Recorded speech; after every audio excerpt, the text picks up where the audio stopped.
All right, we are live. Right now, as we wait for others to get here, I'm just going to play a little jam by Ghost just to keep just keep the vibe going. Just kind of keep that Saturday vibe going. Here we go.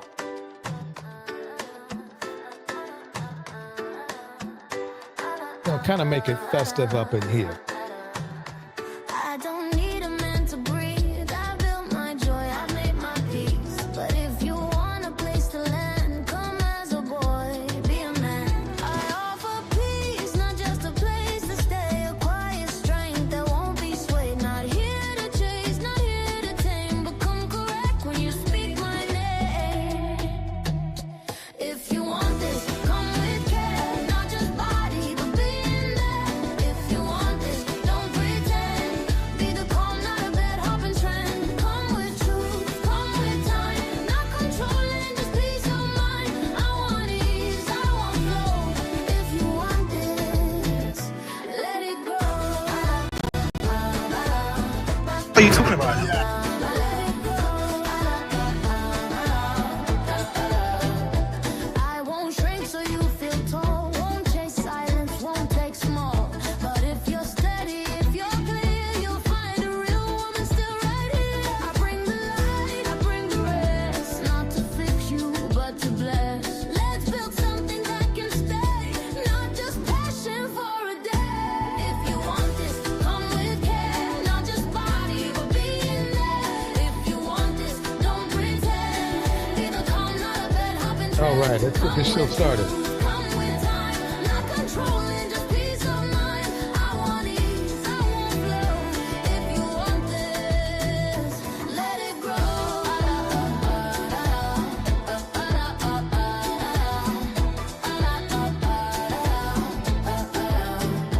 I'm not waiting.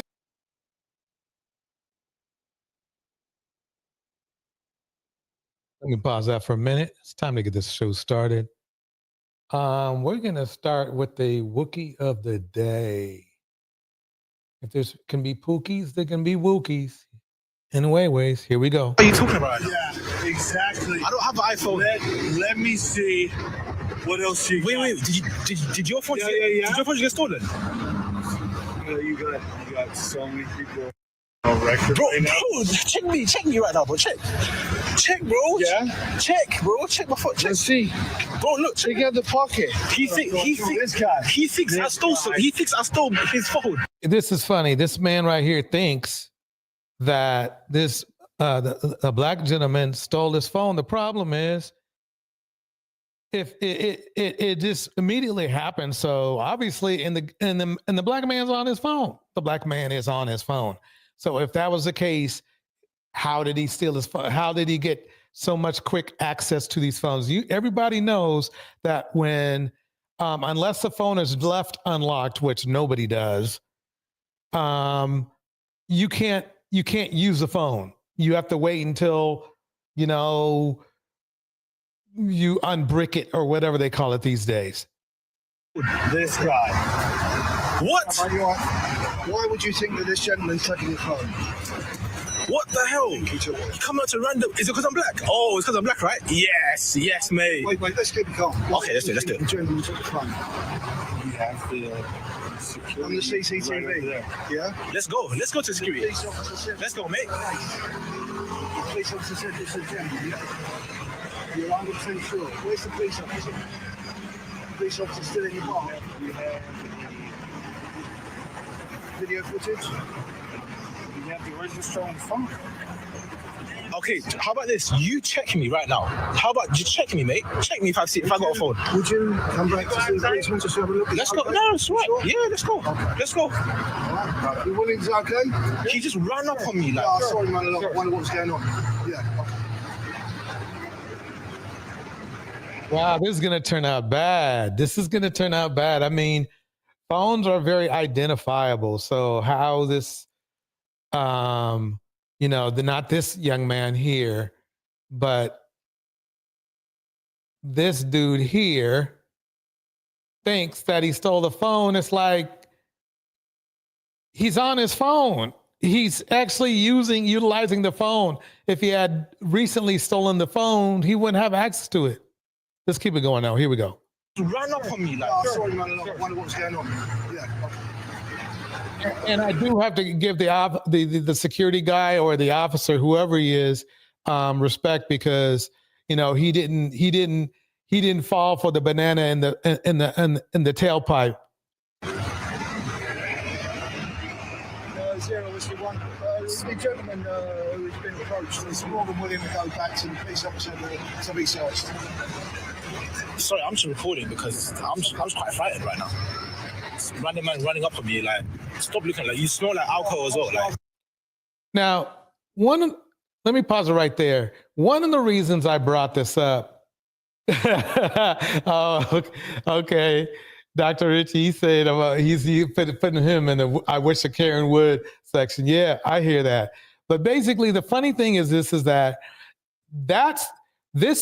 the biggest problem in the world for black men. The biggest problem for the world for black men, instead of bringing things like this injustice to black men, and bringing that to YouTube or to social media, black men have chosen to use their energy on literally disrespecting their number one supporter, black women, which is ridiculously unlogical, and proves Kevin Samuel's theory quite untrue. Because if black women were logical, they would focus.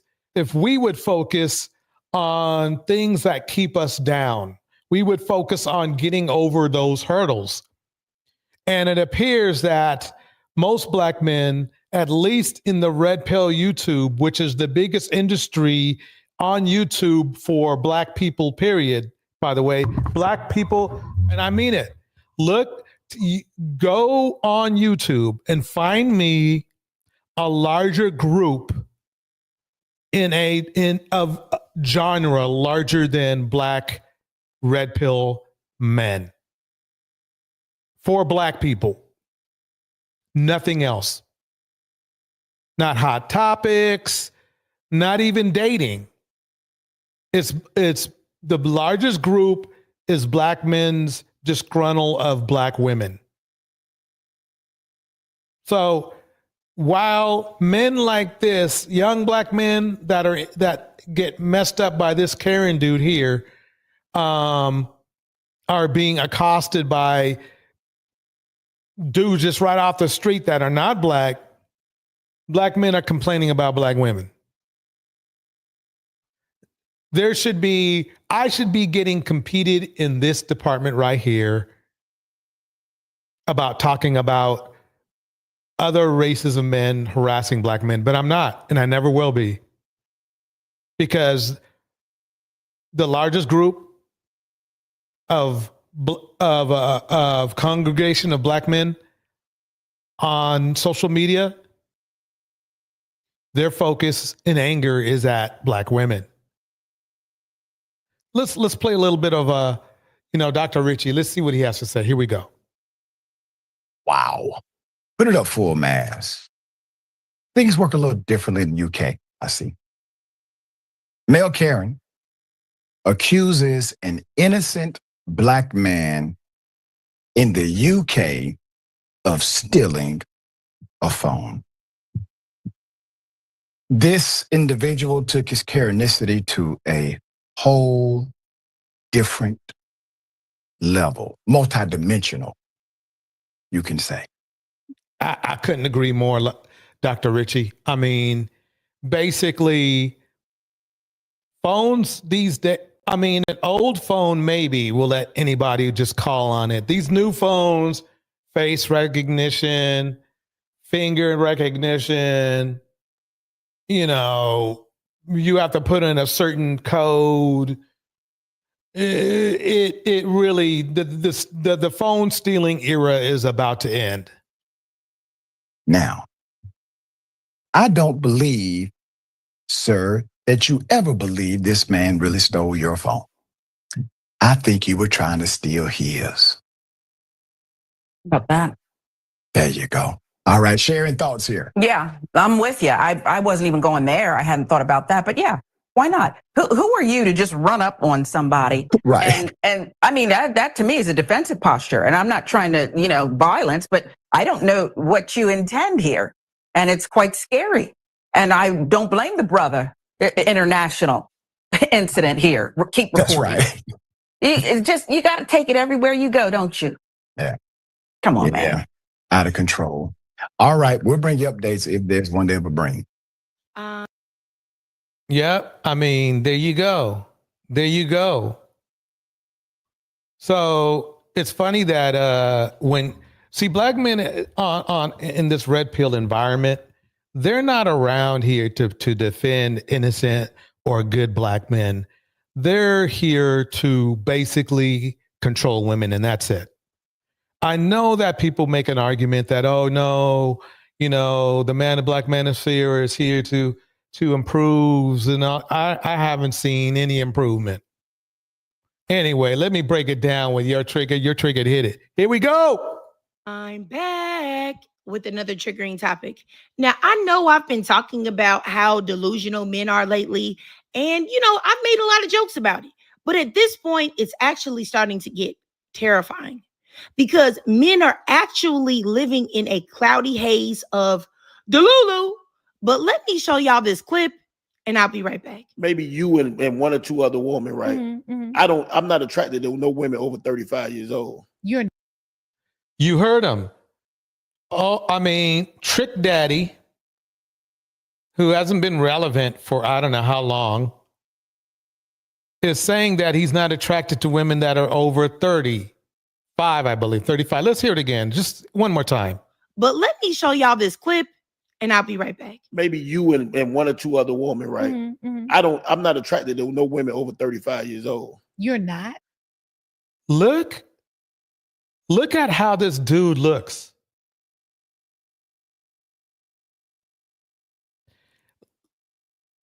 And he wants to be picky. That's what gets me. Now, look, you don't have to be attractive in this world, but he goes beyond. I'm sorry. When you have if you're talking smack like he just did, then I'm sorry. You have to bring a brother's appearance up. He's not only ugly, he's, that word of F ugly. Let's put it that way. Let's listen to this delusion, though. Here we go. This is Trick Daddy. Henry Mars is in the house. Here we go. Attracted to no women over 35 years old. You're not? No. Well, honey, I know you are attracted to me, honey. But y'all standards are too high. Y'all are too emotional. Y'all are damaged good from past I am not relationships. damaged. Wait a minute. See, he's already contradicting. Your expectations are too high, but then he's saying women are damaged from their past relationships. Well, they're probably if they are indeed damaged, and some women are indeed damaged, they're probably indeed damaged because their preference wasn't too high. Let's see. Emotional. Y'all are damaged good from past I am relationships. not damaged. You don't. Listen to this. Honey. But y'all standards are too high. How can standards be too high, but then you get damaged in the past relationship? That's crazy to me. Henry says, I bet you he will do a 12-year-old. Probably so. Here we go. Y'all are too emotional. Y'all are damaged good from past I am not relationships. damaged. So here's where that hitting the wall at 30 crap is coming in, and you can see the source of this mentality.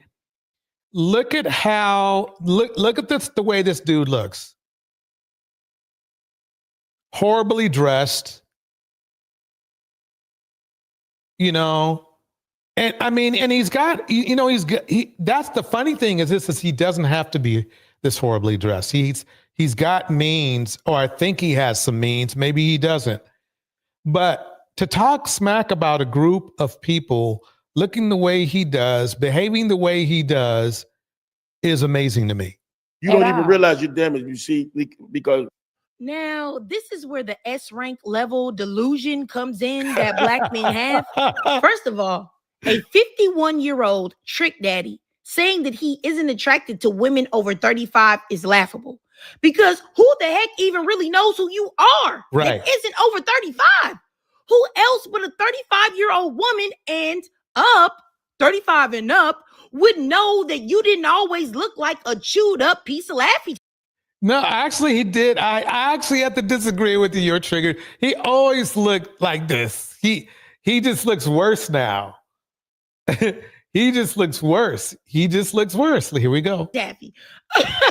I mean, seriously, who is listening to I'm a thug in 2025, but someone over 35?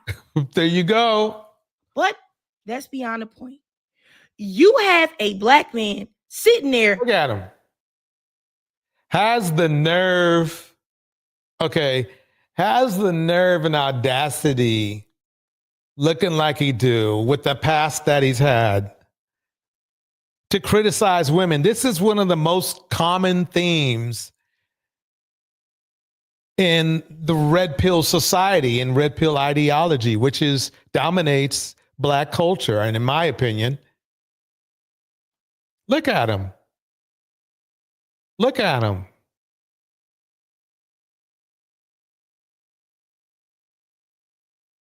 I mean, can you really listen to somebody like, I mean, look, looks are not everything. Okay. But you would think he'd be humble looking the way he do. Talking about black women's standards are too high with a voice that reeks of hypertension and hamburgers. And I really hate when black men say that black women are damaged goods. If we are damaged goods, then yeah, Henry, you nailed it. He does. I mean, he does look 70. He literally looks 70. I would even say he looks mid 70s.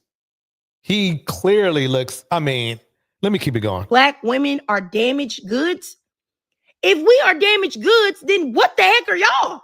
Y'all certainly don't have a reputation for healing and softness. That's right. I mean, your trigger is correct again, and I'll tell you why. I'm going to break it down perfectly. Black men are more apt to be incarcerated than black women. Now, don't get me wrong, because of the fact that broken black men damage black women, there are black women that are damaged, but not to the point where they are 10 times. I mean, it's not to the point where there's only like 3%, maybe 4% black women incarcerated, while black men, it's 30%. So really, technically, who's really the more damaged person? I'm not going to break this out into other races of men, blah, blah, blah, blah. I'm not doing that. I'm comparing black men and black women when it comes to damage. Back in the day, how it was done is like the person who had more work to do would not criticize a person who had a lot less work to do. Right now, statistically, black men have a lot more work to do than black women do. That's all I'm saying. Here we go. I just watched a video where a black man gave his wife his shoes so that they could walk back to the hotel because her heels were hurting her. And all I saw were black men making fun of him because he sacrificed his comfortability for hers. That's not damaged, broken behavior. How are you going to? Exactly. I mean, yeah, basically that's it. If you want to see the rest of this, check out your Triggers channel. Let's get on to the next one. Check this one out. This is crazy. Right now we're going through Audacity flicks. So here we go. Y'all, I know I'm not tripping. What the fuck is Wait, let me pause this right now because I need to get some volume on this. I got more Audacity for you right here. I'll bring that up to about that volume so we can hear everything. Here we go. Y'all, I know I'm not tripping. Why the fuck is this nigga playing with me? Why the fuck is this nigga playing with me? It's your Okay, let me pause it right there. Basically, and let me tell you what's going on here. This woman promised her man anything that he wants for, his birthday, right? And this shows you the stupidity and the mindset of a lot of black men. Now, remember, he's perfectly happy with his girlfriend, right? But you know what he does? He brings a side chick into the room. Her birthday, and I told her, what did I tell you? I said I was gonna bring you a bitch. Why didn't you come with your own bitch?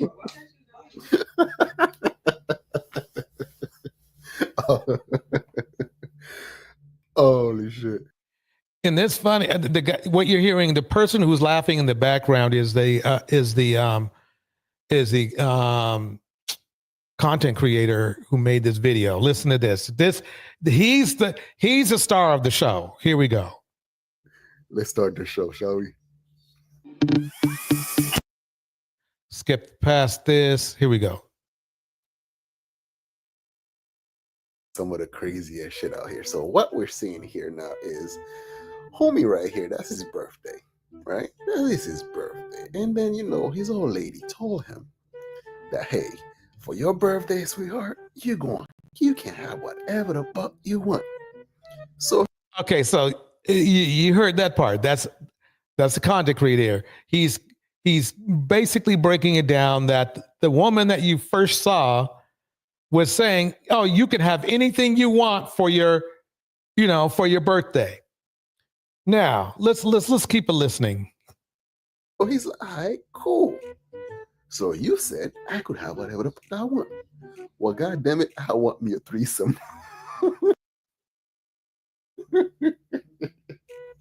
I don't think it's funny, but go ahead and laugh, bro. And the woman had the nerve, the audacity to go back on her words.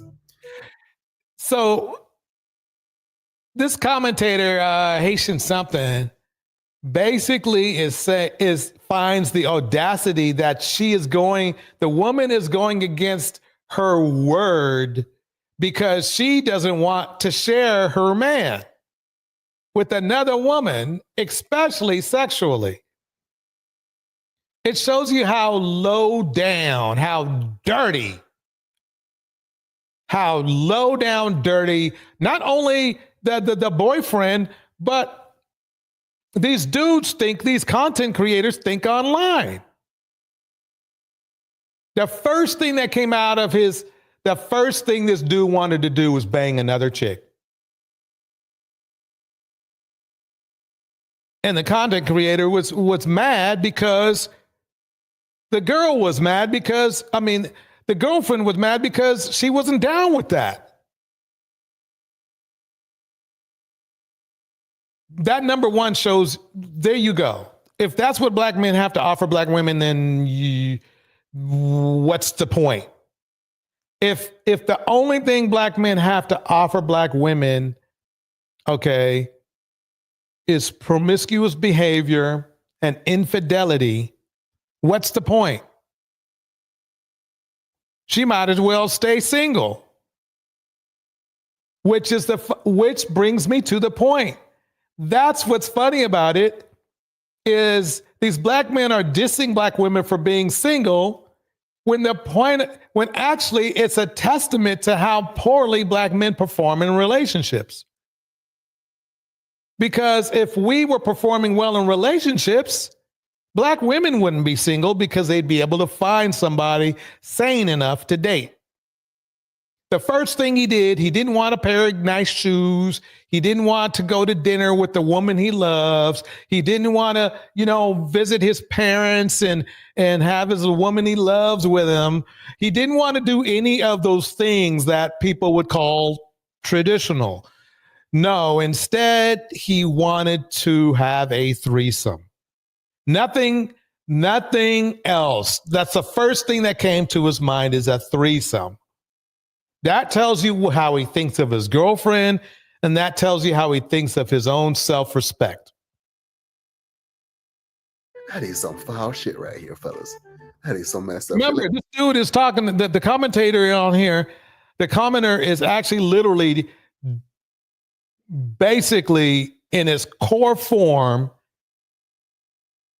dissing his girlfriend for wanting a man of her own, not to share the man. He is disrespecting this woman because he feels that she went against her word, but she said anything. When a woman says anything and they're your woman, they don't mean another woman. If they do, they got issues. But this is that broken buck mindset. He's going for, this man is still back there 400 years. Let's see what the hell's going on here. Why did you come with your own bitch?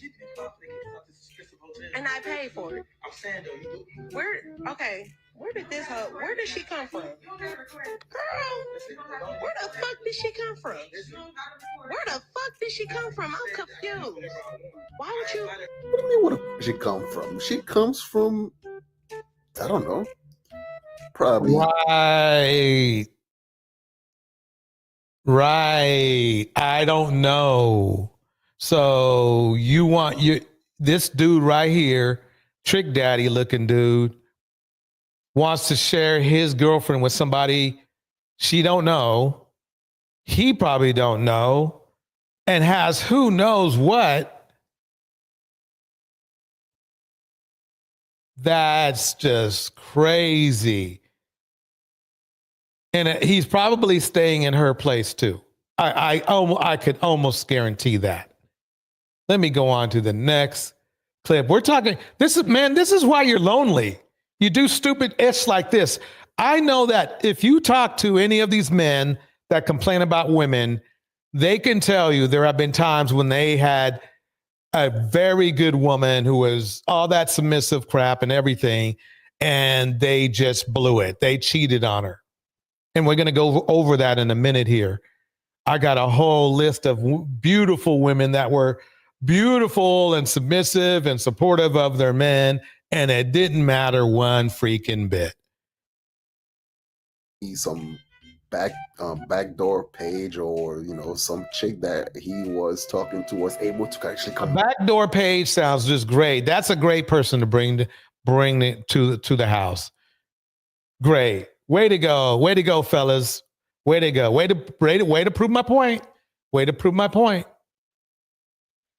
So, let's try to go positive here. Let's go positive. At least go positive for a minute. Here we go with Rotimi. I don't drink anymore from that.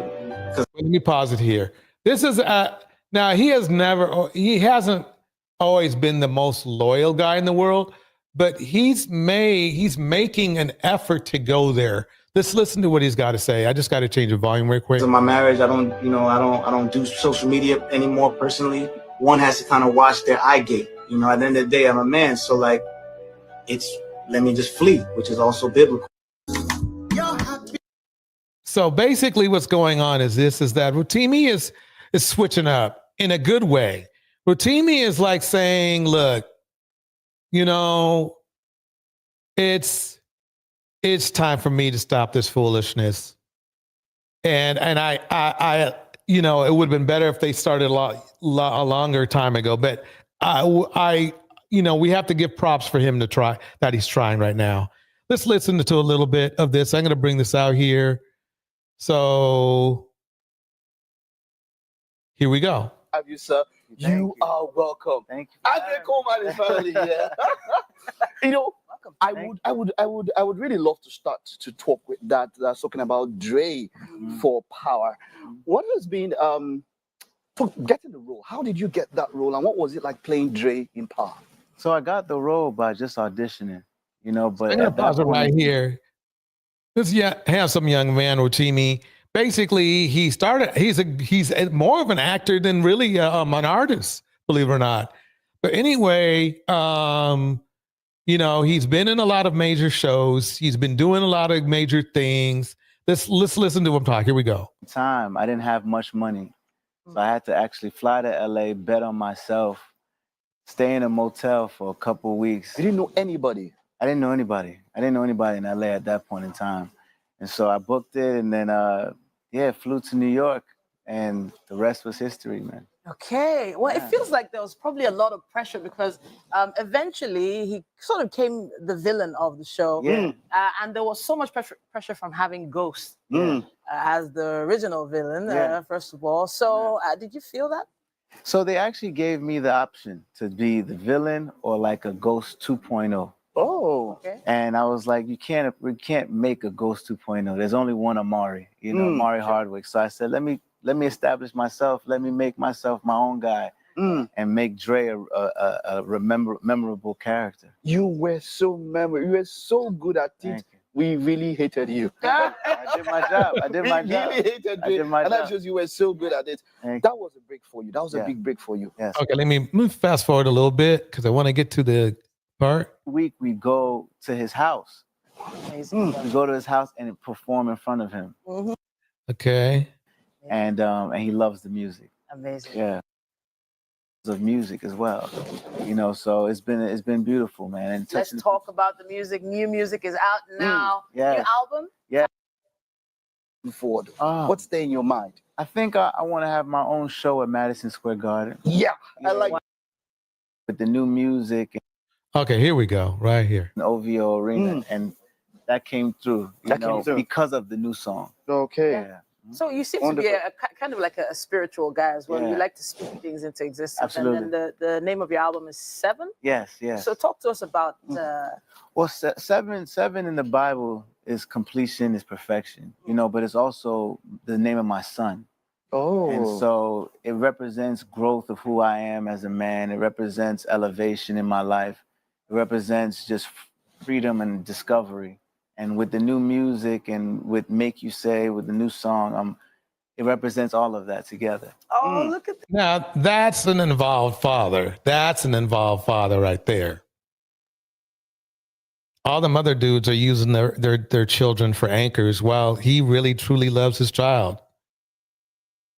Let's see if I can get to his... In this place. So okay, what does it mean? And the spiritual number for it is abundance, kindness, long life. How does it? So it's like, I'm living. Wait, let me get right to it. Here we go here.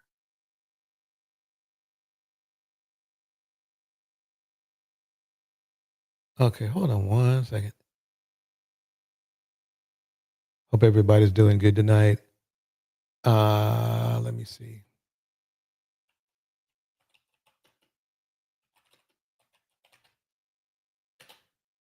There was something I need to play.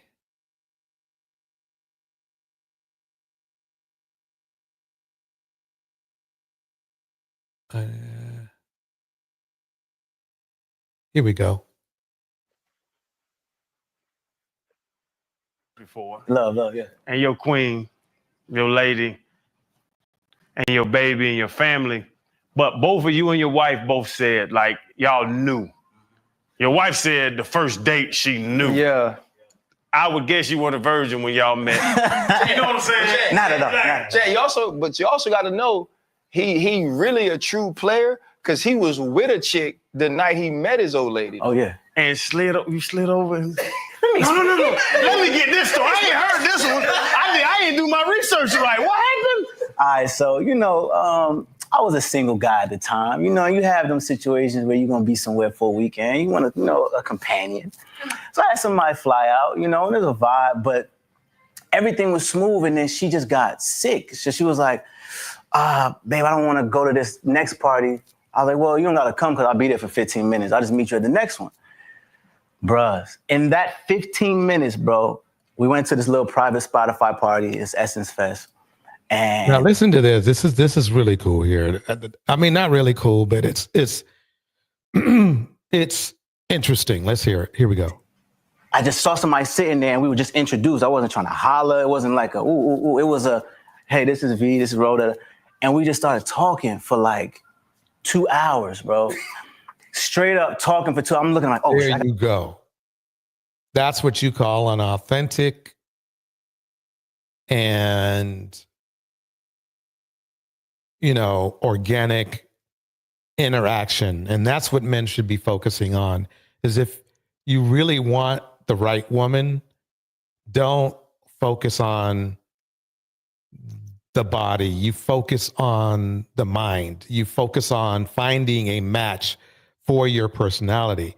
The problem is like if you're floating around red pill, more than likely you're too messed up to know what your compatible person is, because you're only focused on superficial, shallow things. I don't know what made Rotimi change to the point where he acted. It was probably something in him. He was probably just living out that music artist life by having, let's say, booty calls or whatever. But let's listen further. Here we go. I got a whole situation back there. I was freaking out so then she hit me that night, and this is probably one of the illest things I did. She was like, so can we hang out tomorrow? I said, look, I'm here with somebody. That wasn't planned. That was, hey, a lot of men wouldn't even said that. Let me deal with this first, and then let's figure out what we're gonna do. You know what I mean? But I don't want to put you in a situation where y'all both are the same thing. You know what I mean? So I didn't know that was gonna really help me throughout my relationship of just being honest. You know what I'm saying? Thank you. Honesty helps. Honesty helps a great deal. I think the fact that he was honest, it's going to help him in life a lot. Believe it or not, especially when you're in Hollywood or whatever, people like it when you're honest. It's that simple. And obviously black women, a lot of black men have ignored this, but black women do like honesty. Here we go. But it was one of the dopest 15-minute gap that I ever had. 15 minutes to 2 hours though. And you knew. I knew it was different. Like she said she knew from jump, but I knew like, whoa, this is captivating. I didn't know what it was gonna be. I didn't know if it was gonna be like, damn, I got a baddie in Tanzania that's gonna keep, I didn't know what it was, but I knew that she was so different. And I didn't know if I was ready for real. That was part of it too. So once I realized that, okay, yeah, I'm ready. I don't really need nothing. It was that. So that was Olu Rotimi and not Dre. Yeah. Because Dre would have ran off. He would have been, you sit there right there. So yeah. So basically let's dig deeper here.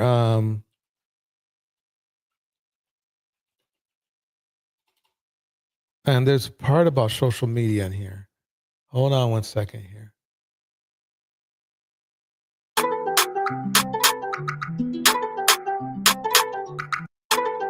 Okay, I don't want to play that. I want to play, that's got good music though. That's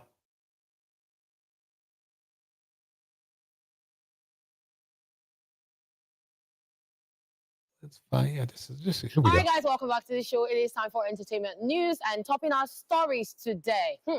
Rotimi speaks on engagement to Vanessa MD. Power star and singer Rotimi has come out to speak on why he decided to quit being a playboy, hence his engagement to Tanzanian singer Vanessa MD. He made this known during an interview with Angie Martinez on the Angie Martinez show on Power 105.1. So let's go to that part. Okay, here he is right here. Okay. Take a look at a part of the interview. Picture of everything. It was like I was tired of being in the streets. Yeah, well, that happens. Yeah, you must have really been in them streets. I had a good time. Yeah, I had a good time. It was fun. Yeah, but like I got tired of it, and then she just literally just made me just have tunnel vision. That's dope. And I never had that. I was always just moving. But like that was like, slow down. This is serious. You need to respect it. And like I remember we went and was like, look, I'm going through my phone, deleting everybody, and this is 6 days in, and we both had done that, so it was just like, oh yeah, we good. So you knew right away. Yeah, I knew. It's funny when you hear people it compliments you. It compliments you. It gives you peace of mind. You know what I mean? Like this is a hectic job. Like to be an entertainer and to have so many people rely on you. Somebody needs to give to you, you know what I'm saying? And somebody needs to be there with you going through it and just to vent and talk through and everything. And so like when you have that peace of mind. Good point, Mackie. He said he was tired of being in the streets. And Yeah, that's not the best. That's not the best thing. He should, but at least he got tired. That's all I can say. At least he got tired, and fairly early in his life. Most dudes who get tired look like and act like Trick Daddy. Mine and sturdy. Nah, that's what it's for. And your mom likes her. She loves her. Thing is, right? My mom, when they first met, they like both cried. What? It was the weirdest thing. It was like a finally moment. It was so weird. They met maybe a month into me and her dating, and like your mother knew. She was like, "Oh my God, yes, Jesus is here." Oh God, okay. Do probably a small like destination, somewhere. I don't know. She'll pick it wherever. Somewhere fly. Rotimi proposed to MD back in December 2020 at a very colorful ceremony after they made their relationship public back in 2019. OJ, take a cue. OJ. Are you? So my point is this. My Rotimi point is this. Is basically, it's not the women that are the problem. It's a man's mindset that is the problem. Rotimi was able to be happily married to a woman he loves and only wants that woman because of his mindset, not because a woman was fit, feminine, friendly, and submissive. We have no clue whether she is or not. I'm sure by the words I've heard from him, they probably share, responsibilities. But notice how he doesn't put the onus on his wife. At the end of the day, the bottom line is this. It's your mindset that really matters. Men's mindset, modern men's mindset, let's just put it that way, is the problem. It's the initial problem with relationships today, because 9 times out of 10, women are programmed to want to be married. Okay. That's why I'm not really that surprised with even the situation going on with Clay and Megan. I think Megan wants to get the F married, to be honest with you.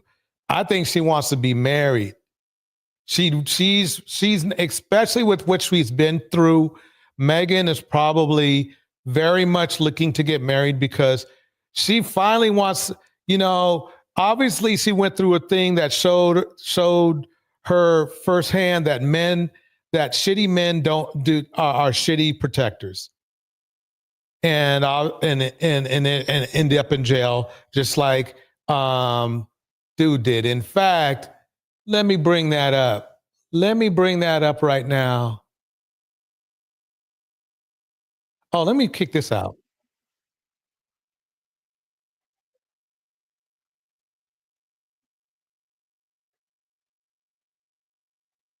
Yeah.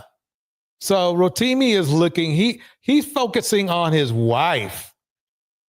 So that's the problem, that's the missing aspect that a lot of these red pill commentators don't tell you. I mean, you have to focus on your wife. That's the problem. Let's see if I have it right.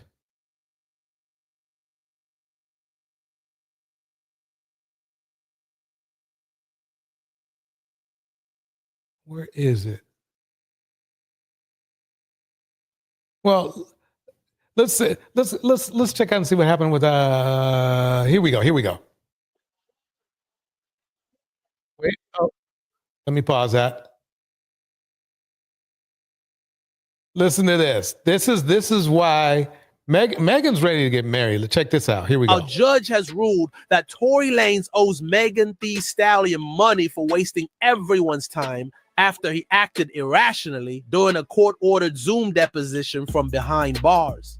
After Lanez gave the most absurd deposition related to Megan's defamation action against Milagro Grams, a federal judge in Florida slapped him with a bill. Yeah. And that's the thing about bandits when, you know, bandits or I guess he's actually a bona fide criminal now, Tory Lanez. They seem to never learn until the judge tells them what's up. I don't get why they wait so long, but they do. For Meghan's legal bills. He allegedly made fun of her lawyer and pretended that the entire situation was a joke during the first round of questioning. And that's why Tory Lanez is in prison. He didn't take court seriously. He didn't take the legal process seriously. He probably could have cut his time by half.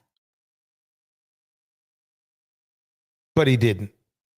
Court decided that he must pay the attorney's fees. On April 9th, the attorneys at this level,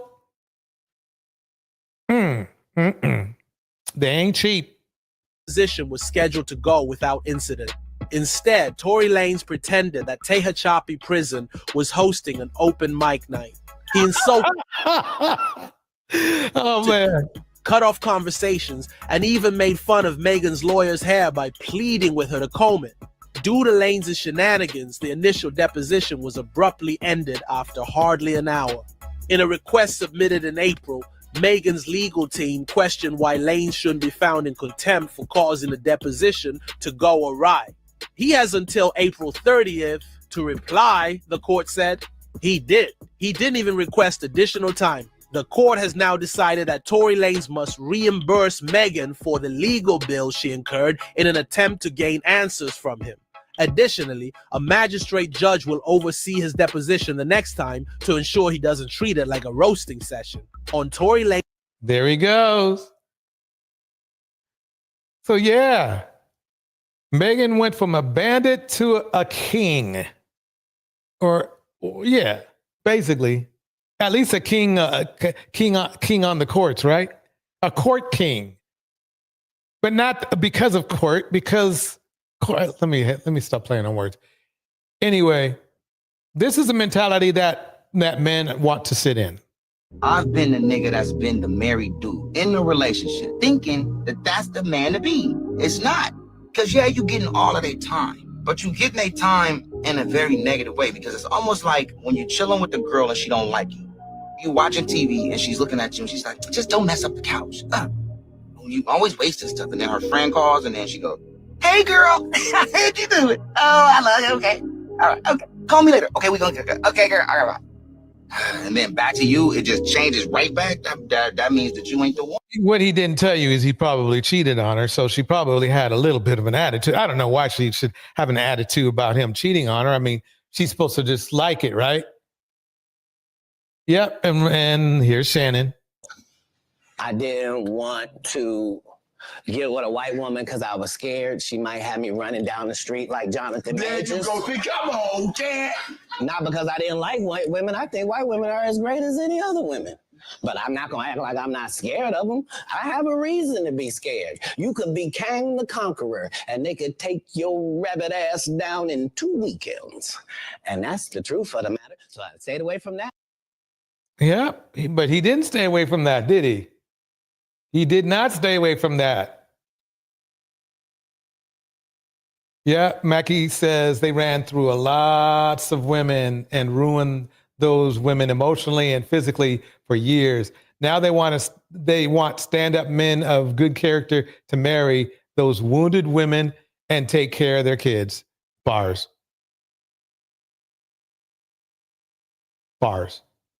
Deontay is in the house. Deontay says Shannon is an idiot. That's a strong argument. I agree. And here's Tyrese. Tyrese, if you want to talk to your girl, you can always holler at your girl. You know what I'm saying? Because I want to know if this is your strategy. Because what you said on the stand was a bunch of nothing. You didn't say anything. This is kind of how this goes. You get an order, you abide by the order. You don't abide by the order, then we have to hold you in contempt. Because if the judge, there's no consequence to people abiding by orders, then what the point is? There's no point of an order. If you have people that just say, oh, well, you said 10,000, I want to pay 3,500. then there's no point of an order. There has to be Right. some type of punishment or something in place to make sure that you have some type of fear if you don't abide by this order. You show no fear. You just feel like I'm going to go to jail and then I'll just write a check. That's what it sounds like to me. But Tyrese, I wish you the best on your journey. And yeah, I don't know what else to say for you. You just keep on keeping on. Yeah, that's right. Tyrese held in contempt of court for the third time. See, that's what you get when you try to rule the law. That's what happens when you try to rule the law and not hold to the law. That's what happens. Let's keep this going. I ain't gonna be on for I don't know, who knows. Let's see. I was looking for something.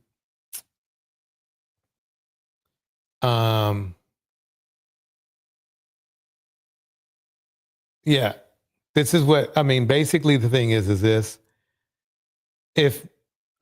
Let's go through the whole thing of why being fit, feminine, friendly, and submissive means absolutely nothing. It has everything to do, and I need to reiterate this to the ladies, it has everything to do with the mindset of the man and the character of the man. You cannot make a man loyal. He has to be loyal. He has to have loyalty genes going on in the house. Indiana, mom. He has to have loyalty in his blood. Okay, because it means nothing. I mean, these men can find the most beautiful, luxurious women in the world. It doesn't matter if they just want to cheat or it's in their blood. The cheating's in their blood. For example. Okay, you guys, so the internet is buzzing after allegations have been going around about A$AP Rocky cheating on Rihanna with the only. Get this. Cheating, we all knew, and it's funny to me because you don't hear any of these men smoking A$AP Rocky for literally cheating on probably one of the most beautiful women in the industry. Talented, rich, didn't matter. She let him do what he wanted to do. But listen to see what happens. OnlyFans model. So this all got started when the OnlyFans. What is it about OnlyFans models? Be taking these brothers down left and right. That's all I could say. Model was on Canel Joseph's stream. He asked her, "Who is the most famous man that you dealt with?" And she responded. Now he muted out her response so no one could hear what she was saying, but people are reading her lips. And they are reading the name A$AP Rocky. Take a look. The most famous person you've been with? Can I ask that? Yeah, we have to mute it. Yeah. Let me move it back. See, this is the thing. I mean, she's a pretty young lady, but you're married to freaking Riri, bro. You know how many men would love to be married to Riri of different races? I mean, we are talking probably, we could quite honestly say worldwide, at least millions. And they would want to be loyal to her. And I'm talking about millionaires.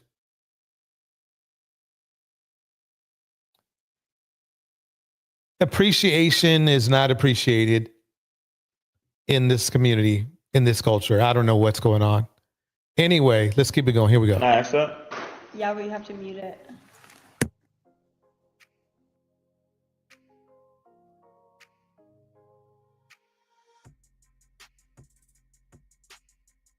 Yeah. She's like, yeah. And then she's showing them in the phone A$AP Rocky's phone number. They're like, oh, boo S. And look, she's looking up. See? OnlyFans models, I swear. You can, and it's funny because these dudes talk smack about OnlyFans women all the time, but at the end of the day, That was the other day too. these dudes give it up. That's like we're homies though. Like That's crazy. no, it's not. It's not. It's not. It's not. Why did they get it? It's not. Why would you guys really? You guys think I would pull ASAP Rocky? Look at me. Like, look at me. You guys are stupid. I would never. Yeah, I mean, of course, everybody thinks it's amazing that ASAP Rocky got with her. Why? I mean, when you're, I mean, it's not like these. See, the problem that a lot of people don't realize is a lot of men don't value women in generally. They value what they get from the women, whether it's sex, money, prestige.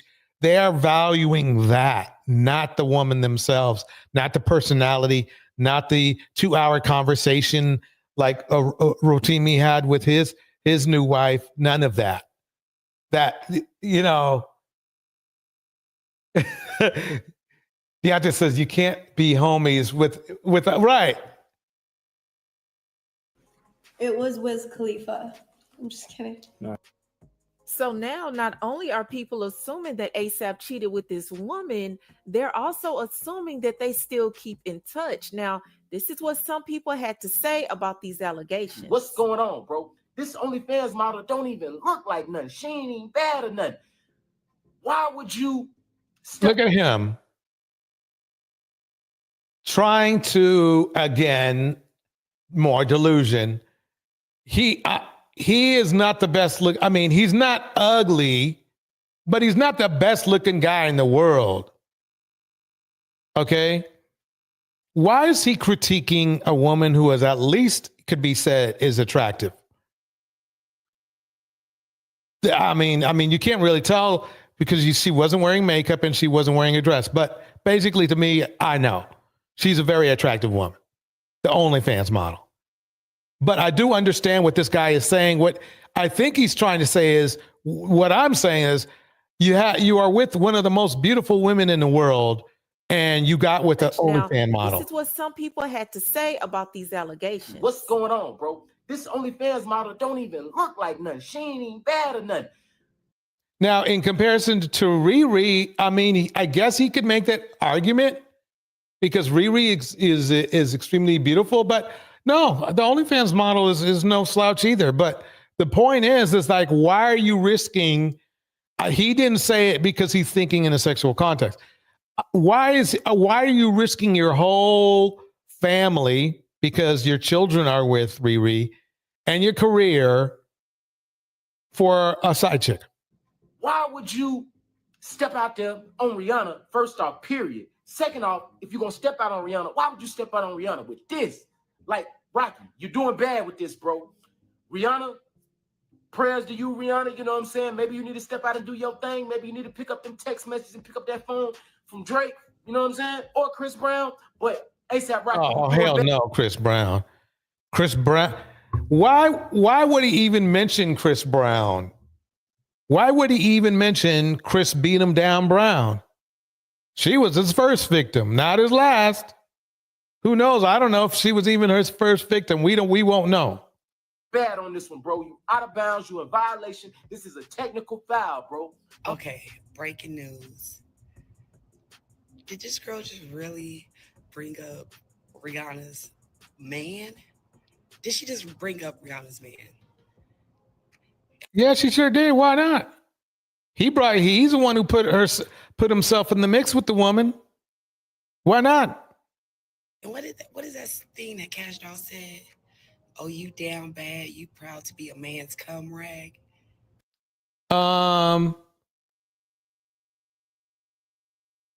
She's talking about a man who literally went to jail, I think. If it's Cash Out, he literally, let me make sure she's talking about him.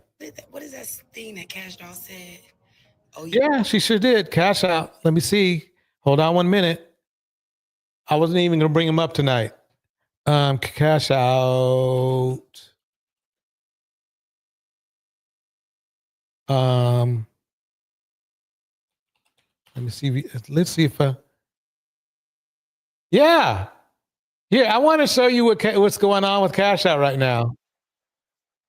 Life behind bars in prison. A judge. This is who she's taking. That black woman was taking After advice Cash Out from. will spend the rest of his life Wait. behind bars. Now, I don't know if she, well, listen to this. Listen to this.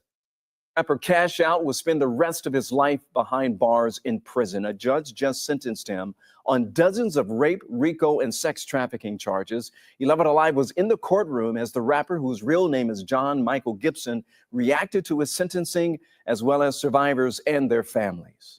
One day, the truth will come out that these. And here's the ignorance part. So Cash Out, he's in prison for a long time. He was doing exactly what Diddy was being accused of, basically, but different result. One day, the truth will come out that these things never happened. The day these defendants chose. Yo, man. Oh my God. To commit these crimes against me, they gave me a life sentence. Even though we restored her body, we have. Oh, Cash Doll, not Cash Out. My bad. Cash Doll said it. Okay, so Cash, thank you, Miss RV, for helping me out with that.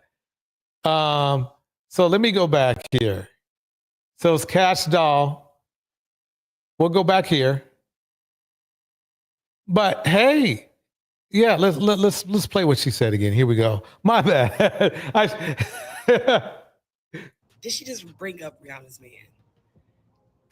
And what is that thing that Cash Doll said? Let me get the volume up on this because I need to make sure y'all hear this. Okay, here we go. Oh, you down bad? You proud to be a man's cum rag? That's going over a lot of y'all heads. No, it's not, because basically the problem is the men are the ones, they're the ones doing it. Here we go. Now, this OnlyFans model is not being quiet about this alleged affair. She's speaking out on Twitter, and this is what she had to say about all of these allegations. If you guys actually really think about it, think ASAP cheated on Rihanna with me? Go to church. Go touch grass. May God bless your hearts, because my Lord, you are running with the most wild ish. We are talking about people raising a family.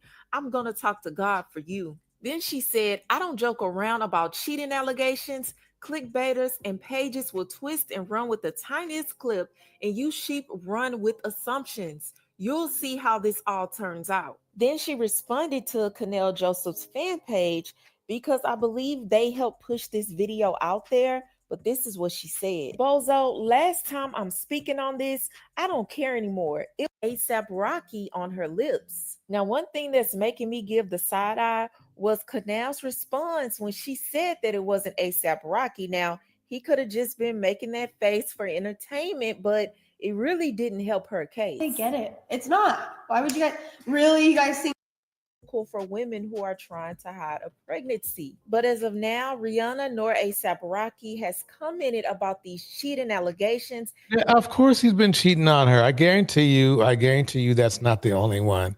Let's see, here we go.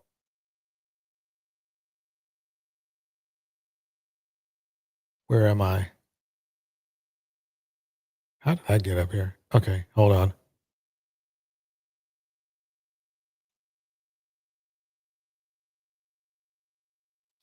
Let's go to another cheater. In fact, you know something? I should have called this live stream cheaters, but it has to do with men being lonely. Men can be lonely just like women can be lonely, even if you're surrounded by people. Even if those people are good, it's a state of mind. Here we go.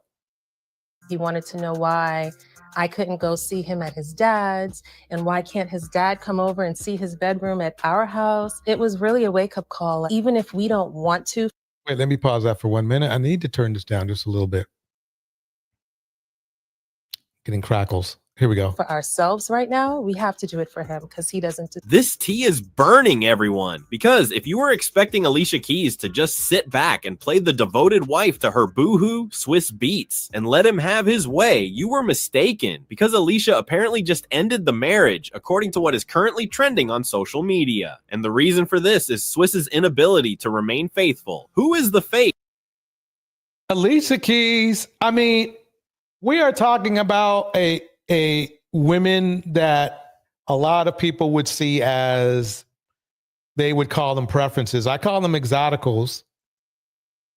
And basically, they very beautiful women that are very undervalued. Why is seeking knowledge? It is great to see you. It is very good to see you. I'm going to drop the link down in just a few minutes if everybody's there. But basically, look, I mean, Alicia Keys is gorgeous. Riri is gorgeous. Keke Palmer is gorgeous. Halle Bailey is gorgeous. You see where I'm going with this? All cheated on. All cheated on. It has nothing to do with the women. It has everything to do with the men. And who is the phony now? Because I detest that kind of crap. Because rumors are circulating that he did more than just cheat. It is possible that he got his side girlfriend pregnant. According to insiders, Alicia is now... And he's careless. What kind of is that? Does that, you know, they talked about the leadership stuff, remember?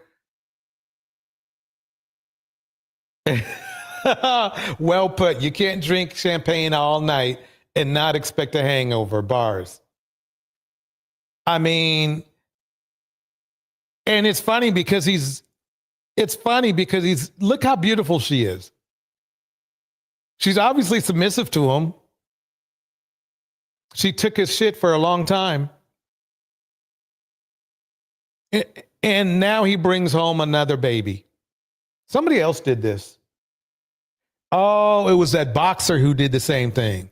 Completely finished. Additionally, her mindset has changed to one of empire, and according to reports these papers are in, the ring has also vanished. She is also prepared to leave that mess. However, the supporters are genuinely shaken by this section. It does not seem like a one-time error. Swiss appeared to have been skulking around with this same woman for some time, perhaps right in front of Alicia's nose. Furthermore, if the rumors are accurate, the pregnancy may have been the last straw for a marriage that has been steadily failing. Let us that's not them. Dissect this, everyone. There is fire here. Alicia has reached her breaking point, everyone, because Alicia... Yeah, she's done. This is about as done.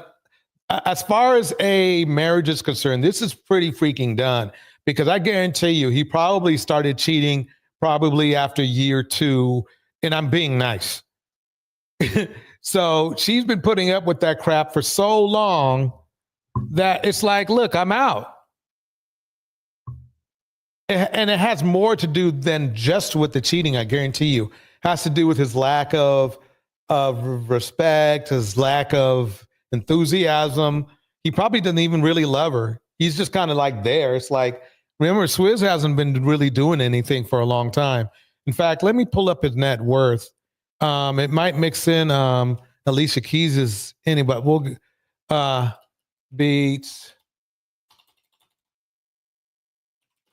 Beats net worth. Let's find out what it is right freaking now. 2025. Reports that Swizz Beats' estimated net worth is $150 million. Oh, his combined net worth with his wife, Alicia Keys. Let me bring it up because that, you know, I don't want anybody to, the combined net worth, because he hasn't done, I mean, what has he done lately? What has he done lately? Why Seeking Knowledge breaks it down like this. Part of toxic masculinity dictates they must hurt, mistreat women, or they are simps, punks, and you know what's. Yep. They care more about their reputation with other men than being a real man to his family. Exactly. I mean, that's about, ladies and gentlemen, I couldn't put any better than that. Why seeking knowledge? Bars. Straight up bars. Deontay says this: when you're a man with money and fame, beautiful women are a dime a dozen. Well, Deontay, I don't think Swizz is going to have much money now, and he hasn't. As far as his fame level, I don't know. I mean, what has Swizz done? What has Swizz done lately other than being Alicia Keys' husband? Tell me what he's dropped in 2024, 3 or 2 that just like kept him on the charts. I mean, kept him relevant. I haven't seen anything yet. I'll definitely have bring you up because I definitely want to get your opinion on that because I haven't heard. Maybe you're in the know about the Swizz Beats flow. I made a rhyme. Anyway, let's get back to this. So yeah, it's more cheating. Let's see what Jordan Peterson has to say about it. Here we go. That's a big issue that no one ever talks about, right? I mean, within marriages, I've seen this many times. Within marriages, if the male takes a status hit, he also takes a attractiveness hit, and it's a severe hit. I've seen this many, many times, and no one will ever talk about it, but it's definitely the case. So basically what he's talking about is that when men take a status hit, which means that you're not relevant, as I was referring to before, or why I think $1, or a status hit also is being known to be a cheater.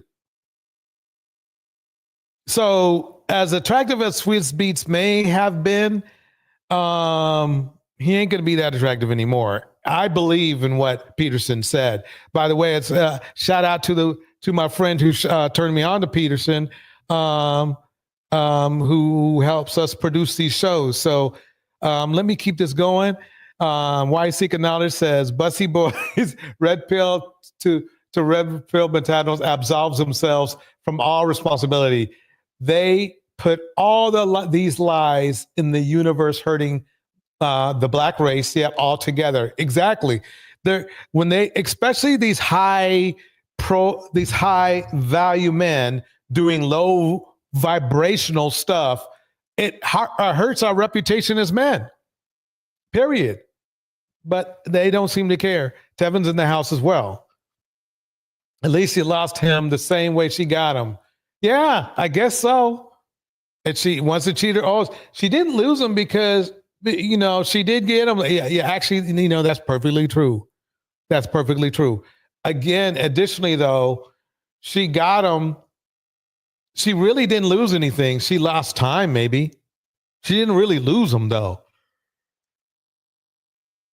Excuse me. He's probably been cheating on her for a long time.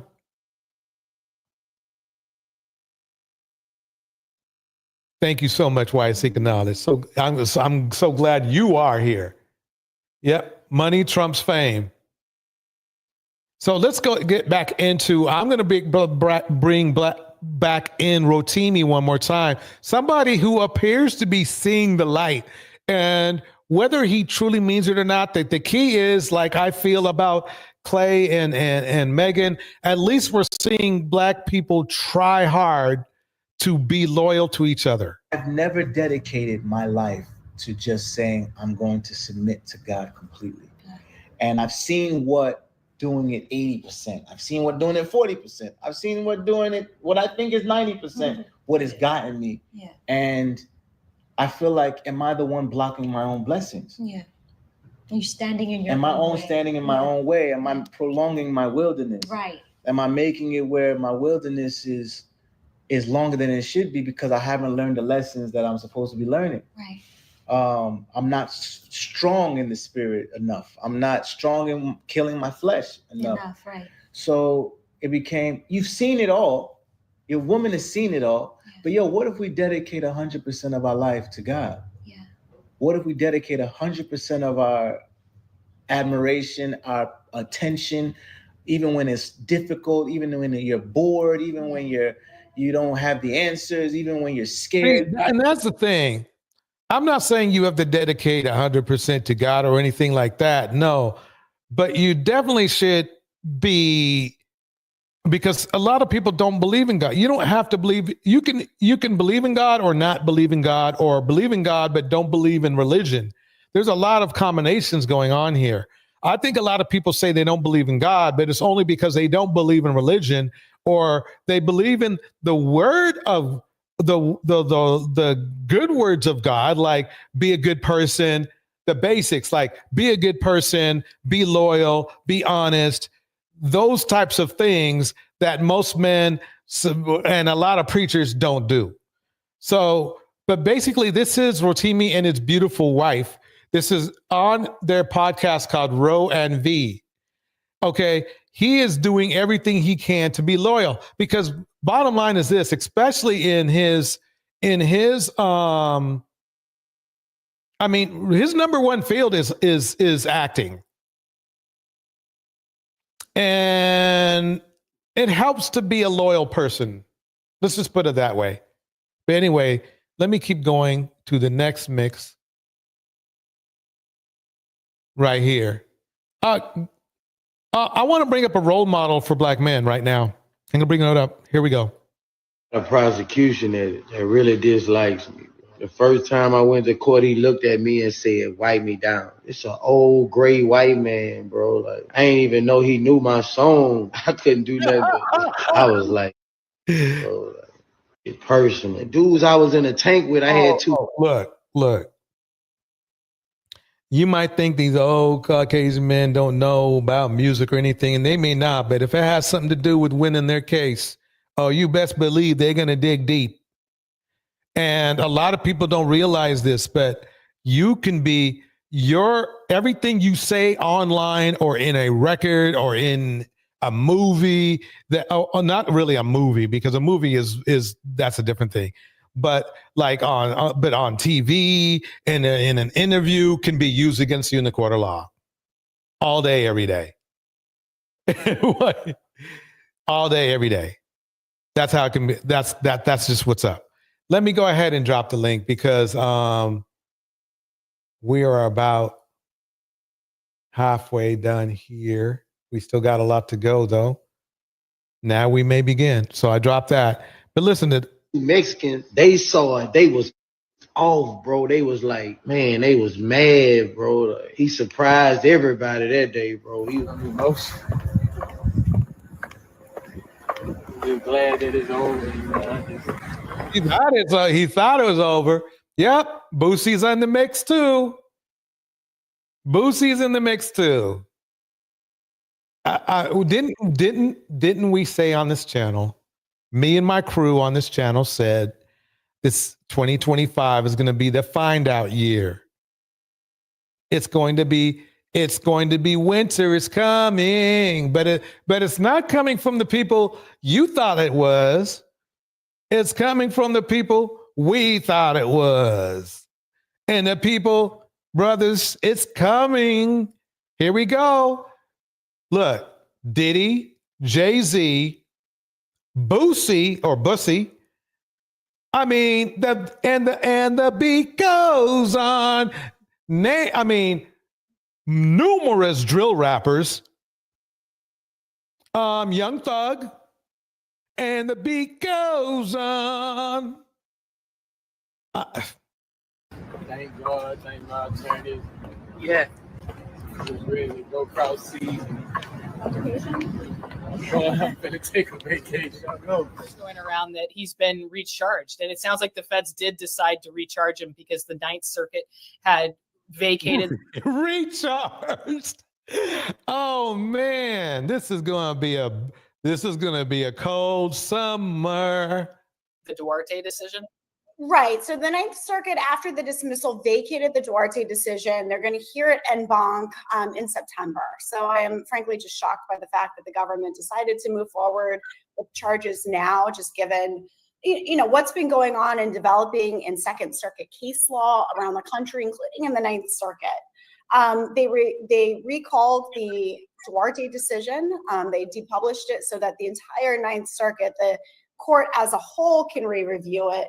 I am not expecting a different decision. Circuits are in alignment with what the Ninth Circuit found. And I believe that ultimately the Supreme Court would be, or will be in alignment when the issue comes before them, probably in the next year or so. Yo. I am telling you, y'all want to go out there slinging guns, slanging D,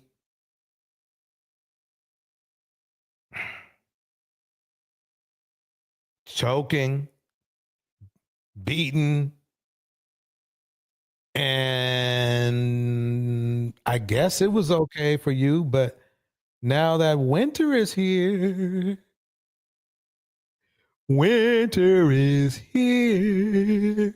Deontay, I should make a record, shouldn't I? I mean, I sound pretty damn good, I think. Yeah, man.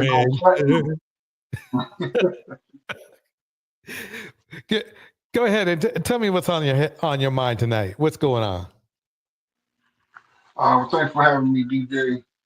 Well, what we were talking about earlier with ASAP Rocky and Rihanna. Mm-hmm.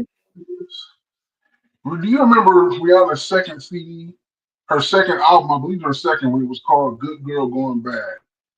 And then she had one called Rated R and all this other stuff.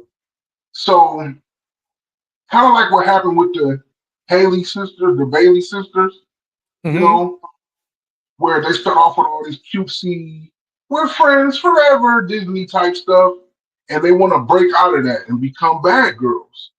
Like, Rihanna went through that stage. And the type of men that she has been dating throughout her career, I mean, she dated Leonardo DiCaprio, you know, he ain't no thug hood dude at all, obviously. But she knew what she wanted, though. And that's why I made that analogy about the champagne. Like, you choose somebody who's going to come with side effects. Nobody comes clean. We all know this. But I think that the Megan Thee Stallion situation can really put light to this, where Megan dated these dudes, these street dudes, even the rich ones, the famous ones, and nothing changed. And she got tired of that, and now she's with Clay. Like, we see what happened with Sierra. You know, she with Russell Wilson having a good life. Future's still out here making babies and acting like a teenager. And I think that Rihanna and a lot of other women, and famous celebrity black women, especially the ones in the hip hop world, even Alicia Keys, even though she's older, they fall into that same mode where they still want that street dude for real. They just don't want to let that go. But it comes with side effects that they have to deal with. Like, he's going to cheat on them. I mean, I'm not saying he has to and it's guaranteed, but most likely he is. Because like I said, these women beautiful women are a dime a dozen to guys like this. Like, they don't look at their wife like the same way that we do when they see her every single day. Yeah, she's beautiful, but at the same time, he got access to literally thousands of drop dead gorgeous chicks. So it's a game that they have to play.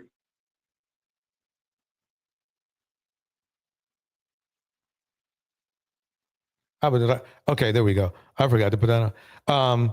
At the end of the day, the bottom line is that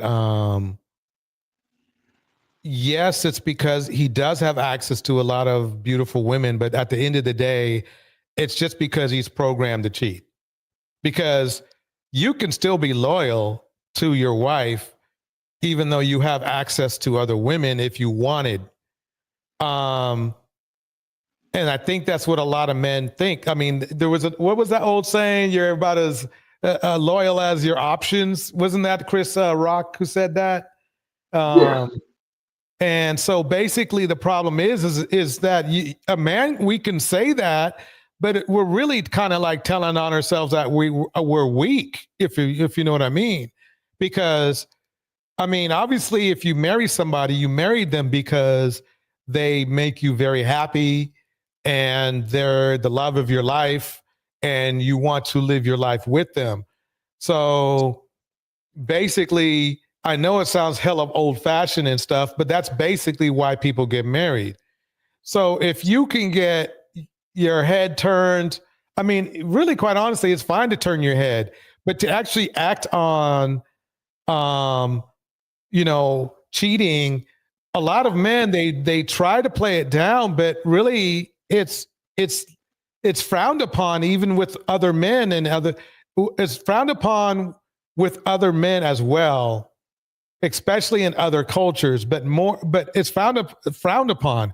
Maybe not in our genre right now, like in Red Pill and everything. More men are like, oh shit, he can have anybody he wants, but basically, as far as being a respectable man, it's frowned upon. And unfortunately, A$AP Rocky, he's frowned upon.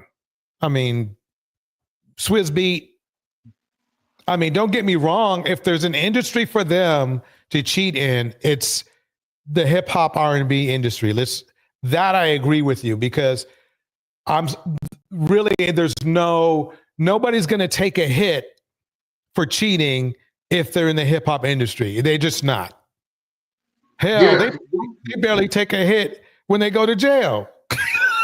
That's what I'm saying. Yeah, it's and see, this is the whole pool can get messy.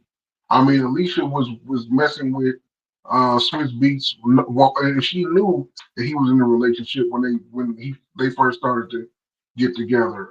Papoose and Remy Ma, who had a legendary couple in hip hop. Well, they break up because Remy Ma cheating on him. You know what I'm saying? Now she married, found another woman. Like, so it's like these games are back and forth. It's not just the women who are the victims in it, even though they are the majority of them. But I will say, like, I see Wise Economics said that here comes the pick a bad argument.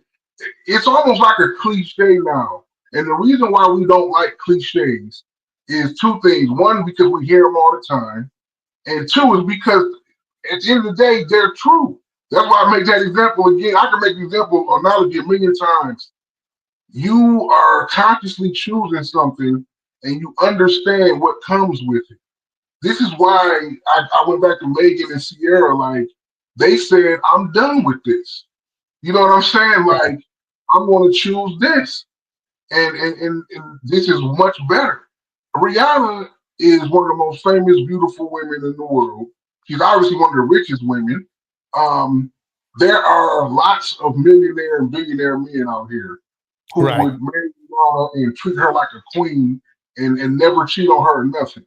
But she don't want those men. I mean, she's not the men that she wants is the, like, what do they say? Look at somebody's actions, not what they saying, right? Their actions and records going to show you what they're really on. So if I hear a woman on TV crying because her third boyfriend or husband done lied to her, cheated on her, all this other stuff, and she don't get it, but I'm looking at her track record, and you also have to look at who they turned down too. If that's public, like, well, you just don't want to be with this type of person. It's the same thing with men. Men out here who keep all these little hooded rat holes, like, dude, you got good women that want to be with you. You turning them down because she ain't twerking on you like Rashida is over here.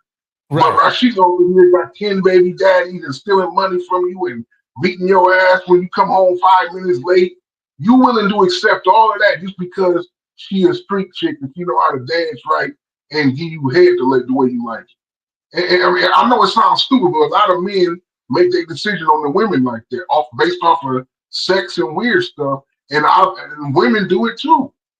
They'll stick with a dude, letting him do all this wild, crazy stuff until she finally fed up, and she had all kind of other men in her life that wanted to be with her who wasn't going to do that to her. And even our celebrities and rich men and women have this problem. Right, I can understand that, but well, that's the thing. I think what happens is this, though, is a lot of people, they're programmed from their childhood, more so especially when they're adolescents, to want a certain type of person.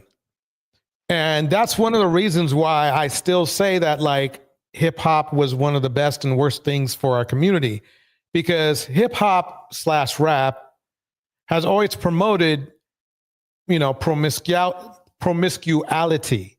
And that in itself, don't get me wrong, there's other music that might do it from time to time, but that's like 2/3 of the industry. It's, I'm cheating on this man, or I'm, more so is, we're going to have all the HOEs we going to have and all this kind of stuff.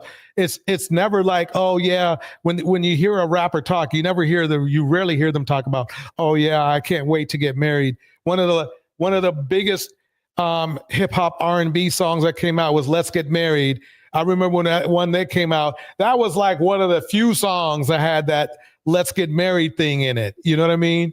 And it still had the theme in it, like, well, I'm so tired of cheating all the time and sleeping around. That's basically how the song went. Oh, but let's get married. So yeah, but I do believe that, especially the situation with you have the situation with DDG cheating on Halle, and this dude here who was on screen, Swizz Beats and all this. The problem is that I'm not saying it's the man's fault. Let me make that clear. But at the same time, they have been programmed for so long that is the way they are supposed to be, whether they did it or not. That they're guaranteed. That's why, quite honestly, it sounds crazy to me, but the best option is for women to find men that are not in the cheating. They're not in the cheating culture. They're not in that cheating culture. And I think in a way you were saying something like that, but differently. But I think women do need to focus on men that are in a culture that does not glamorize infidelity. And unfortunately, I don't know, man. I don't know if you could, that's threading the needle when it comes to black men right now. I'm not saying we are not out there where we cannot be loyal. I'm not saying that, but at the same time, odds are, YC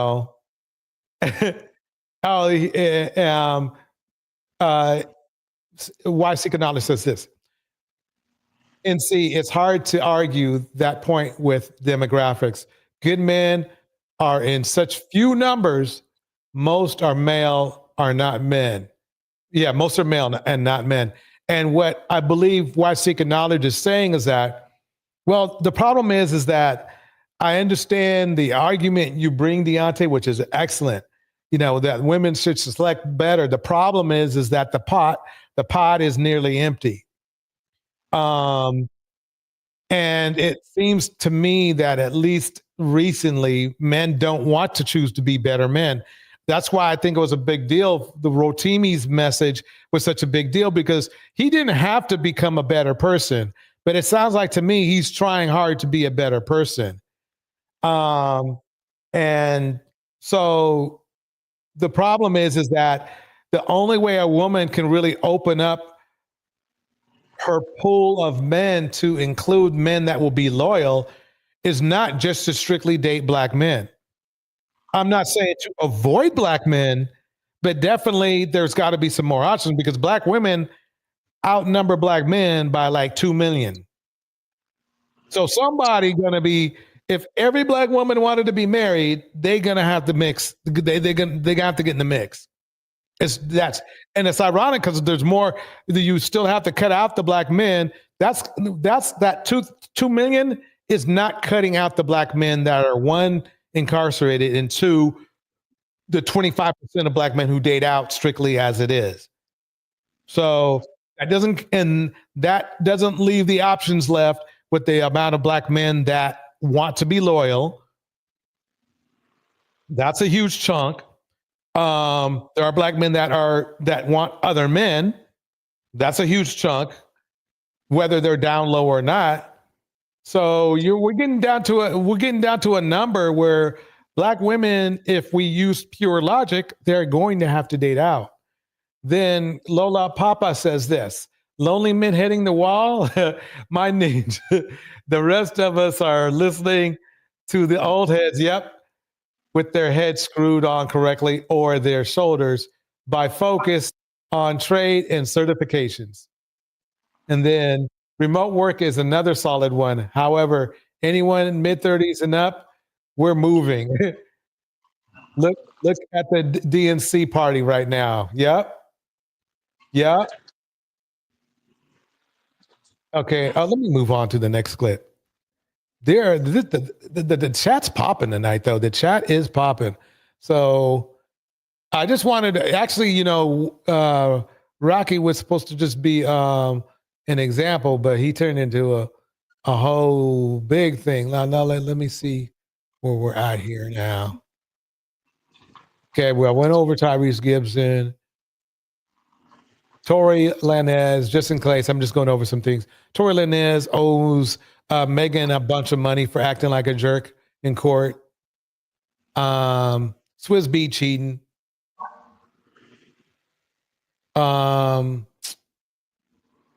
We went over that. Oh, okay, here we go. Here we go. Dusty's by the dozen clip. Wait. Oh, wow, look. Kendra changed her hair. That looks kind of cute. That looks kind of cute. Let me play a clip. Here we go. Hello? What's happening? What's happening? Are you in the bed? Yeah, I'm kind of laying down right now. Why can't you sit up? Are you handicapped? I ain't handicapped. Say what, baby? Nah, I ain't handicapped. Are you in jail? Now look, Kendra has been around a bunch of black people in her life, and she can't even understand what this dude is saying. That's crazy to me. In the house, eating Adele, Lola Papa, NC. It's good seeing you. Why seeking knowledge? Deontay's on stage. Indiana Mom, Tevin's here too. Everybody's up in here. So anyway, let me read what NC is saying. Why seek knowledge? There are a lot of men in the world that have bad intentions. With that being said, women go ahead and settle for the mistreatment just to have a man. A lot of women do, but at the same time, if a man, there's a lot of men with some game. You could say that, but at the same time, yeah, I guess it's easier for me to say it like this. And by the way, NC, that's actually a very strong argument. Number one, it's a portion of the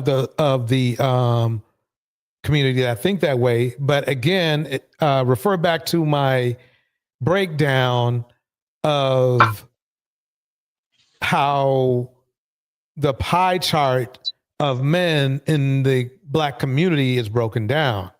30% incarcerated, certain percentage of that like women, like men. And then there's a certain percentage of that are DL and like both women and men, or like men more, but don't want to be, they want a woman for a beard. So it gets down to, I guess what you're saying is that you probably agree with me that women need to expand their options because there's simply just not enough good men with good intentions in our culture to satisfy the needs of women who are looking for loyal men. And then Edie Nadell says, if better women should select better men, then more men need to be better selections. Oh my God, bars and a half. Well said, Edie Nadell. So yeah, you could, if you want, as a person, you want to always, hold yourself responsible for the choices you make. But at the same time, statistically, black women don't have any choices if they want a black man. There's minimal. The odds are you're going to probably get in your own community, unless you're extremely patient, a man that is probably not going to be that loyal. And so let me go ahead and start playing a little bit of this clip here. Here we go. Yeah. Kendra G Singles, the dating app, is available now on iPhones and Android phones. Yeah. You're in, what's your name on IG? I mean, you talking about What's me? the name? Yes, you. You finna kick me out? No, I'm gonna kick the other person out. What's the name? My name is East Bag Forever. I mean, it's your bag. What's your IG name? Oh, it's Little Bad. Okay. Yeah. Okay, wait. So you're in jail? Yeah. Jail or prison? Prison. And there's my choice right there. One of the 30%. So it's kind of like, oh, Tevin's back here. I'm sorry I didn't see everybody down here. Okay, I got everybody up on stage. My bad. Okay, so Kevin and Darnell are here. Okay, so basically the thing is this. The pie chart is, this is my argument, and this is why you know, because I'm going to do it in front of all the men here too. The reason why I support Black women dating out is because there's just simply not enough of us. And Black women, it's funny because we always tell Black women to choose better, but there's just simply not enough of us. But the problem is, Black men don't want to be better. It's like when Black men get more money, a lot of these Black men are pookies to women of other races too. They don't have to be a pookie on paper either. Right. So, I mean, I want to get Deontay's input as well, because I know you have something to say, but that's my input. I'm not in it. There's no emotion in it. There's no, oh, you know, we're all bandits and all that kind of. No, it's basically, look at the math. Black women outnumber Black men by 2 million. Then there's Black men that are incarcerated. That's 30% of them. Then there are the gay Black men. They're not going to want Black women that are totally gay.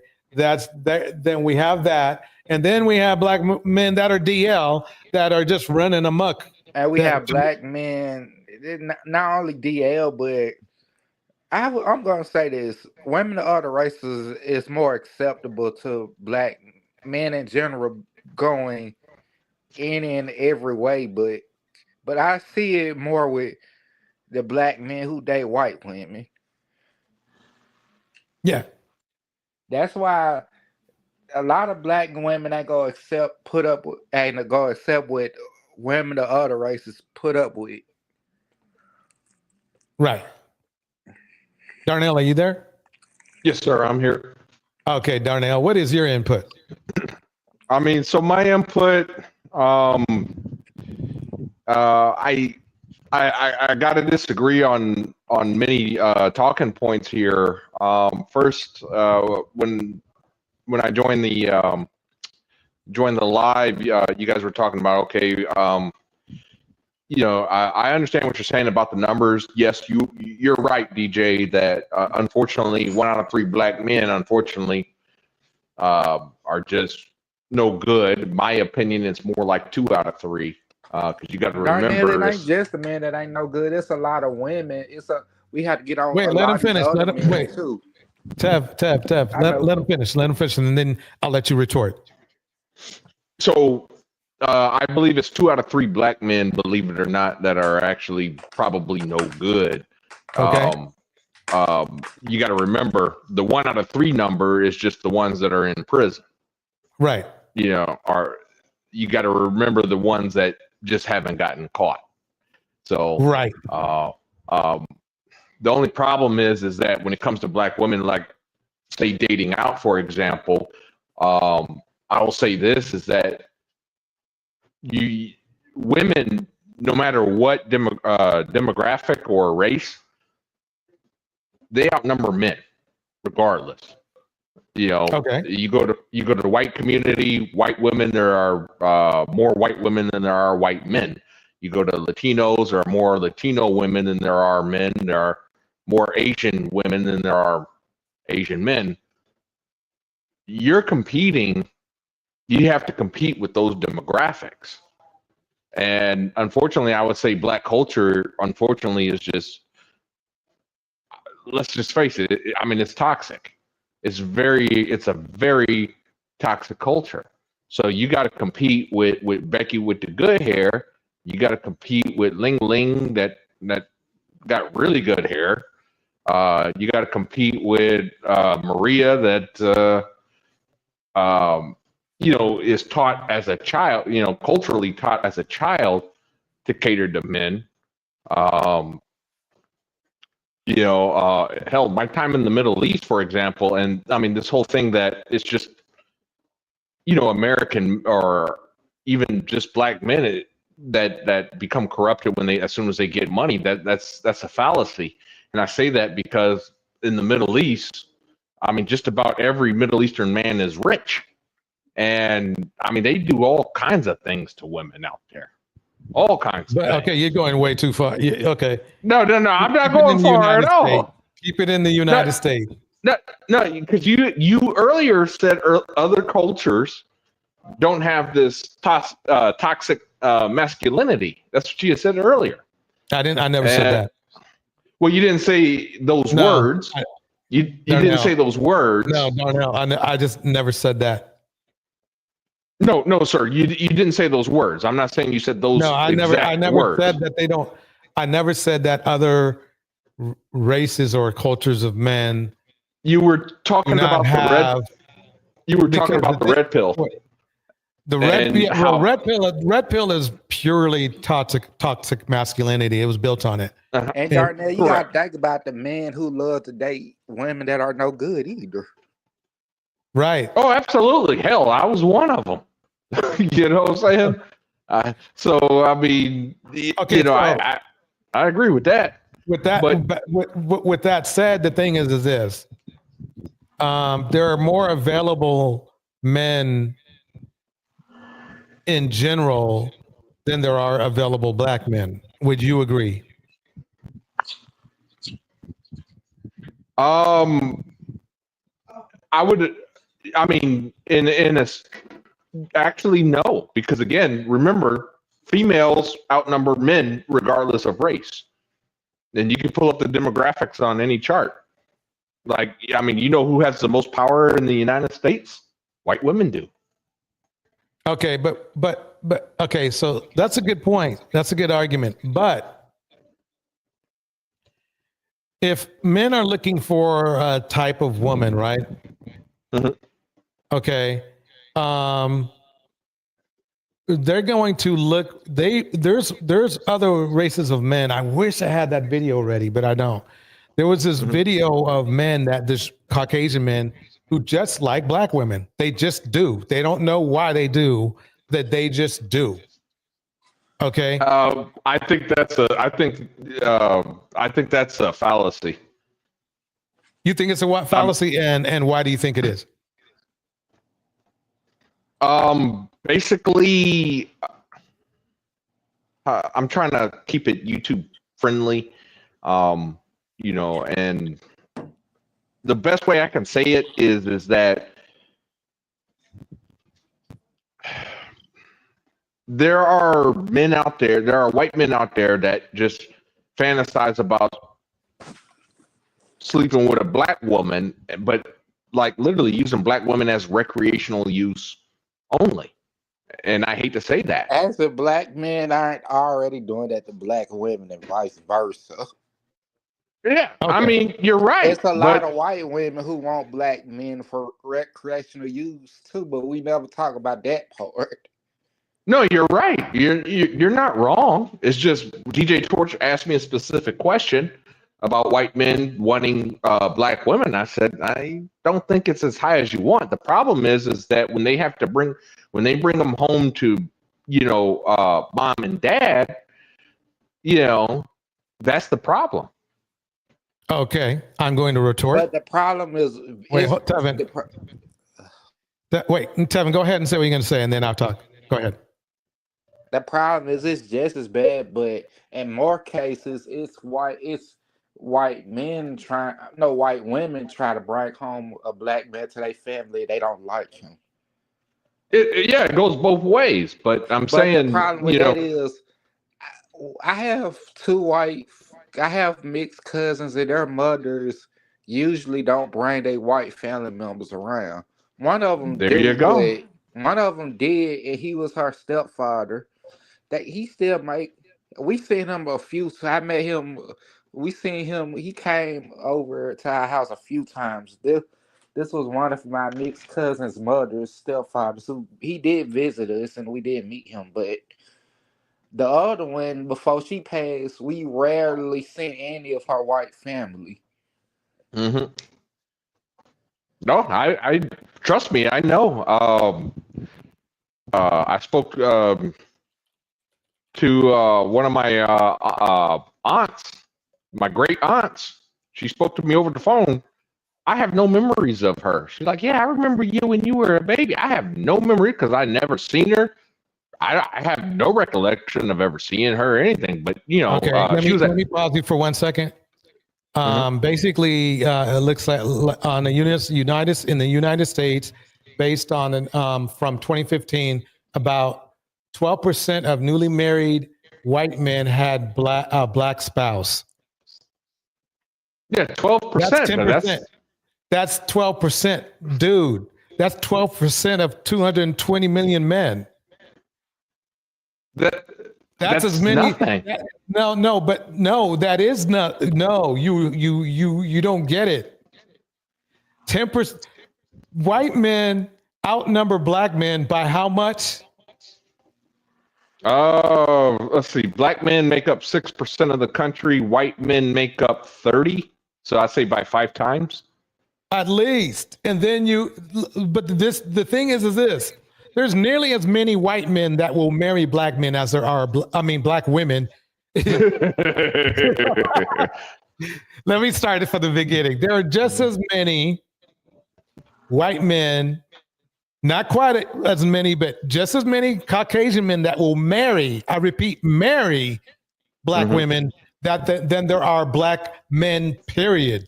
Now remember, we went over the pie chart, right? I didn't even put that in a mix because if we take the 30% of men that are black men that are incarcerated, and then the other 30% that you were talking about that are just haven't been caught yet, right? Literally, you could make an argument that just in Caucasian men,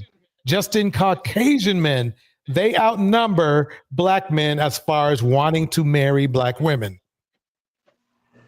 No, I disagree with those stats. In fact, I mean, hell, they're right now. Let me put it up on the screen. Well, hold on 1 second, DJ. Remember, they're building their own communities, and they're saying white only. Okay, so that's your argument? White only. Is that your argument? Hell, and then I'm gonna let Deontay get some. Go ahead, Deontay.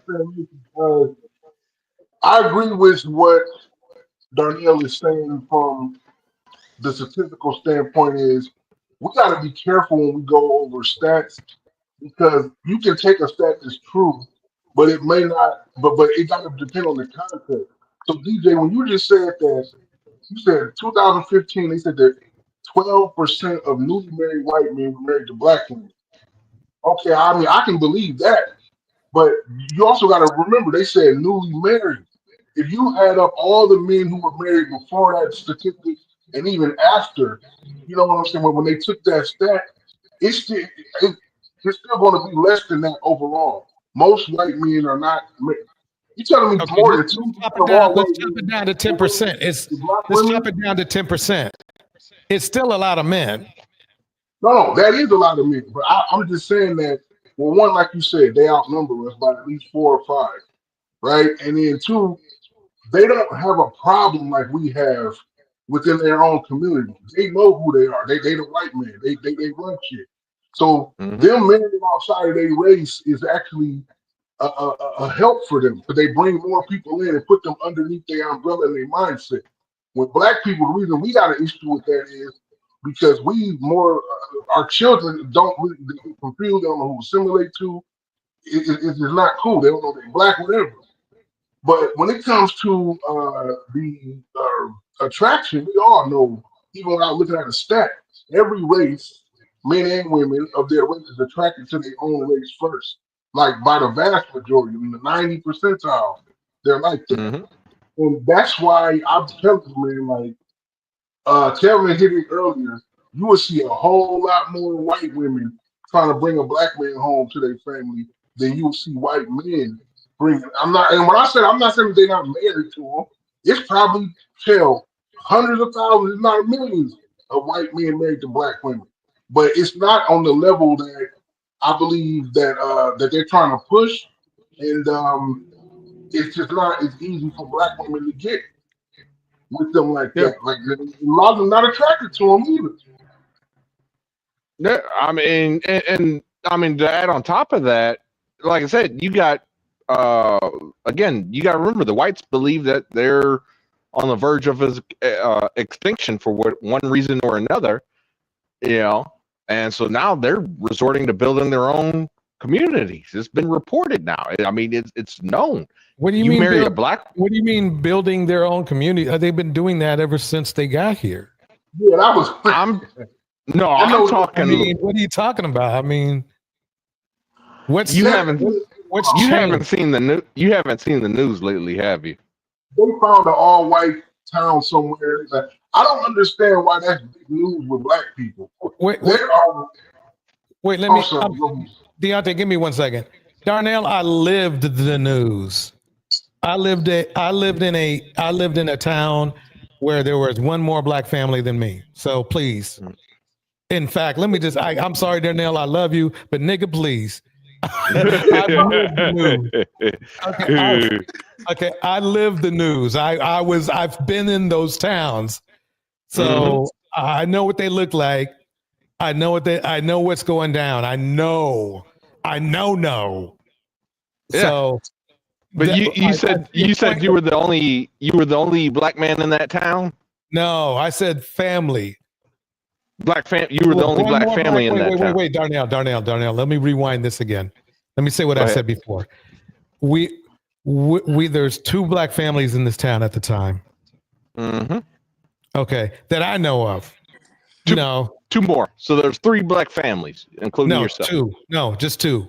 One more. Oh, just 2. One more. Okay. Right. Last name was Joneses. I remember.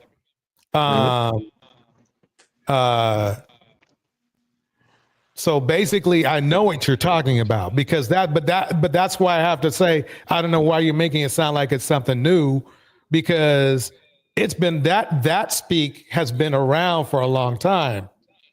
But no, I agree, but it was secretive. I mean, it was policies like redlining and things of that nature. But now they're with President Trump in office, they're open about it now. That's what's changed. Even before, you remember, I'm sorry, this happened with Oprah years ago. There was an island in the Bermuda, this like billionaires lane island where all these really rich people lived. And it was like all whites and like maybe 2 Asians that lived there, but no black people lived there. And Oprah tried to buy a house down there, like under some $1 million. She could easily afford it. She was richer than some of the people that was on the damn island. But it was one of those societies where all the owners had to vote who the next person could be, you know what I'm saying, to buy property there. And they voted her out twice. And she realized that she's like, well, what's the deal? Like, why can't I? And basically she found out one of the people who lived there was sympathetic and was like, yo, we don't want no black people here. Like, we don't care how much money you got. We don't care how famous you are. We don't care if you're African, American, English, black. We don't want black people here. Like, y'all can go somewhere else. And it's hundreds of places in America, small town. They be making them. I was born in a small town, all that type of shit. Like you talking about, DJ. It's a bunch of small towns all over this country, and some of you never even heard of. Obviously, well, it ain't nothing but white people. You gotta remember, it's like 200 million white people in America. Half the white people in this country don't see black people on a daily basis, not even a weekly basis. They don't live with them. They don't go to school with them. They don't work with them. They only see us through the media. If you're not a white person who live in a major city, wait. I understand what you're saying, but I just told you I lived that. I lived through those kind of towns. No, That's what I pointed out, DJ. Think about it. If it was just your family, another black family in a small town, even if it was only 2,000 No, people. wait. Let me break something down. This wasn't even really a small town. This was a pretty big town. That's what I'm talking about. It's not like a small town with a couple thousand people in it. No. So do you believe it was a significant percentage of white people that lived in that town that probably never ran into you or your family or the other family while y'all were there? They knew who we were. Well, I'm sure they don't. I'm sure it gets around. I mean, it gets around. You see what I'm saying? So basically, what I'm saying is that I understand what you guys are saying, but the bottom line is that this has been going on. Those kind of towns. I think there's even towns that the extreme towns are like sundown towns. Like you just don't want to be there after sundown. Yes. But get this, the approval rate of interracial marriages is up. Okay, it is up. It's way up. With that, and they're talking about, grandpa and grandma being cool with, I think it's more so their man being married to a black woman than the other way around. But it's up.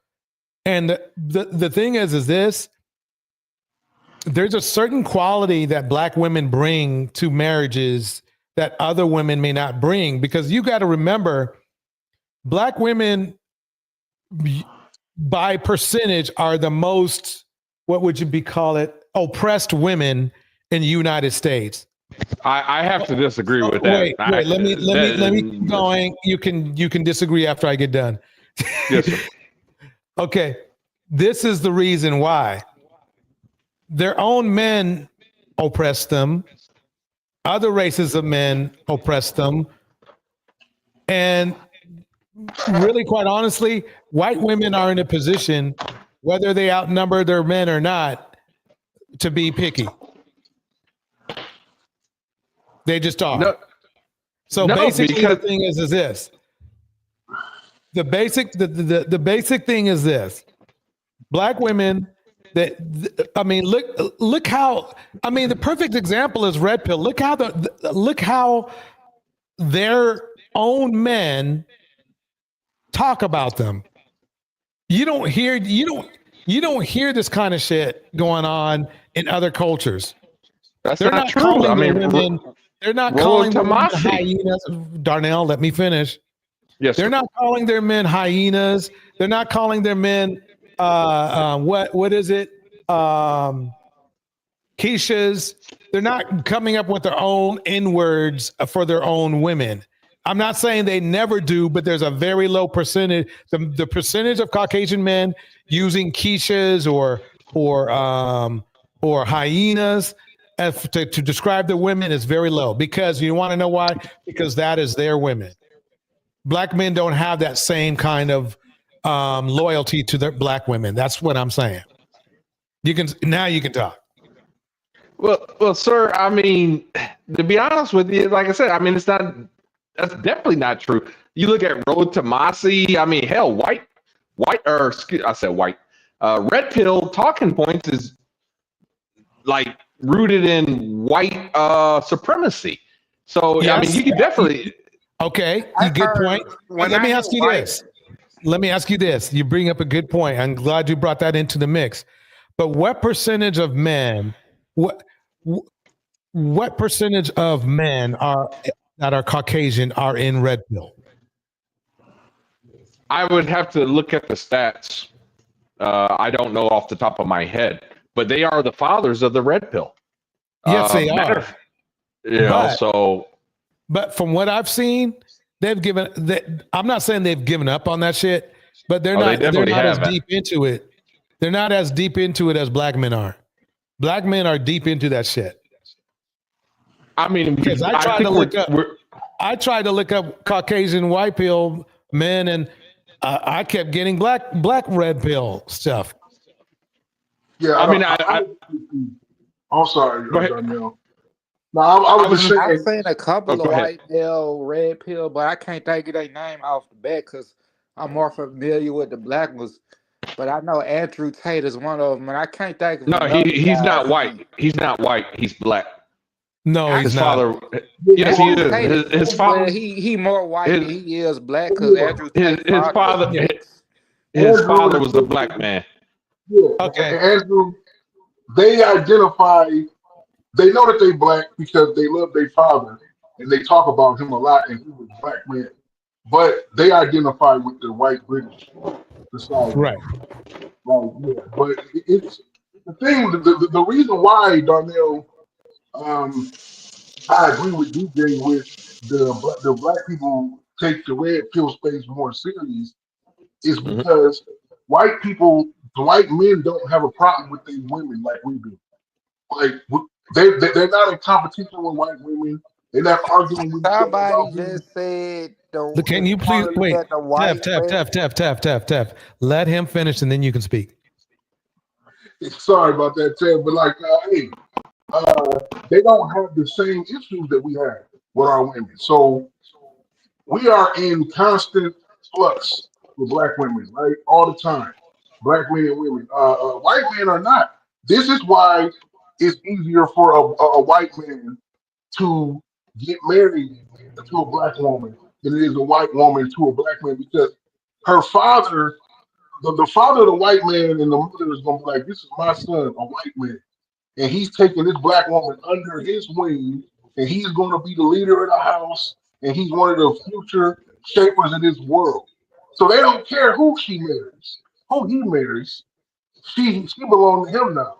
The vice versa, they don't like that because they looking at it like, okay, my white daughter is about to be under the wing of this damn Negro over here. And it's like Hulk Hogan said before he died, I know it's jacked up, but I actually kind of agree with what he said.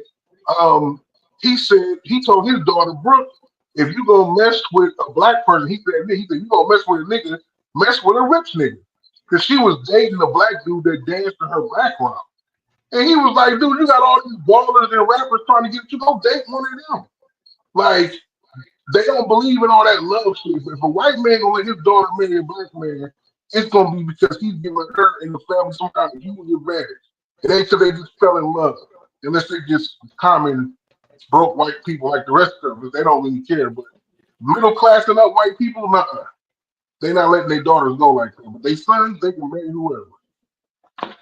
Wait, hold on one second. I'm going to play that clip. Hold on. Here we go. Wait, let me turn it up because it's muddy.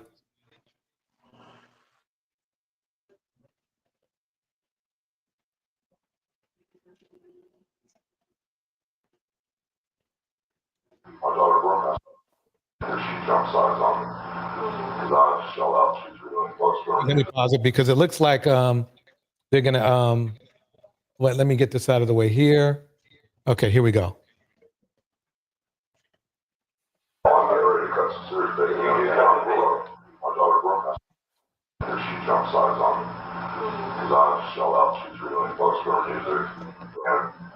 been trying to help her. I've done everything. Fucking the damn day. And I know the radio like jackass. He's working with me to make work. He goes out and we should call her today and do the shit I do. Stop. Yeah. Over guy. That's all. He's like a base creep. Did more for her a year than anybody's done. Okay, he had one song after 10 months to shoot it back up and back. Yeah. And momentum, but I try to be the realist. And this is your option. You got a better option. Said you can try to fuck. I go right now. There's nothing else. We're doing the best we can. So it gets to the point where our Brooke was fucking. Wait. Let me get that off screen. I ain't going. I don't. YouTube is not that smart. Their algorithm might pick that up. You saw the N word there, right? Let's just put it this way. I take your word. I take your word for it. That's what Hogan says. Yeah, and like I said, I don't condone him saying the N word, obviously, but I'm not. At the same time, I'm an adult. The same way that black people that we talk crazy shit about white people and call them whatever behind their back when we in private. Right. they do to us. So I look at it in context again. He basically told her, "Yo, what's up? You're not about to be out here wasting your time and your youth with your body, messing with these brokies." I mean, come on now. That's something that I mean, I understand that part. But I just don't know how easy that would be. Because I mean, honestly, DJ, if it was really that simple for people to just say, just go date the other race, like, then honestly, at this point, your ass off. I'm definitely not saying that. Let me break down some shout outs. Brina West is in the house. Along with Henry Mars is back. Angela Reddick is in the house. It's good seeing you, Angela. And no, there's some complications that go with it. But what I'm saying is that Black women need to open up their dating pool. That's what I'm saying. It's basically simply that. Okay, let me ask this argument to all three of you guys. What if you had a daughter and she had to go date somebody, would you want her to date the best man she could find, or just date a Black man no matter how shitty he was? Best man she could find. Date. That's Okay. a loaded question, man, 'cause when you say the best man she can find, and then you just said, or a Black man, oh, I choose the Black man. But you put so much negativity, like, I think I don't want her dating what I'm saying is this. No, you didn't hear what I said. I said this. Would you rather her date the best man she could find, or just a Black man who would treat her like crap? What I'm saying is that Black men are in the best man pool. They can be in the best man pool, but would you rather her date just a Black man, regardless on how he treats her? Does that make sense?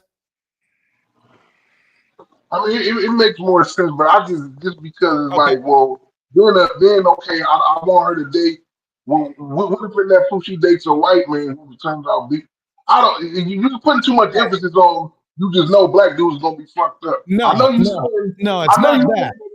Black people in the other side as well, right? But it's like, in other words, as MLK would say, is instead of how they were saying, yeah, judge a man by not the color of his skin, but his character, right? Take judge out and put date in. okay. Do you see what I'm saying? Yeah. You gotta. If I was in that situation, I would tell her date whoever she wanted, but I don't have. I mean, it would be great if he turned out to be the same race, but at the same time, the way that things are going now, it's like pretty much I'm saying, look, date the best. If he's if he's a Romulan and he treats you good, go for it. You see what I'm saying? If I have to make an extreme, the best Black man she can find. Like, there you go. Like, that's how I answer that, because it's like, yeah. Because the thing is why I'm saying that is this: if you tell a Black woman to find the best Black man she can find, that's the best Black man she can find. And then, so basically, the thing is this: how good is that the best Black man she could find with all the numbers we just went over? Darnell says 2 out of 3 are bad. You see what I'm saying? So with that said, there's going to be some women that are going to be, back in the day, we got ass out. They're just going to be out of luck. So should that woman be out of luck? Okay. Because she's just all in on just finding a Black man, no matter how it goes, right? Or should she just kind of like open up her options? Yeah, but just like I said, 2 out of 3 Black men I think are bad, which I'm going to stand by that statement. when you look at whites, I would say 40% of white men are bad. So that leaves 60%. Well, guess what? Okay. You're competing with those white women. You're competing with Becky with the good hair. You're competing with Ling Ling. Darnell, I get it, but I have a question for you. So what percentage of Caucasian men are in the black woman's dating pool, do you believe? What percentage of Caucasian women are in the... I didn't say that. I said, what percentage of Caucasian men are in the black women's dating pool? I would say probably maybe 20%. That's a lot. No, but see, okay, Darnell, I'm saying that's a lot. I would actually say it was maybe less, but you said 20%. 20% of 230 million Caucasian men. That's kind of a big pool. There's only 20 million black men, right? Mm-hmm. Yeah, it's about 1 million. You see where my argument's going, right? You see my argument. But and we're there's just talking about white men. We haven't even got to Latin men, Asian men, men that are other or other cultures and races of men. We haven't even got to them yet. But there's a difference between dateable, because there's a difference between dateable white men, because you got to remember, there's some of them. I mean, Darnell, let's start over again. Hold on. No. Okay, Darnell, I need to ask you again. What percentage of Caucasian men do you feel with that are eligible and kind and positive, that kind of stuff, right? Well, that part I couldn't tell you. Okay, so now, you moved the goalposts on me. What percentage is that? I couldn't tell you. Again, you moved the goalposts on me on that one. No, you did. You said because that's your argument. You're saying, wait, Darnell. You first you said 20%, and then you said, wait a minute, that does not count. This. No. That's not what I said. That's not what I said. That's not what I said. What I said was 20% of white men, I think, are willing to date black women. However, that doesn't mean that these guys are nice guys. I'm sorry to interrupt you, Darnell, but I don't want the however. Give me the percentage you think it is, okay, with all variables in there. Bad men, fetish men, all of that. What do we have? Well, if I believe 40% of white men, again, and I'm guesstimating here, okay, this is a guesstimate, not official numbers, but I believe 40% of white men are probably bad, which leaves 60%. I said 20% are willing to date black women, okay? 20% of that, 60%. Okay. All right. Of that, how many of these men are good? Good men, that, or marriage material. I don't know, because you got to remember that there are going to be some white men that use black women as sexual objects. Okay, so that's what I'm trying to say is what percentage. Okay, what percentage? How about this? I'm going to be very aggressive and say 5%. 5%. 5% of 230 million is 10 million Caucasian men, something like that, right? 100 million of them. Okay, there's 100 million. 5% of 100 million, how many is that? 5 million. Well, you think that's the only? That's a pretty decent amount. Yeah, well, I actually think it's bigger than that. Okay, so let me just ask you real quick. When you say this, do you mean as marriage-minded dating? Or marriage-minded dating. That's the point I was trying to get at. That's the point I was trying to get at. Darnell, marriage-minded dating. Because the thing is this. What percentage of black men are marriage-minded dating? Marriage-minded. What percentage? Give me one. I don't know. Let's be positive and say 30%, because remember, if they're in 30%, is that good? Yeah, I think about 30, maybe 40, but no less than 40. Because it would show it if it was. Okay. So, because remember now, we got some men that are, when we're talking about available men, what percentage of available men do you believe would want to be in a marriage, a loyal marriage? Not a Swiss beat marriage, a loyal marriage. Yeah, were they plan on being loyal to her too? I don't know, man. Probably somewhere around 30%. Okay. 30% of what? 20 million men, right? Yeah, now I think it's about most colors, though, by the way, of men. Like, so I'm not just saying this is only black people. Because I'm talking about men who just know that they're not going to cheat. They intend and will stay faithful to their wife and loyal. About 30% of men who would do that. Okay. So I like that. Let's go with that, right? So basically then we have 5% of good Caucasian men, 30% of good black men. The Caucasian men pool, though, that was pulled from the 5% is close to equaling the 30% of black men. Because there's just way more white men. Yeah. Do you guys see where I'm coming from? Think about it. There's but you're men who now you're not interested in black women too instead of white. It's just no, but we already no, but Tevin, we already took those out of the. We took that's part of the 95% that we ripped out already. That's why we got 5%. That's why we're down to 5%. But you can't, because these aren't official numbers. I mean, I don't know anyone that has done a poll.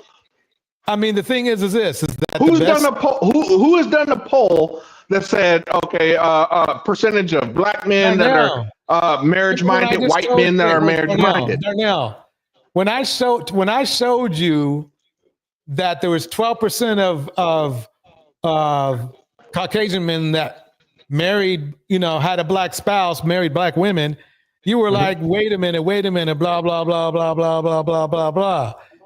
Okay, I showed you a number. I'm literally showing you on Google a percentage.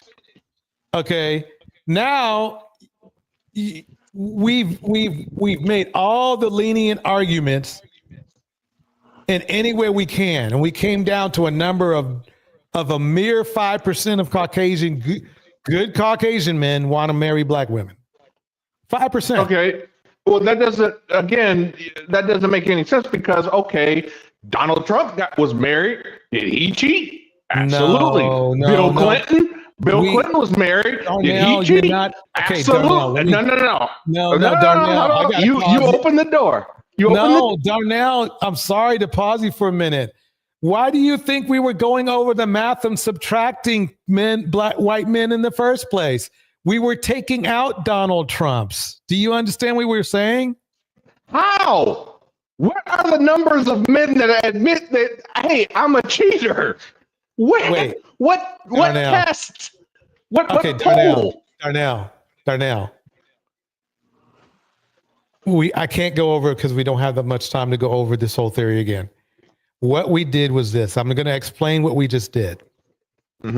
What we did was we said, okay, there's shitload of Caucasian men in the United States. I think Deontay said it was 100 million. Let me look that up immediately right now. Hold on. Yeah, if they make 30%, there's wait, no. Well, please, give me some quiet just for a second. Well, I like to do math. Yeah. There's 370 million Americans. Of that, 30% are Caucasian whites. Caucasian whites. 30% are white men. Yeah. So that would make about 97, 98. Let's call it 100. And I'm doing math off my head. Okay, let me go. For some reason, okay, 29%. Caucasian men. Yeah, because you have to remember, white women still outnumber white men. Yeah, by 3%. Yep. Hold on one second here. And you said there's 270 million people in the United States? 370. Okay. So 10% would be And 37 so million. we're gonna make it super simple. We're gonna divide that by 3. No, what you want to do is you want to take 370 million. That's going to be 10% is 37 million. So now where'd you get the multiply 10% that by. from? Wait, where'd you get the 10% from? You just said that there were 30%. I know. I'm trying to make the math easy for you, DJ. Now multiply. No. I'm just gonna take. Yes. Darnell, It's math. I'm trying to you help need to you. calm down, man. Darnell, man, you need to calm down, bro.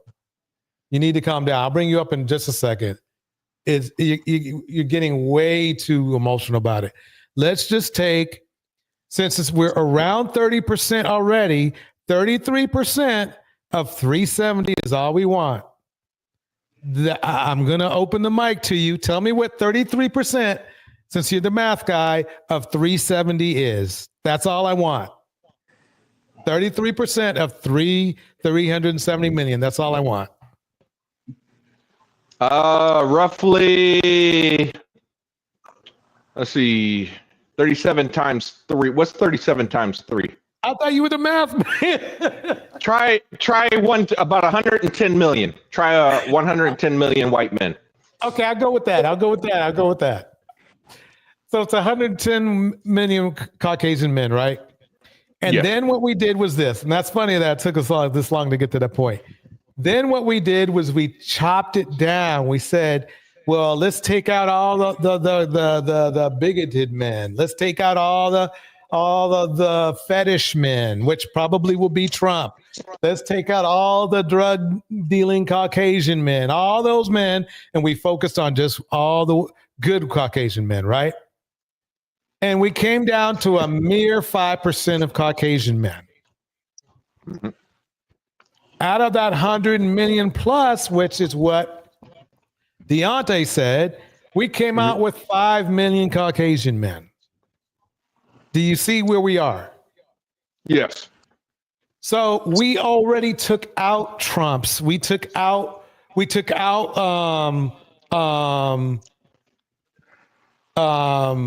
Hulk Hogan's. We took all of those guys out. We scraped it down to the bone and came out with a mere 5% of Caucasian men that are good, that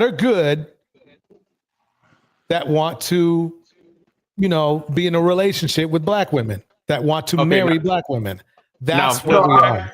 Now factor in what the white women, Becky with the good hair. No, remember, you have to compete with Becky with the good put hair. those in the mix because we took those guys out already. We took out of that 5%. Yeah, because think about this, Darnell. Like, he's right. We did. If you're saying that of all the white men in the country, you got 5 million of them who are willing to marry or open to marry a black woman, then that would make sense. Like you said, all the white girls and everybody who they would be competing with, they've already been taken up on. This is the last people that's left. And they decided that, now, if you say, I think I know what you're saying too, if you're saying that these men aren't guaranteed to marry black women, they're just open to it. Correct. They just options. I know what you're saying with that one, because that would shorten that number down even lower, but we're just talking about if they're willing to do it, open to it. We're not saying if they're going to do it for a fact. If we do it for a fact, that could probably be 1 million or 2 million. It'll be at least half that, maybe even less.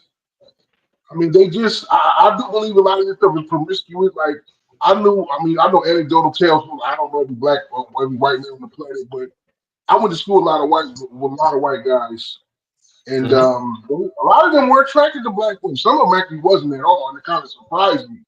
Like, not even the bad beautiful ones they wasn't attracted to, but a lot of them was attracted to black women. They wanted to have sex with them, but they did not want to marry them or have children with them. You see what I'm saying? Like they wanted to have their own type of kids. That like it's just what it is, and that's a natural thing too. Like it's not like really a racist thing when you make it racist. No, it's not. It's not a racist thing. It's just you got, like I said, you got a lot of white men out there that, hey, I just want to have sex just like any other man. I mean, if a black woman, Dante, let me ask you this question, Dante. Hold on. We're getting off. No. We're getting off. How are we getting off?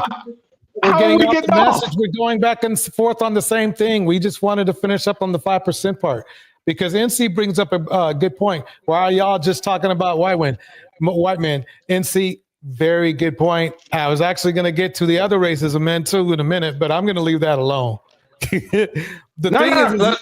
Let's go through it. I mean, when you go to Hispanic men, 9% are Hispanic men.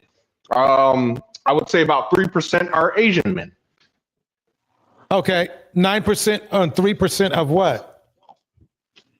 Of the country, of the United States, are 9% is Hispanic men, 3% is Asian men, roughly.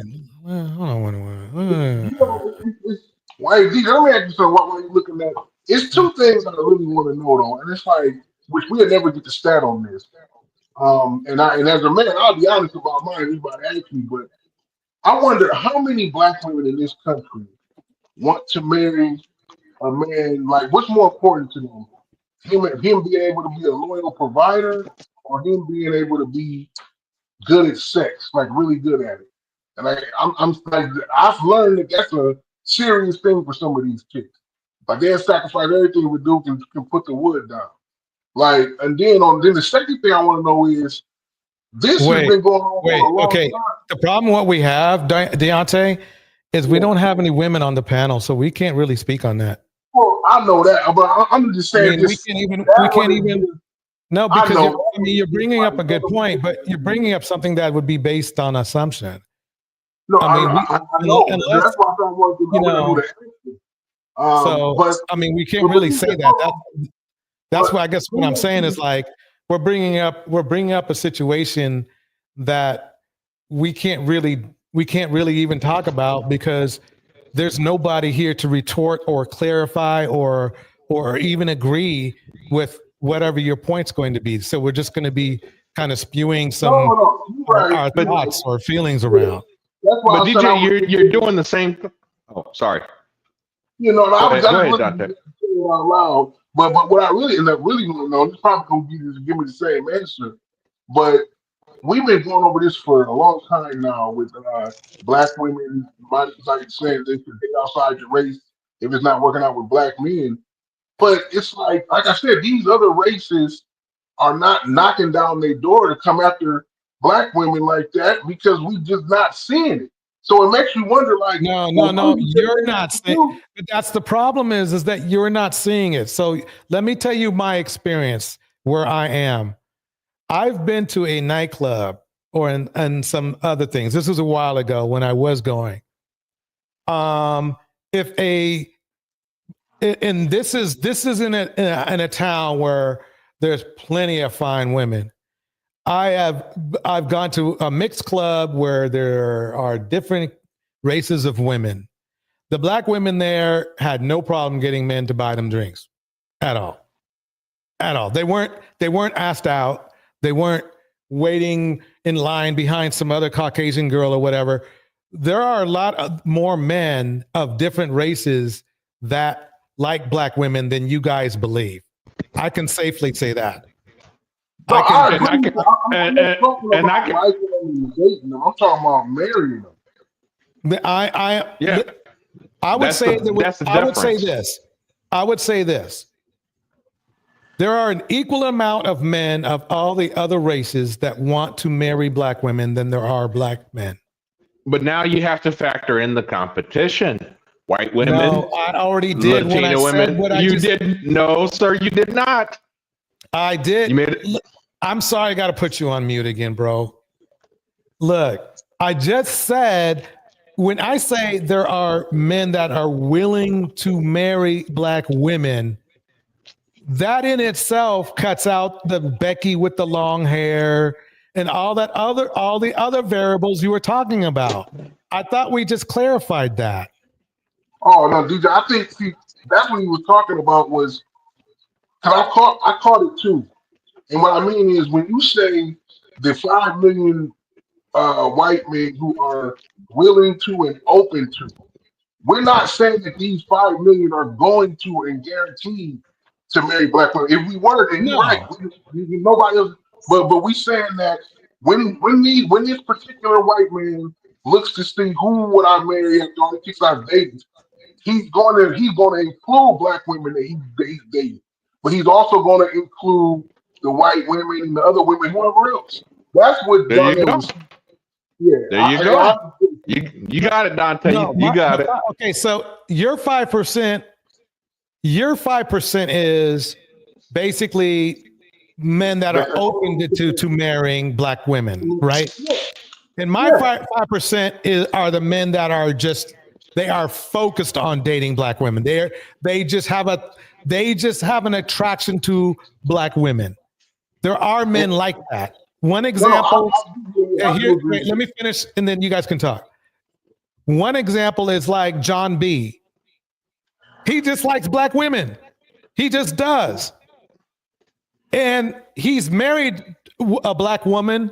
He's only married black women, number one. I mean, he's only dated black women 90% of the time, number one. Number two, he married a black woman and is still married to her, and they're on like year 20-something. So I think the fetish thing is that's the type of men I'm referring to. And there are, believe it or not, there are just some men that they just have a thing, just like there are some Caucasian men who have a thing for Asian women. They just do. That is one, and by the way, that is one of the largest mixed groups in the United States is when it comes to Caucasian men, is Asian women. They love them some Asian women. But there's a reason behind that. There are some black men, there are some Caucasian men, that are they just like black women. Just like there are some black men that just like Asian women or like Filipino women or just like, Hawaiian women. They just do. That's just what it is. And 5% is a mere amount of men to say that just are like that. DJ, let me ask Dante a question. And here's another question. Did we, as far as black men, calculate in those black men that just want to date out? The 25%. So we got the 30% that are in jail and the 25% that just want Caucasian women. No. When it comes to now we're going back and forth on numbers. We could be doing this all night. The fact of the matter is that the black women have the simplicity of this all is that black women have a lot more options than we think they do, and they think they do. The only reason you're thinking that is because you're thinking that. No, options in dating. I agree with you. Options in dating, absolutely. And no options in dating that can be forward in marriage, and I'll tell you why. Oh hell no! The equalizer. That's where I disagree with you. This is the thing. Which race of men are more focused on their reputation when it comes to being married? I would say Asians. I would say two. Then who? Whites. Okay. So the thing is this. So the bottom line is this. If Caucasian men are more focused on their reputation, do you think cheating on their wife, regardless of race of their wife, is going to help their reputation or hurt their reputation? It doesn't hurt at all. So you think they can cheat on their wife and that's not going to hurt their reputation? Absolutely. I mean, we've had presidents that have done it. Yeah, and they nearly got impeached because of it. Only one. Right, but it's still, you said presidents. Not like we had 100 million presidents. Yes, but we've had 47 41? presidents now. No, But- we've had more than 41. But Okay, we've so had how many of 47 those presidents. How many of those A presidents that we a know lot. cheated? A Like they were lot. caught cheating. I'll tell you the first known one was Thomas Jefferson, fathered a whole black family. He was the first known president to cheat, but there was a whole lot of presidents. John F. Kennedy cheated. Franklin Roosevelt cheated, and he was in a wheelchair, by the way. Still cheated. Here's my argument to that. Let's get out of the history part. And let's move up to Coldplay. The Coldplay incident. Right? That was a white man that cheated. Wait. Let me finish. All they did was cheat. They're probably good at their jobs, right? They was making that money, right? Mm-hmm. Why did they lose their jobs? Didn't they work together? They sure did.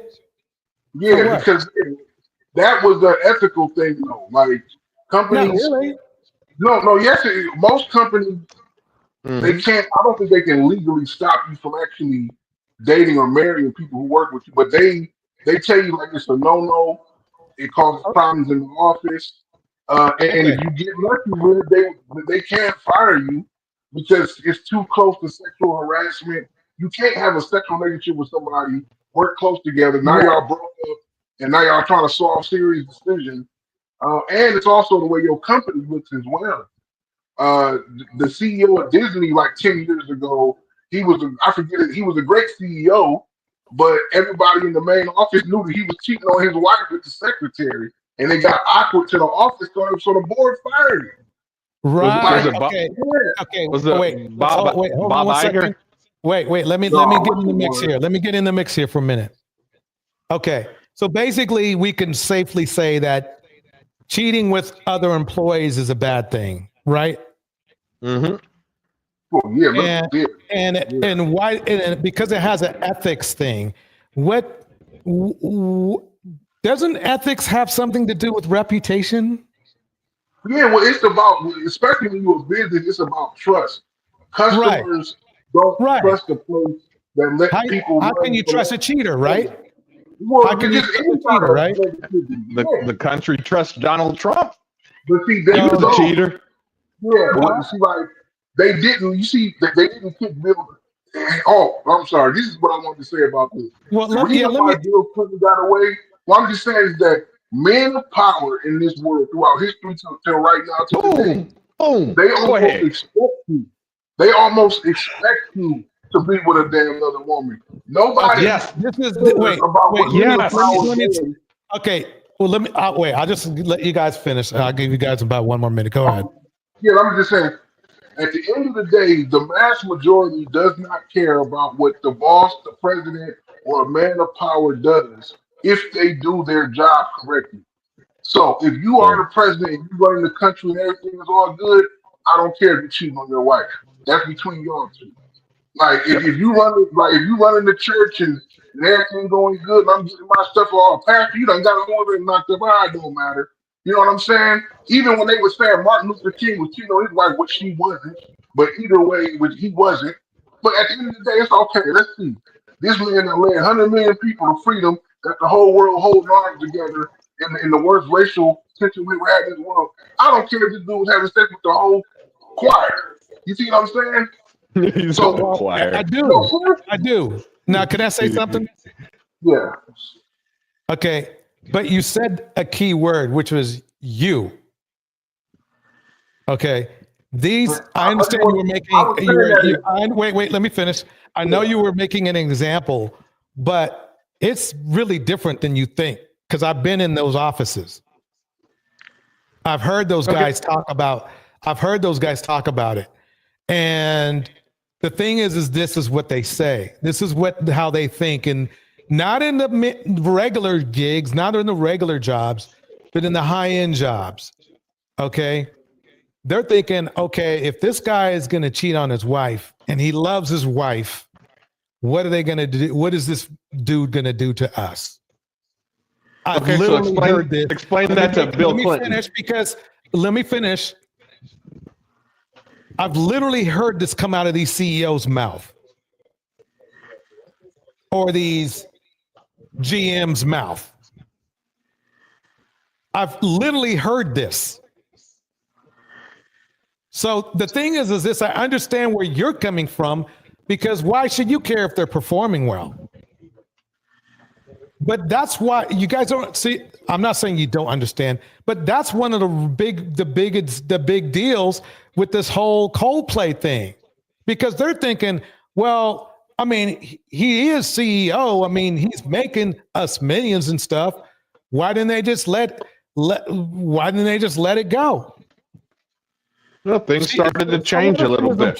So what if she was employed there or not? I mean, that's literally their 2/3 of their dating pool.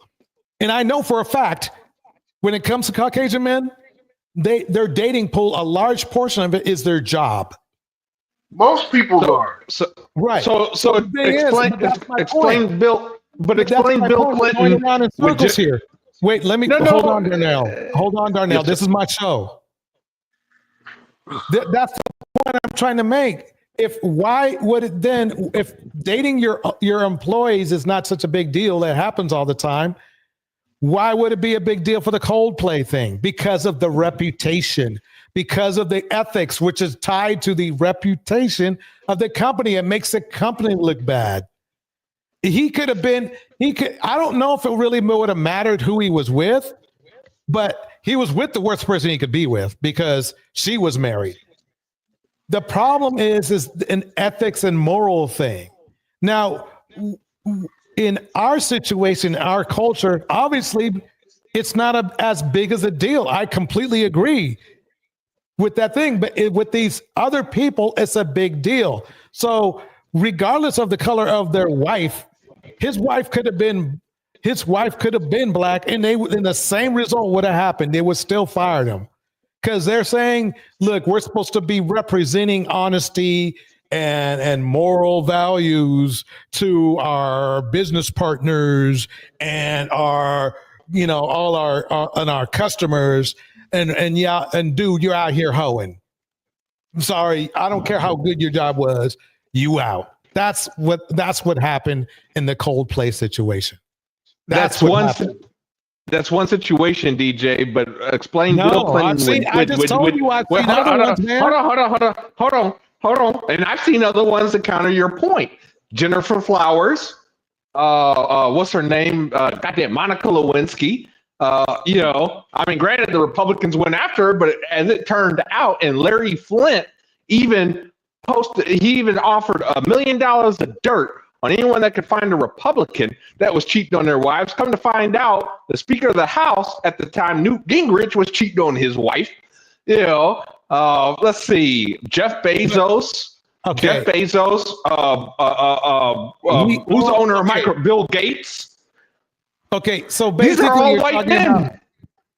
Those weren't CEOs. Number one. Bill Gates is the owner of Microsoft. He's the CEO of Microsoft. Right. But what you're not, this is what you're not what I don't think you're understanding. This is the thing. Exactly what NC actually said. They're all hypocrites. They say they need to say in public, white men are being charged with, whatever, with PD, hiring stuff. The thing is this. You're talking about some men that are extremely powerful, number one. Number two, they're not going anywhere. Of course not. They're not going anywhere. So it's safe to assume that society accepts this kind of behavior. The society does and they don't. They do. The majority of society does, though, and the majority wins because think about what happened when Donald Trump. If all of this what we saying is true, even if it was half true, Trump should have never won this 2024 election or the 2021. 2016, you mean 2016? Yeah, 2016. I'm sorry. Now get this. Here go the funniest part about this. Shout out to Tanya Sweat in the house. This is the thing. What you don't understand. There's always going to be some outliers. Yeah, but this is not an outlier though. White women voted for Donald Trump more than they In voted for droves. him, and Because then you more want than to they know voted why? for Kamala. Do you want to know why? Because they felt I he know was a why. man. Tell me why you think why though. They did because they basically didn't want a non-black president. It had nothing to do with that. Hillary Clinton ran in 2016. Yeah, she was a white woman. And Hillary Clinton lost the white female vote. So come on, DJ. Okay. No, wait, Darnell, calm down. You're gonna have to calm down, bro. I don't mind you making a retort, but you're gonna have to relax a little bit, okay? I apologize, DJ. I'm just trying bring to it down a notch. I'll bring it down. I'll bring it down. Okay. You don't have to bring it way down, just a couple clicks. But yes, sir. Basically, the thing is that number one, I don't know how we got into fucking politics. In fact, no, how do we get into fucking politics? I thought we had a political thing. I am trying to keep it as real as possible. So this is the thing. I heard the mention of ethics. Ethics is tied to reputation. A company likes to have a company that does not seem like they're hoeing all the time. Okay. The guy, if we were going by the theory or the argument that it's accepted all the time, then they wouldn't, there's no big deal. There's no big deal with the Coldplay thing. But it made big news. Okay. And it wasn't because they were pals and that. If they were just coworkers going out, then there's no problem with it, right? Obviously, there's a problem with a cheating man in that culture. And I think that we need to reel it back to where I was saying before. The question is, who values reputation more? Men in our community or men in their community? Okay, I still say white men do overall. Okay. Just from, and I'm not just talking about just the men. We're talking about even from a young age, like white teenagers and men in their teens or early 20s, they don't want to have a bad rep. Like a lot of kids in our society and black men, I mean, just the way we act. But I'm not. It's not just. I don't want to just say it's the black men, but just I'm gonna stick to it for the subject, for the topic. Yeah, we don't take a lot of shit serious. We don't care about how our image is, which is our reputation, our respect. We just don't like it, and that's where they come up with shit like this black fatigue or whatever the hell it is. Like you got Nick Fuentes up here saying black people is their own. Well, he right about that. We do cause our own issues in a lot of situations. You can't go to a restaurant and be in there smelling like a kush bomb, dressed in your pajamas with dreads hanging down your back that you ain't washed in 5 weeks, or coming there twerking on the damn couches. You know what I'm saying? At the damn Waffle House. So yeah, we don't care about our rep like they do. You're right. Okay, I'm just gonna move forward. Here we go. The funniest 10 minutes of your Okay, I need to bring it up some more. Hold on one second.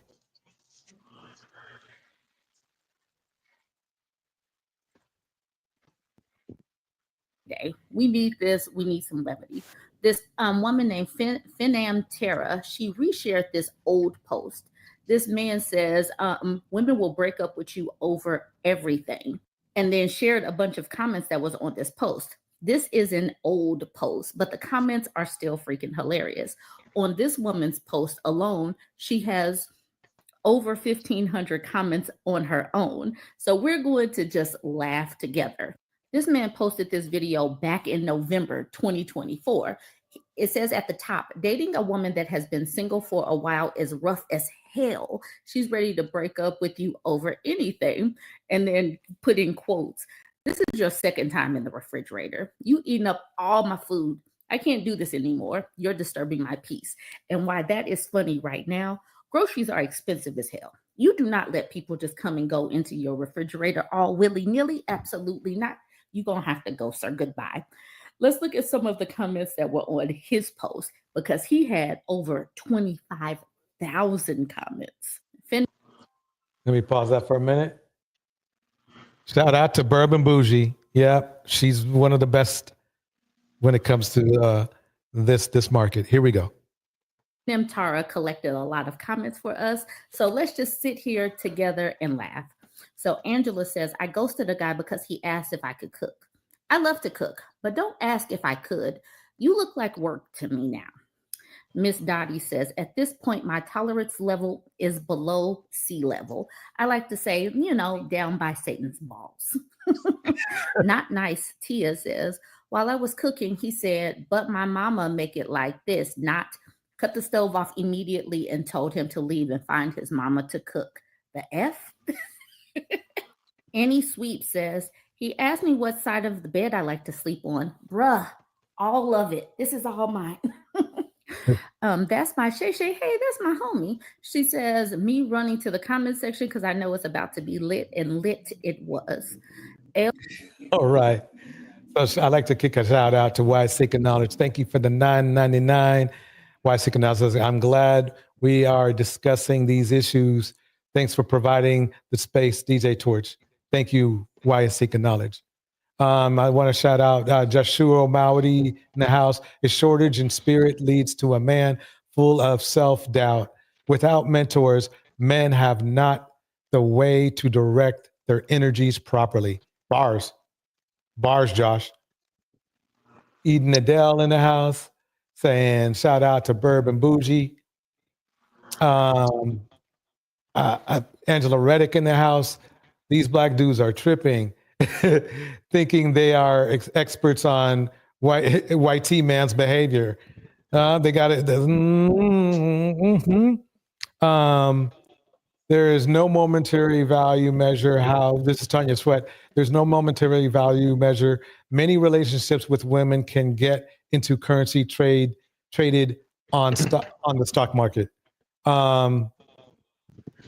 Indiana Mom, black men praise cheaters, liars, criminals, and abusers. They're backwards compared to normal men of the world. And then that's Indiana Mom. Very good, strong argument. I mean, that can be made. It sounds bad, but then you look at what we do.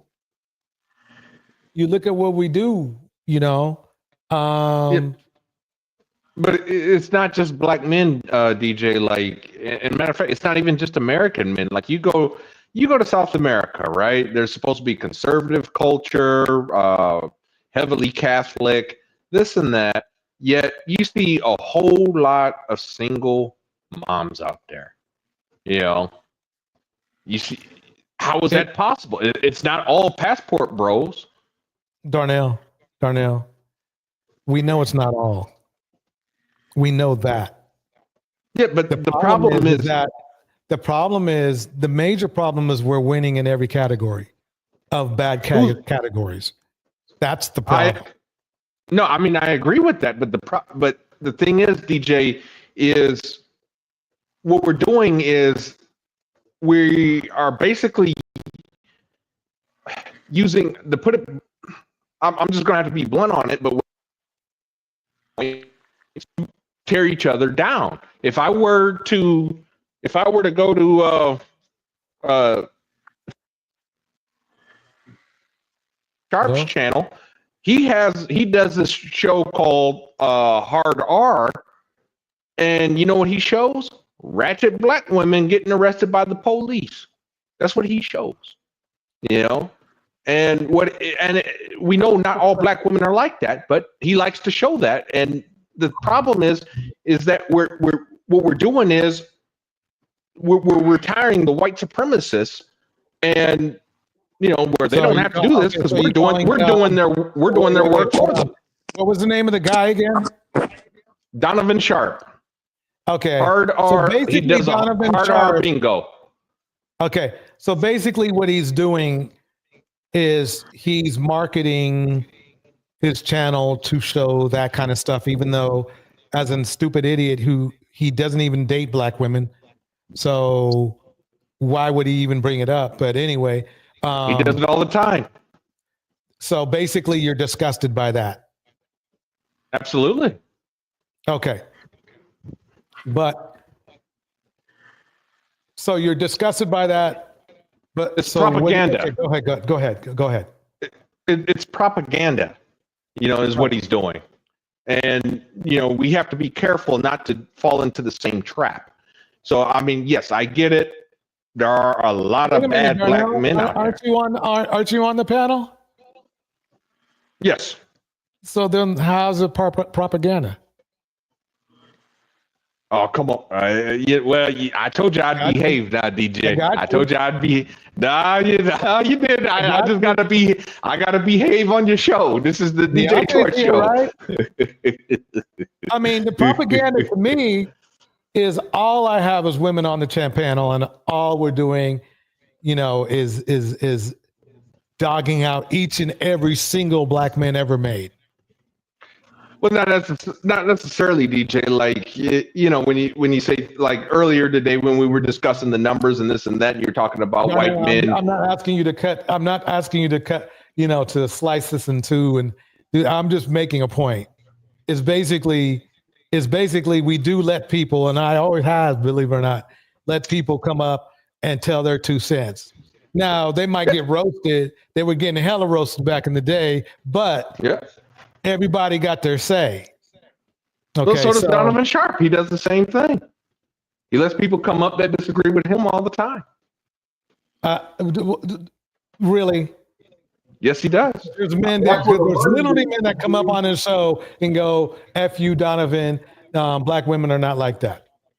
I never said F you, but I was on his show once and I disagreed with him. Okay, you did once. You. Who else? My point exactly. I just don't. I don't watch his show like that anymore. Like my point exactly. Why don't? I'm sorry. I agree with you though, Darnell, when you say that, because it's that's where the money is in the disagreements and the back and forth. If you came on the show, if everybody just totally agreed with each other and was like echoing each other, just wouldn't nobody want to watch it, But I do agree that, like I said, when I first discovered DJ Torch's channel, I understand what this channel is for, who it's meant for, and this is a voice basically for the women. That's why I be quiet a lot. Because I could trust, I can retort almost every damn thing that happens up here, but it's not for that though. Just like old dude's channel, it's terrible what he does. I've seen the dude's channel before. All he do is show ratchet black chicks acting crazy with the police, and he gets some good ones, just like Kendra G. It's people like, if we come on here, DJ always showing the ratchet dusty dudes on Kendra G, right? But it's other channels out there that only show the ratchet 7 baby dad women on Kendra G's show. You know what I'm saying? So you just go with what platform you got to speak their language, but I'm not gonna sit up here and hear something completely ridiculous and just okay. And so I am glad the DJ allowed us to come up here and give our retort to things. But some days we lucky now. Some days these girls will come up here. These ladies will come up is to when the DJ Torch talk about the good black man, nobody is interested in that. Right. Yeah, exactly. That's what I said. Exactly. That's why the money is in the arguments. It's in the, you want to know what my worst show of the year was? Black Excellence.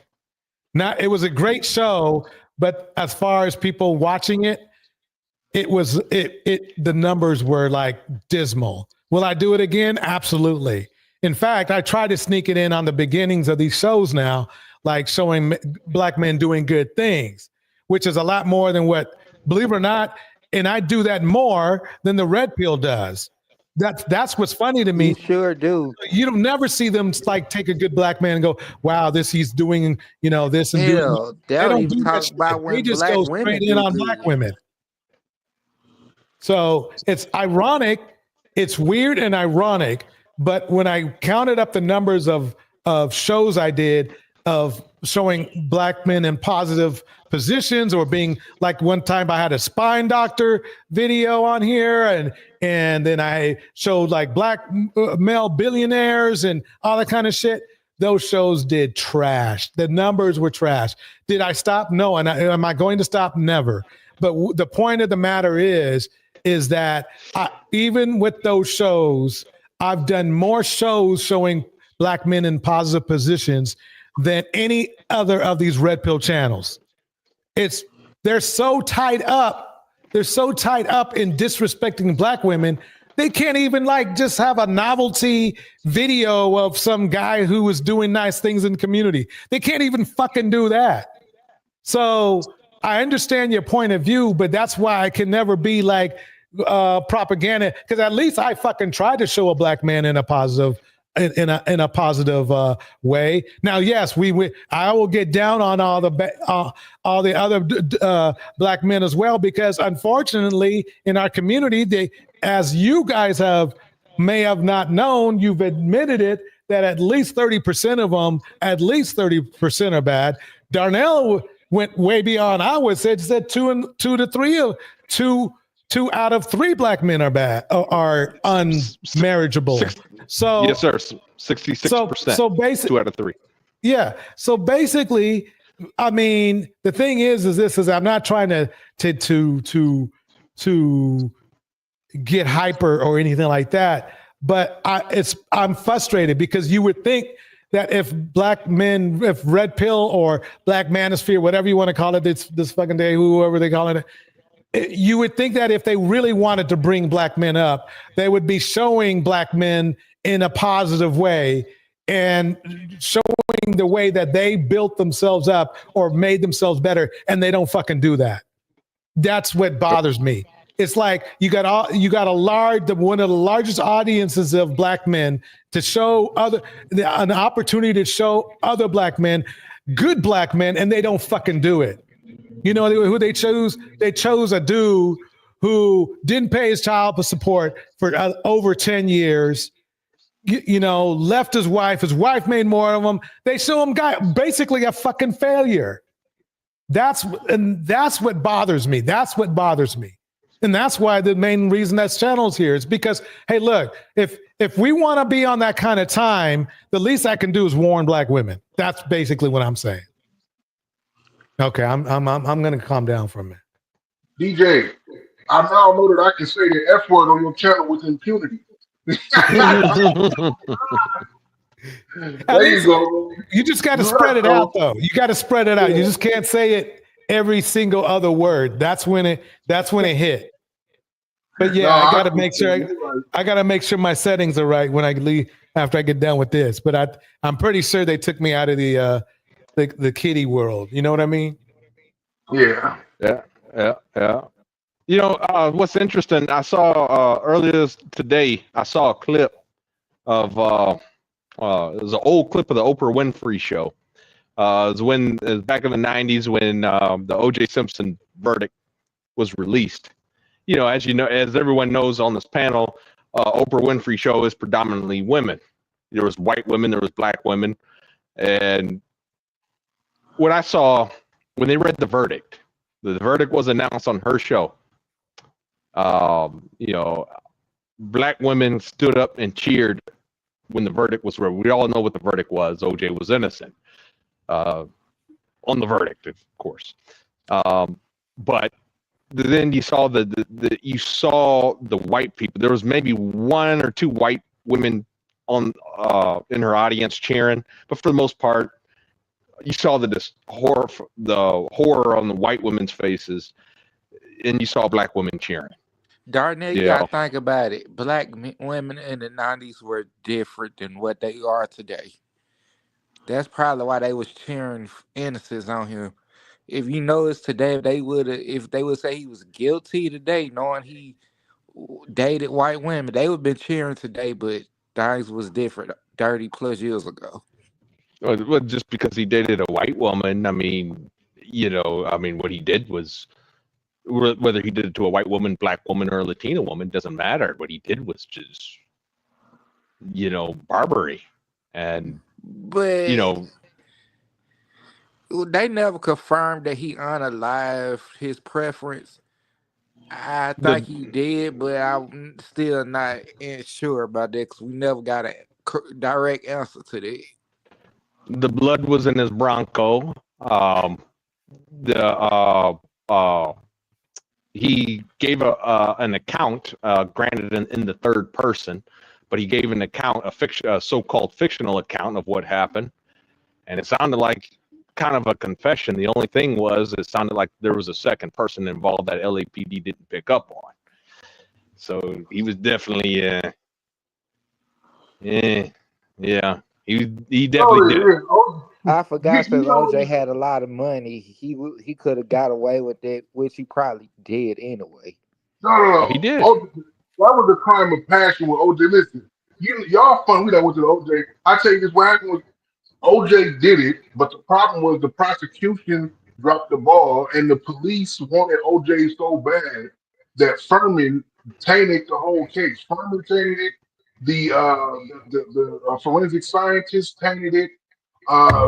They had a perfect case that was T-balled up to him, and they dropped it.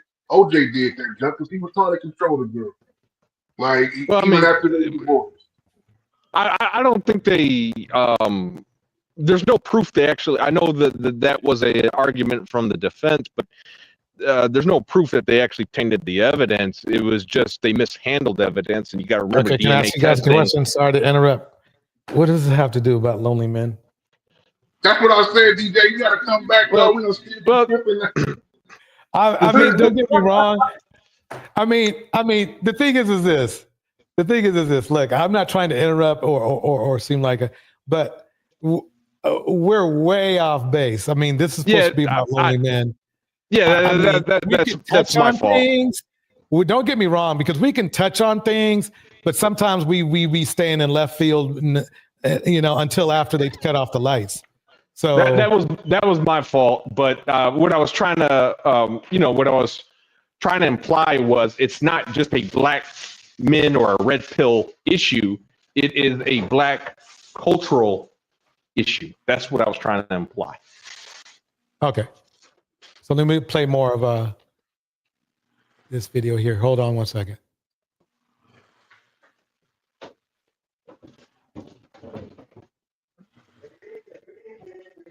Dang, we bouncing around so much. Okay, here we go. Is that it? That's not it. That's another one. Here we go. LG says, I feel like everything they do irritates my soul now. Man said, can't wait to bring you breakfast in bed. I'd be like, we don't eat upstairs. This woman says, I don't like you walking around my house like you live there.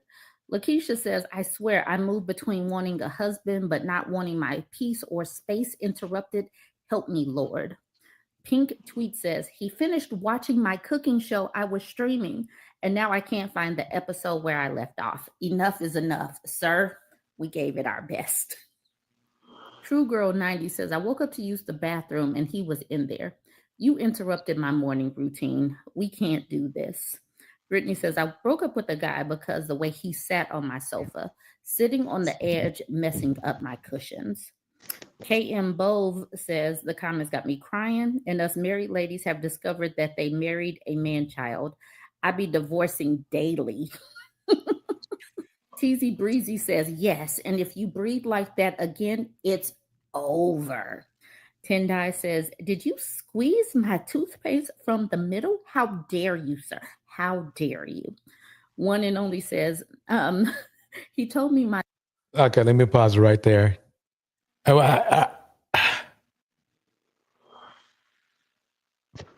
So basically the thing is that yeah, it was great. Basically, I don't know. I found that hilarious though. I thought that was kind of self-sabotaging. Like, I mean, I know they was just joking, but like, so a man tells you want to bring you breakfast in bed, and your answer is we don't eat upstairs. And I saw one earlier when we were playing this with. She said the guy asked her if she could cook, and she said, "Yes, I can cook. I actually love to cook, but he seemed like a lot of work, so no." I'm like, what? That's like if you ask a man, "Hey, where do you work?" Hold on, I love to work. I make a lot of money in my job, but you look like you're gonna be costing me some money. So no, like she just asking you a question. That's a good point, Dante. That's a very good point. Oh, what you're saying that black women can't joke? No, I'm saying, like I said, I know it's a joke, but I'm saying like it's it's only a joke because it associates to certain people who really do think like that. You know, I'm sure it's women who really do have that, you know, whole mentality of, well, I don't need, I'm like, you just finding ways to keep yourself single. I don't want to hear you talk about you ever lonely when you're doing stuff like that. Okay, so basically it's like this. Who do you think is keeping black women single? Black men or black women? Oh no, hold on. Black Because women. I'm not saying this is applying to all women that are single. I'm just saying if you are a like that's like a man is saying like, oh man, like I can't believe this chick want to bring me breakfast in bed. We don't eat upstairs, and he wonder why he can't find a woman. A nice gesture like that, like yeah, man, I can't believe she tried to run me a bath water and give me a massage. What the hell wrong with her? I don't like nobody touching me. Like, well, you want to be single then, my guy. You know what I'm saying? That's all I'm saying. Okay. Yeah, I just wanted to answer your question. I would say in your question, black women keep themselves and each other single. As Dante had pointed out, I mean, if you reverse the question to a man, I would say, yeah, men keep themselves single too. Basically, people make mistakes and there is an accountability issue, especially in the United States. It's never our fault for anything. We always want to blame somebody else. Okay. My statistically though, it's men that keep black women single. Well, how so? Because since this is kind of like on the subject anyway, which is cool. Mm-hmm. Number one, black women still, even to this day, are raised, though they're raised to be independent, they're raised to be married, to get married to. In my experience in life and the stats I see online and the discussions I've had, with women, even on a channel as they would call my channel Radical as it is, mm-hmm. They want to get married. They're just, the problem is that right now, it's clear if you listen to Kevin Samuels or any of the Red Pill, which is the largest market for male, what would you call it? Male consumption of entertainment or knowledge on social media. We black men, we literally have an anti-marriage thing going on. I mean, okay. I mean, you think about it. All the men, look, Donovan Sharp and some of the other guys that might have been said they were married, cheated on those girls too. Dude, no Fugazi. He said, I mean, he might be loyal. We don't know, but we know that he's a hypocrite. And so, quite honestly, there's no somebody's thing is up. Okay. Yeah, I hear an echo. But there's no in the black male community on YouTube. There's really nobody who really promotes. There's not a group of black men that. Tell me a group of men named married black men. You said a group of black men, a large group of black men that compete with, let's say, Red Pill, called married black men or married couples. Actually, how many channels can you find of that? I would say very few. Well, even Fresh and Fit promote marriage on their show, but let's face it, they're full of crap. Right. I mean, all of them promote marriage. They all say the same talking points. We promote marriage and this and that, but then they also talk about, sleeping basically, around. Sleeping around because you can, before you get married and this and that. They be having on their shows 304s. Right, because it brings in the money. Like I was a Fresh and Fit fanboy, and you'll notice a difference. Like when I was watching the show about about 3 to 4 years ago, you'd notice a huge difference between their day show and their night show. Like the day shows, in my opinion, were the better shows, but the day shows didn't have the women on it. You know, that was more about male self-improvement. It was the night shows that had the women. And the day shows, they would average maybe, I would say 2,000 people watching, maybe. But then the night shows, man, sometimes they'd have 20,000 people watching the show. So they'd have like 5 to 10 times the amount of people, you know. But, you know, getting back to, you know, the original question, I mean, basically, it's like, okay, we have, with social media, we got these influencers. We all want to listen to, you know, somebody else. You know, oh, girl, you got to do this. You know, listen to the Shira 7s and this and that. And it's like, man, I'll be honest with you. You take Shira 7's advice, you're going to be single. I'm just going to be honest. You know, I mean, that might work when you're in your 20s, but when you start getting 30, 35, okay. That's how many Shira 7s are on YouTube? Well, I mean, there's only one Shira 7. However, there's a lot of people that want to be Shira 7 that say basically almost the same thing. Okay, if that's just the case, not as popular. Well, then who are they? I don't know. They're just not as popular. But like, if you sit down, you do you just do a YouTube search. You find stripper influencers. They got what they call bad bees. Let me pause you for 1 second. Let me pause you just for 1 second. Everybody give Why Seeking Knowledge a shout out. She's gonna get some sleep. Well, dang, it's 11 o'clock on the East Coast, so you know, East Coast, and it's getting late. It's 8 o'clock here. But anyway, so but I understand your argument, but I think there's more channels of men making men sing that make men single than there are channels for women that make women single. Because I mean, yes, sir. You're right. Wait, you're right. Okay, the reason why I feel that way is because Black women, even on my channel, they're never saying they don't want to get married. Now they may not want to get married to a Black man, but they want to get married. Now, even the Black women who say they don't want to get married to a Black man, they're still open to marrying a Black man as long as he's not acting like a red pill Black man. You see what I'm saying? So yeah, women in general want to get married more than men in general. Can we agree on that? It depends on the context. Like if you're talking about the context in general. Well, even in general, I mean, again, you got age groups, because at age groups, women in their 20s are not looking to get married. There's no incentive.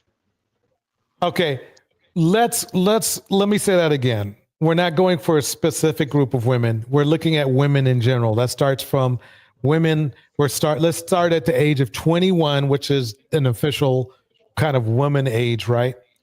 To, I don't know, whatever, right? No. Do they dream about getting married more than men do? Yes or no? In their early 20s? No. I didn't say that. No, you said that.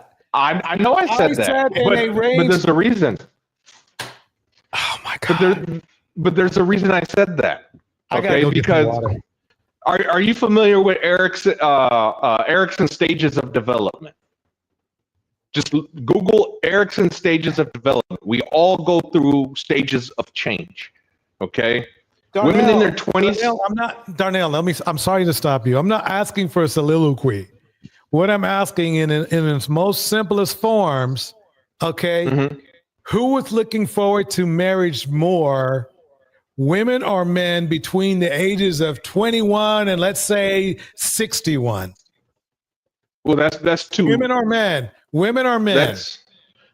That's too broad of a age gap. No, it's not. That's very broad. 21 to 61. Oh my God. I'll tell you what, I'll split it with you. Women in their 30s in their 30s, which is the middle of 21 and 60, right? Yes. Are they looking for marriage more than men? Yes. Now Okay. you asked the right question. Okay. You know, like I said, a woman in her 30s, like I said, she has to start competing with these 21-year-olds. And that No, she starts getting doesn't. hard Why? to do. Why? Because if a man is looking to get married, right, and you just admitted that 21-year-old is not trying to get married, right, then a woman in her 30s is not really, competing with a woman in her 20s, because a woman in her 20s doesn't want to get married. Correct. But a woman in her 20s still wants a man. They still want nice, luxurious things that they can't afford yet because they're 21. Well, it doesn't matter, because the man doesn't want to. The man wants to get married. No, the man, it depends. No, So see, when it comes, I'm onto something here. I'm onto something. See, go ahead. You're talking about a certain man who just wants to F.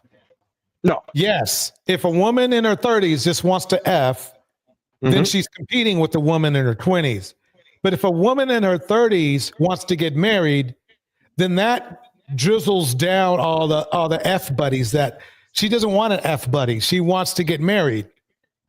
So you're looking at the only women she's competing against are women who want to get married, which you stated aren't women in their 20s. So she's not competing with women in their 20s. Holy shit, I just made up that's a damn good new talking point, goddamn. It's not even a talking point. That's what's so good about it. Hey, I want a commission on that. I want a commission. Okay.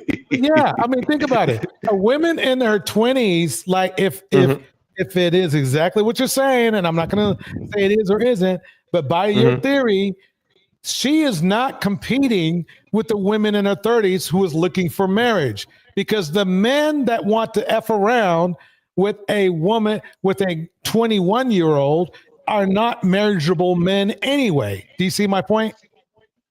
I mean, they're marriageable. No, they're not. Marriageable means they want to get married. These men want to get married. If you're effing around with a woman who doesn't want to get married, who doesn't want to get married, then you don't want to get married. Well, I mean, that's not exactly true. I mean, a lot of times there's sometimes where, I mean, okay, well, let's take Bill Belichick, who is dating a 20s. Well, I think she's a little older now, but she was 26 a couple years ago. He's dating her. I mean, you really think this guy is just doing? Get married. He doesn't want to get married. I doubt that. Hold on a second. I'll give you this. Belichick was married before. He cheated on his wife with a video coordinator, which happened to be a woman, which is funny. But anyway, did he cheat on? Did he cheat on his wife? I didn't know that. Yeah, he had an affair with his. Well, it's the one that broke him up anyway. So they he had an affair. They break up and get a divorce. Belichick is in his early 70s, and he spent his whole life being disciplined. He's been married to the same chick. Yeah, he went out and found him a bad little 24-year-old. Belichick don't want to get married, man. I'd be surprised if he married this girl. But I'll tell you one thing, she is definitely flipping his wig, though. Got him doing some strange shit. But I do agree with you, DJ. I actually agree that women want to get married more than men do. And you, I don't care if you call it sex or whatever. I think it's a natural thing. Men and women go after two different things. How should I say? Not historically, but just naturally. Like women want to feel safe and provided for the most part, so they seek after marriage. Men want to be the provider, so they seek more after establishing themselves before they put their foot down. So yeah, I believe women want to get married more than men do in general, but I'm not saying that men don't want to get married at all. They do. They just want to be established. Dante, when I first joined the live, right? I joined while you were in the conversation with DJ, and you were talking about some of the women that make bad choices, in dating and trying to get married and things of that nature. You know, it's like they're trying to hook up with these bad men, is what, you know, what you said earlier. You know, the thing is that, I mean, I agree with you that, yes, they want protection, you know, and provisioning. But, you know, the thing is, I mean, how many times, and you said it earlier, where there was a good man, there's probably about maybe 10 good men that probably entered this woman's life. And, nah, you know, you're not hood enough. You know, you're too nerdy. Wait, which woman's life are you referring to? Just pick one. No, you talking about like celebrity women. Okay, wait. It's not even just celebrity women. It could be just average woman. Okay, even if a woman, the first thing is this is the funny thing that I find is the debate. Nobody's perfect. Nobody's going to pick perfect mates all the time. No. Okay, they're just not. There's just not, and especially if there's anybody who gets a break and a pass for not choosing the right man, it's going to be black women because of what we've just discussed for the nearly 2 freaking hours about the availability. The problem is this, and I'm sorry to bring it back. But the bottom line is this, is that when you have limited resources, you tend to settle for less. Okay. Now, if you want black women to marry black men, they're going to have, somebody's going to have to settle for less because there's not enough good black men around, period. I haven't even gotten to the good black men yet. There's not enough good black men, period. So black men should be ridiculed more for not making the right choice because there's more women from them to choose from than there are for black women to choose from. And I can compile that again. Y'all just argued with me for the last couple of hours about how little options black women have outside of their race, right? By saying they're minimal, while I'm just saying, well, that minimal is something. Then in that case, then black women get even a bigger pass because you're saying nobody's checking for them.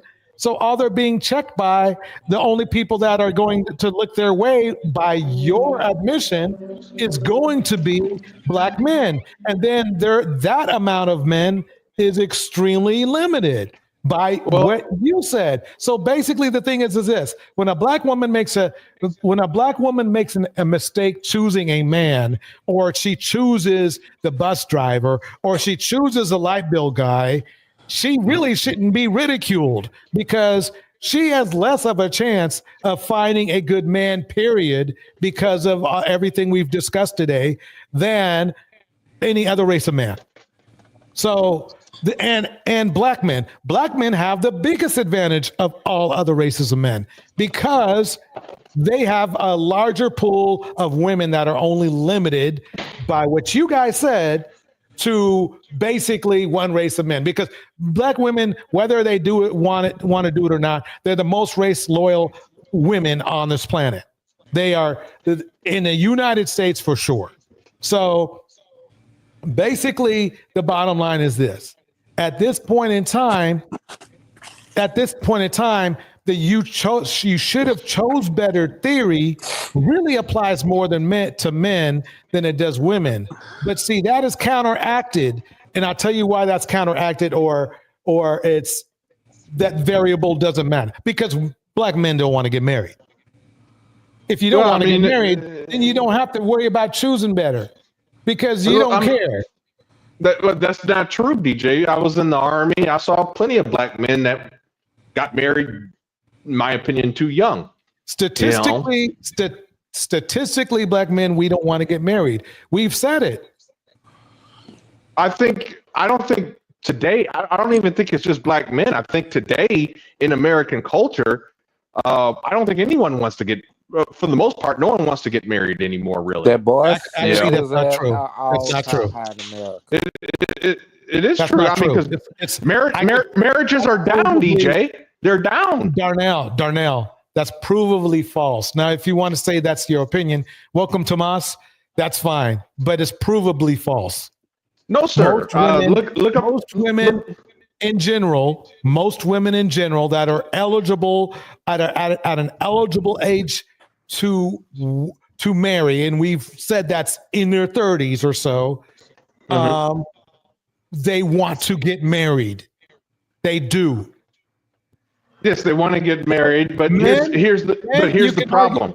Now, men, you can argue whatever, but women, I know are for a fact, through my experience, which is longer than your experience, and from my readings, they want to get married. But DJ, so if that's the case, then why are marriages down now more than ever in American history? Because men are becoming much less marriageable. They are not focused on marriage. I agreed with the first part of that statement where you said are not as marriageable. But it's not for the reason. I don't think it's because men don't want to get married. I just think that now in the United States, you have income. Let me clarify something. You need two incomes. They might want to be married, Darnell, but they don't want to be married and loyal. And that loyalty issue, they want to be able to get married, have the label, maybe even spend the woman's money, but they do not want to. They do not want to be loyal to that woman. I think you're talking about the top demographic of men, and which we have discussed earlier, that cheat on their wives. I think it's any demographic of men, at least in our community, because basically the demographic of men in our community are the most sexually active men in the United States. But the problem is that according to the GSS study, 1 out of 3 men are virgins. 2 out of 3 men have not had sexual relations. Men in general, in the or black past men? year. Men in general, or black men? Men in general. But Okay. if you put the statistics in black men, if you look at the stats of those black men that have children, that's a different story. no, it's not. Because Yes, even among black men, again, the numbers are still high. So basically, the numbers are still high. What? The numbers are still higher than female counterparts. So What do when you it mean comes to higher? women, Higher for what? so when it comes to women, for example, No. You still higher for what? are still higher as far as celibacy. Okay, So what when it you're comes to saying is that women, there's more when men it that comes are to women, celibate- there's more men that are celibate than women. yes, studies have confirmed this. Okay, can you send me the study? Look up the GSS study. What But you know, like, I can believe that too, D, even without looking at a study, just from the fact that women don't have to do 10% of what men have to do to have sex. There it You know, is. it's just Women don't have to do what? They don't have to women do don't that. even have to do a fraction of what men have to do to get sex. There you go. A woman could be a 3 out of 10 and still have more sex than a man that's a 10 out of 10. Okay, Absolutely. hold on 1 second. Seriously. Now, with the GSS, I'm sorry, Tevin, go ahead. My bad. The thing is, there are a lot of women like the ones y'all are describing, though, is what I consider jump offs. And those are women that like to sleep with, they like to bounce from man to man. No righteous man would want to jump off. Sorry to say that, but I mean, as far as marrying a jump off, you're right. But when it comes to sleeping with a jump off. Okay, so here's the issue that we have, though, and it's a big issue. And I'm not going to delve in this deep and I don't want to get into a long fucking conversation about it. But a lot of women, they may not be virgins because they may wanted to be virgins, but they were not given the choice not to be to stay a virgin. If you get whoa, oh, I forgot about no. yes. No, And we're the not essay getting into it. part That's is it. No, is small. That's it. That's not small. Are you fucking kidding me? I'm serious. Hey, Darnell, look up this. What percentage of black women, black young girls are, let's just say, generally abused in their younger age? Look that up. Define abuse. What's Abuse specific? is everything that has to do, including the virginity. And get back to me. That's kind of broad. No, but okay. I know it's a large number. Hold on a second. I know the answer, but it's kind of broad. If you're just talking about abuse in general, meaning beating and SA. No. SA. Just go SA. Oh, just SA? If it's just SA, it's 20% of women. I know this because when I was in the Army. Of women or black women? Of women, probably do include black women. Hold on one second. I know this. No, I know this because you're looking down the wrong thing. Stop for 1 second. Please don't say anything. Don't say anything. No. Don't say anything. Don't say anything. Just let me type. Let me type.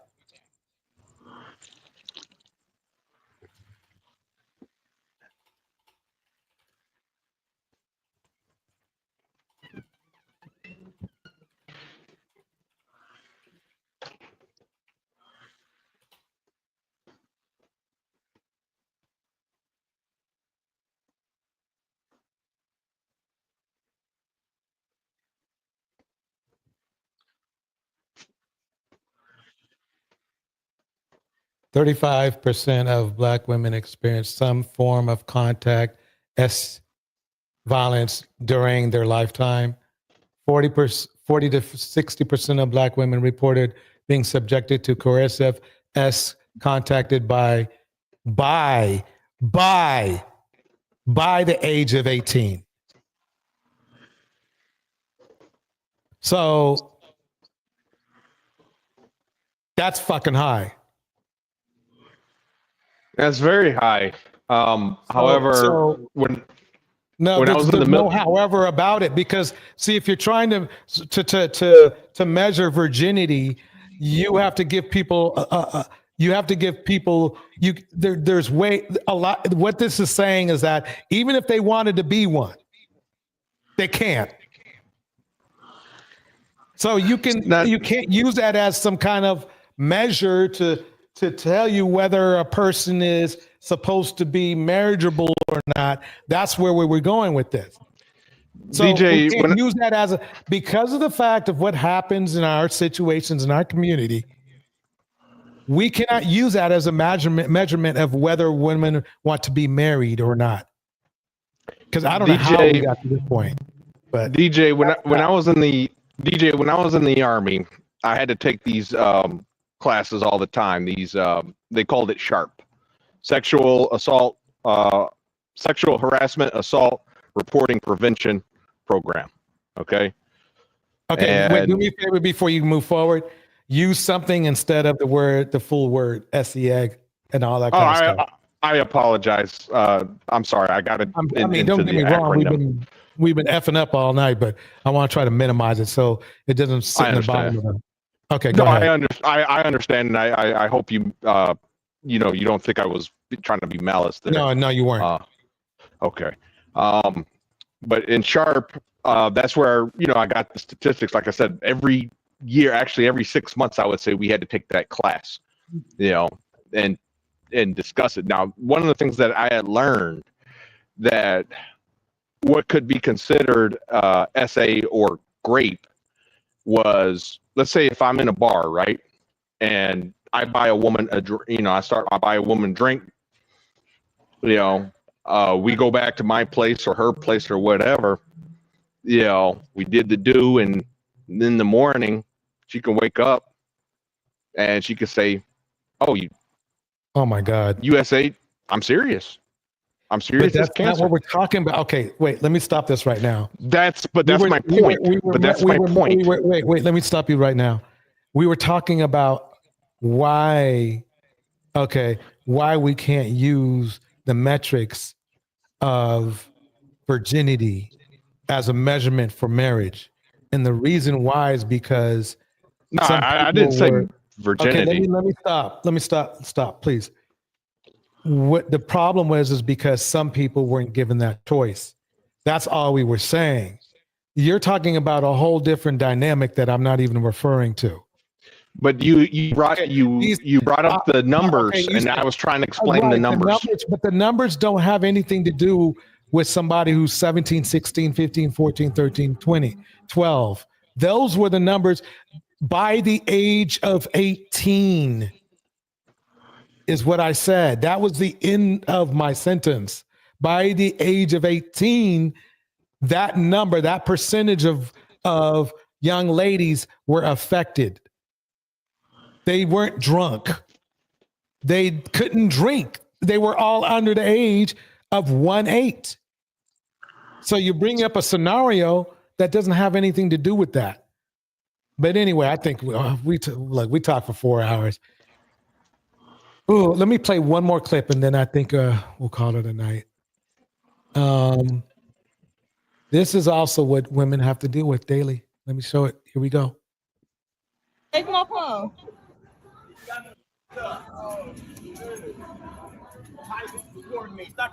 Get away from me.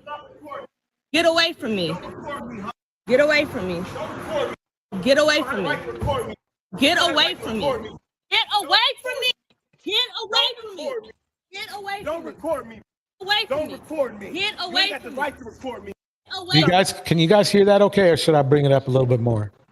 I can Sound hear like it. sound like he cussing her out. Wait, I just asked a question. Is the volume okay? Yes. Okay. Yeah. Okay, I'm going to rewind it and start over. Hold on. Matter of fact, let me get out and take your phone. Take my phone.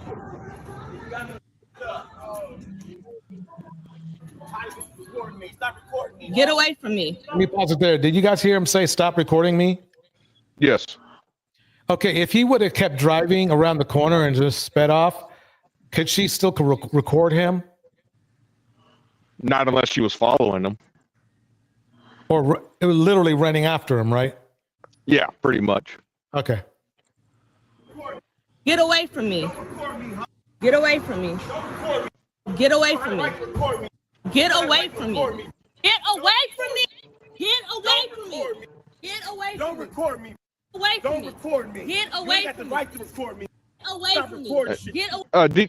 DJ, can I ask a question real quick? Go ahead. So what's the context? Is it is he a former boyfriend, or is he just some guy that tried to talk to a woman and it went south? She was on a jog, and I guess he was trying to talk to her. No, she doesn't know the dude. Okay, gotcha. Get away from me.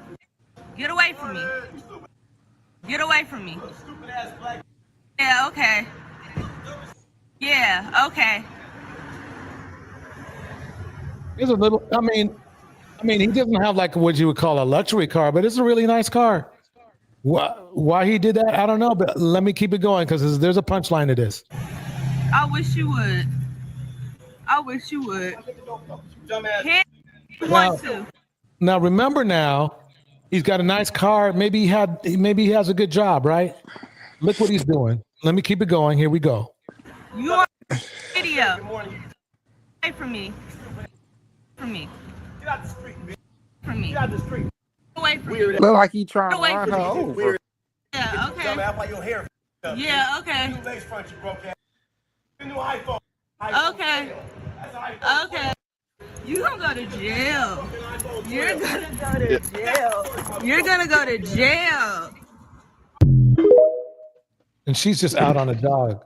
Y'all, she's just out on a jog. She's just out there jogging. He probably went and tried to spit at her. She probably said, no, thank you, or whatever.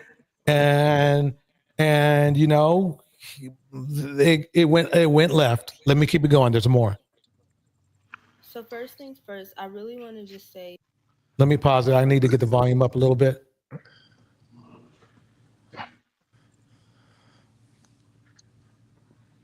Thank you guys for so much support I'm getting from so many people. I'm getting so many messages. LAPD does not want to give me his name because I said that I wanted to go and file a TRO, but they said they can't release his name, but they says he's in custody still. So what you guys do? He's in custody.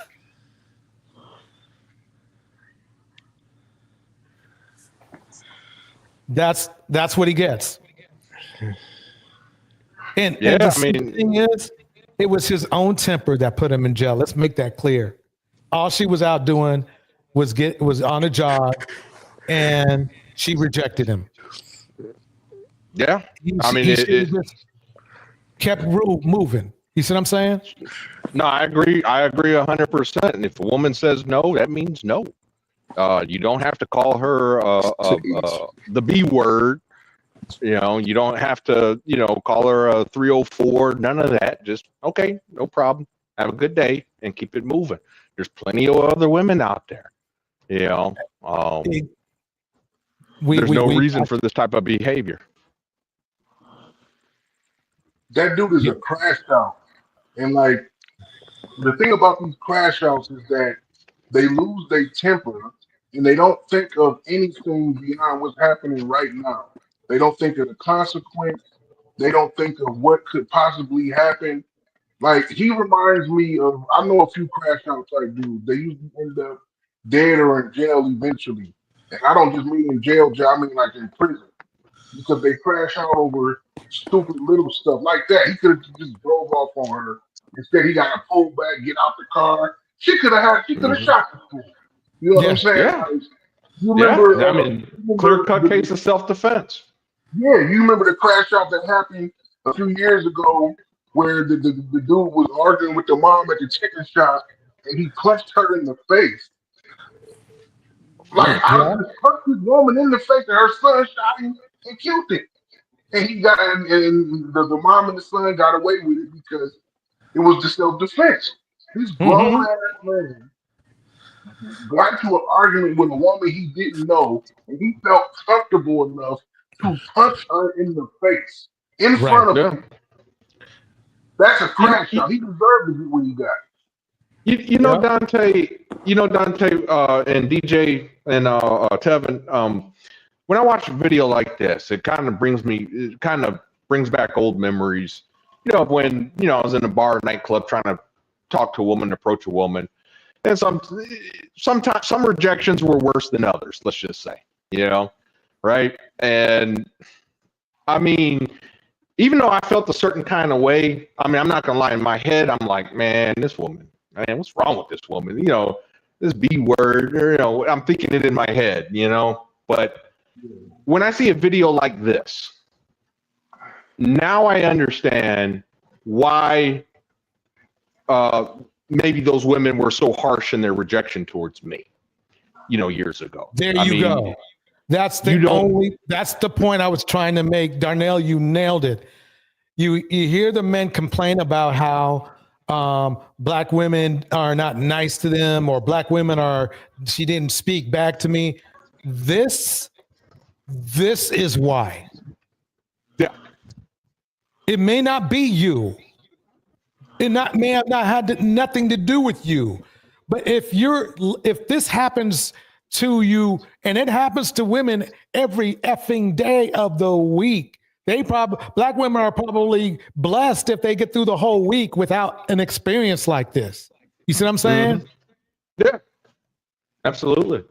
Okay, let me play a little bit more. Here we go. Don't know is that he actually pulled a pew pew out on me when I was on the phone with 911. Let me play that again. LAPD does not want to give me his name. Okay, I need to crank this up.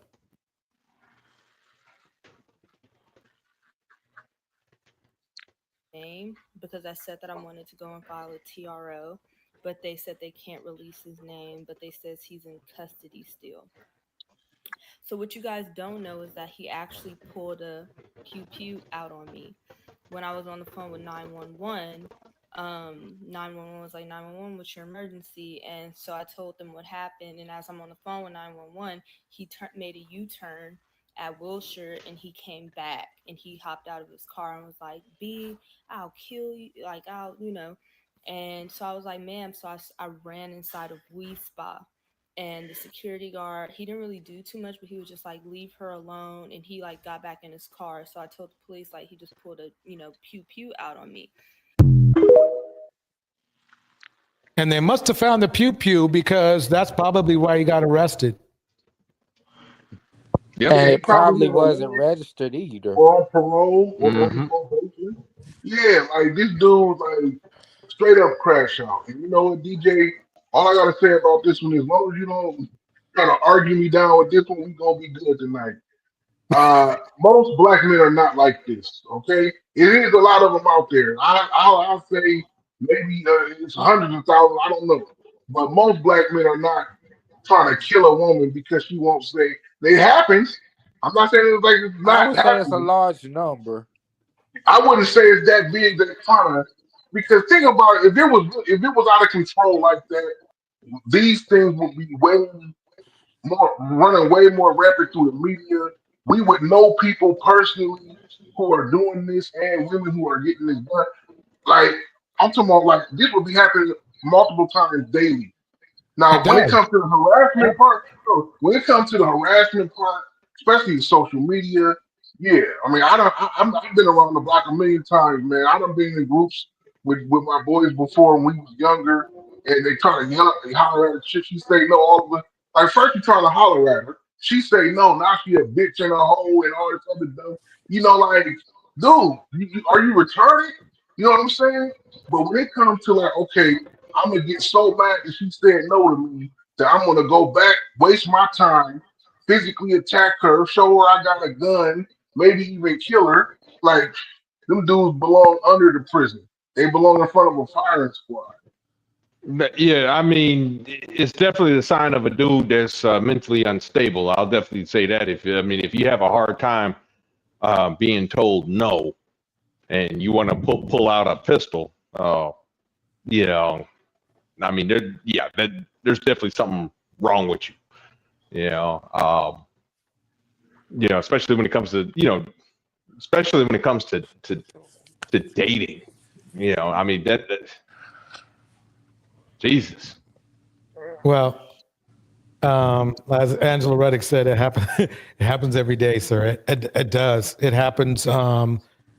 Let's put it this way: the ladies and the ladies that were in the exact situation that we just saw, that probably happens at least 10 times as much, at least, than the women who don't make it home at night. So, and that percentage is, I think, a black woman passes away from something like that every 3 hours. So it's pretty high. I mean, brothers, we tattoo each other every hour. We toe tag each other every hour. Black women, it's every 3 hours. So, no, it's not every black man. But it's way too many. Shout out to Miss Alto in the house. It's way too many. And my point for playing that wasn't to say that, oh yeah, every time you see a black man, this is going to happen. It's not that at all, but it's to understand, and it's important for other men to understand that this is why black women may be very cautious and very standoffish. It's because black women are the most preyed upon. There's more instances of that going super south with black women than any other race of women. And you know what I mean by super south, because you guys may not know this, but I used to have that Sunday show where we just did strictly crime, and I have hundreds. I have those videos. I have in each. Usually, when I do a dating video, I'll have like maybe 20 clips that I might choose from. Right. When I have one of those crime, 100 clips. 100 clips of just of go to a channel like Black Girl Unlost, or just type in your YouTube, something about black women being sent to the upper room. Interlude, thank you for coming. And I guarantee you, you will be shocked on how many. You will be on YouTube all night. The problem I have with that, DJ, looking at all the videos and looking at all the not only just clips on crime video channels, but just regular news. This woman passed away. That woman passed away. This woman passed away. That woman passed away. This woman passed away. Do that first and then argue with me. Do that first and argue with me. But DJ, I mean, I've done it. And so that black women are 3 times, 4 times as likely to be passed away than any other race of women, right? Let me check the FBI stats and I can get back to you on that. But I do know it's higher than white women for sure. Now, yes. The thing it's not even close, by the way. The thing I wanted to say is, DJ, when I go on YouTube, and I mean, you can search that black women being unalive by black men. But if I were to search, say, racist, it just so happens that 90% of them are by us because of obviously, I'm going to give us a pass because of proximity. But correct. The bottom line is, again, let's go back to why I played this clip before. I played this clip because the bottom line is that every time after you see this clip, you saw it and you pointed it out. It's like, now I understand why maybe some black women are a little bit brittle, if you want to call it. It's because the problem that's a nice word for it. Yeah. They met the guy the night they were talking to you. They met the guy in that little car, right? Who stopped that woman jogging a couple days before. Yes. Luckily for her, she was able to walk away. Yes. And then she went. I'm sorry, go ahead. And her own resilience gave her enough energy to go to the nightclub. And unfortunately, you may have not been the person that she was scared of. But the bottom line is this: that happened a day or two before at best. You see what I'm saying? And it's important for a lot of black men to understand that, because this shit is like every fucking day. This ain't. Yeah, but it's not what we as men think. Unless they're like at home, at home, or they're they're at a job that has a nice area around it, whatever. This is what they deal with every day. This is what black women deal with every freaking day. If you want to ask the chat, you can ask the chat. We can get some factual shit going on here. They ain't gonna lie to you. Ask them. By all means, let's not make it about us. If you really feel this doesn't happen that much, ask my chat. You're talking the video or being on the live? About stuff that's happened. No, not about whatever happened in that video. I mean, about them being harassed by men. Ask them. I'm pretty sure it's common. I'm very sure it's common. There you go. So again, my point is not to say that there are no good black men at all. But what I'm saying is that there's enough that aren't good, that black women are in survival mode. I mean, I can understand. Hey, I understand that. Okay. Now we're making it sounds redundant, and it sounds, but basically, believe it or not, it's something that a lot of men overlook. Well, a lot of people, in this case, men, they do overlook that because they don't want to put themselves in a woman's shoes. Right. Right. Yeah. I mean, most men don't. What man wants to put themselves in a woman's shoes, right? But it's important for us to understand that so we don't take things personal. Yeah. I mean, that's very true. The only thing, but what I've been trying to say for a while, when you had mentioned about doing a YouTube search and this and that, if I wanted to say, put in a YouTube search, racist white cops, for example, you'll see all kinds of crazy videos that would lead you to believe that every white cop is racist, even though they're not. But you'll see some crazy stuff. You'll see black men, getting beaten half to death. Hell, even black women getting beaten half to death. But again, it's so rare. But okay. But the problem is, okay, now I'm hearing contradictions. First you say it's common, and now you're saying it's rare. Which one is it?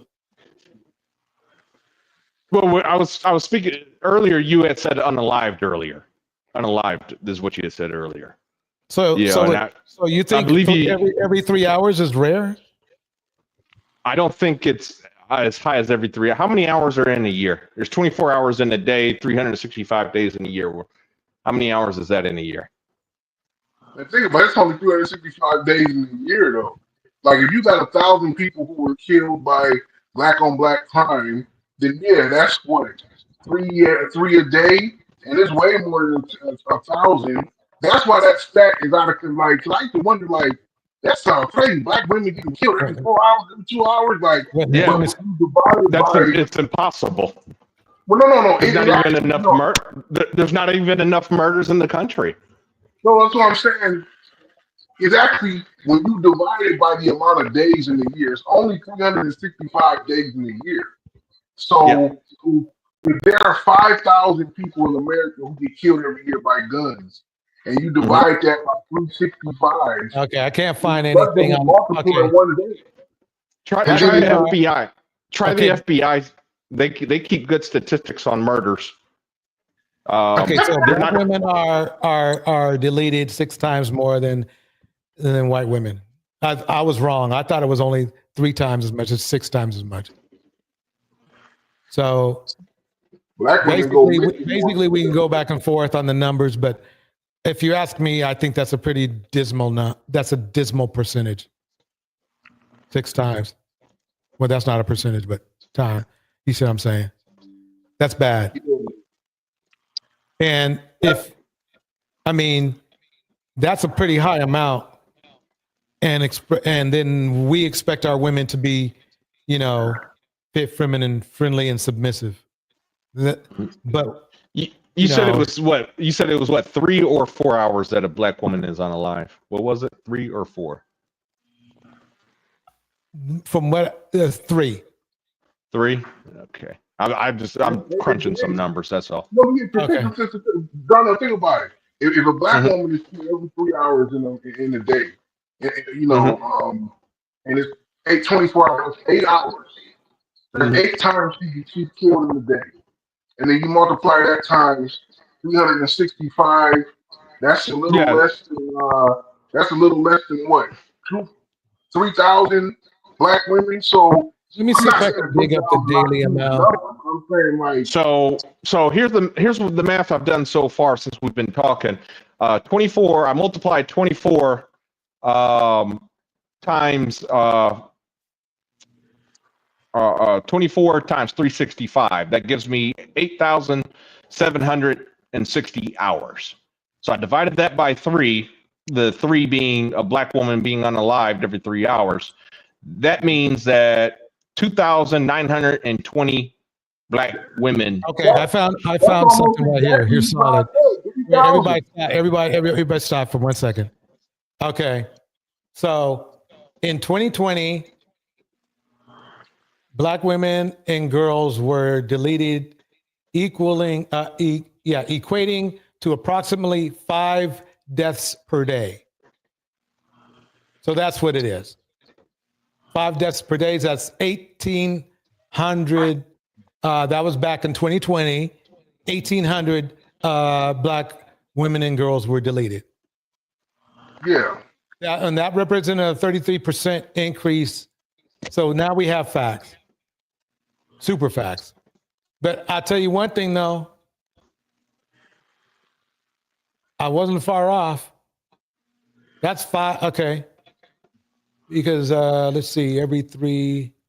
Yeah, I wasn't far off. That's still bad. That's 5 women and girls every day.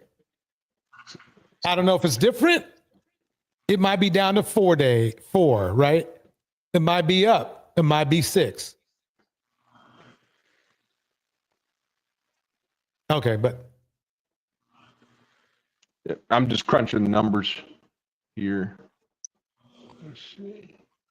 I tell you, when I first heard these stats decades ago about every hour and all this stuff, I used to be like, man, that gotta be millions. But when you do the math, it's not nowhere near.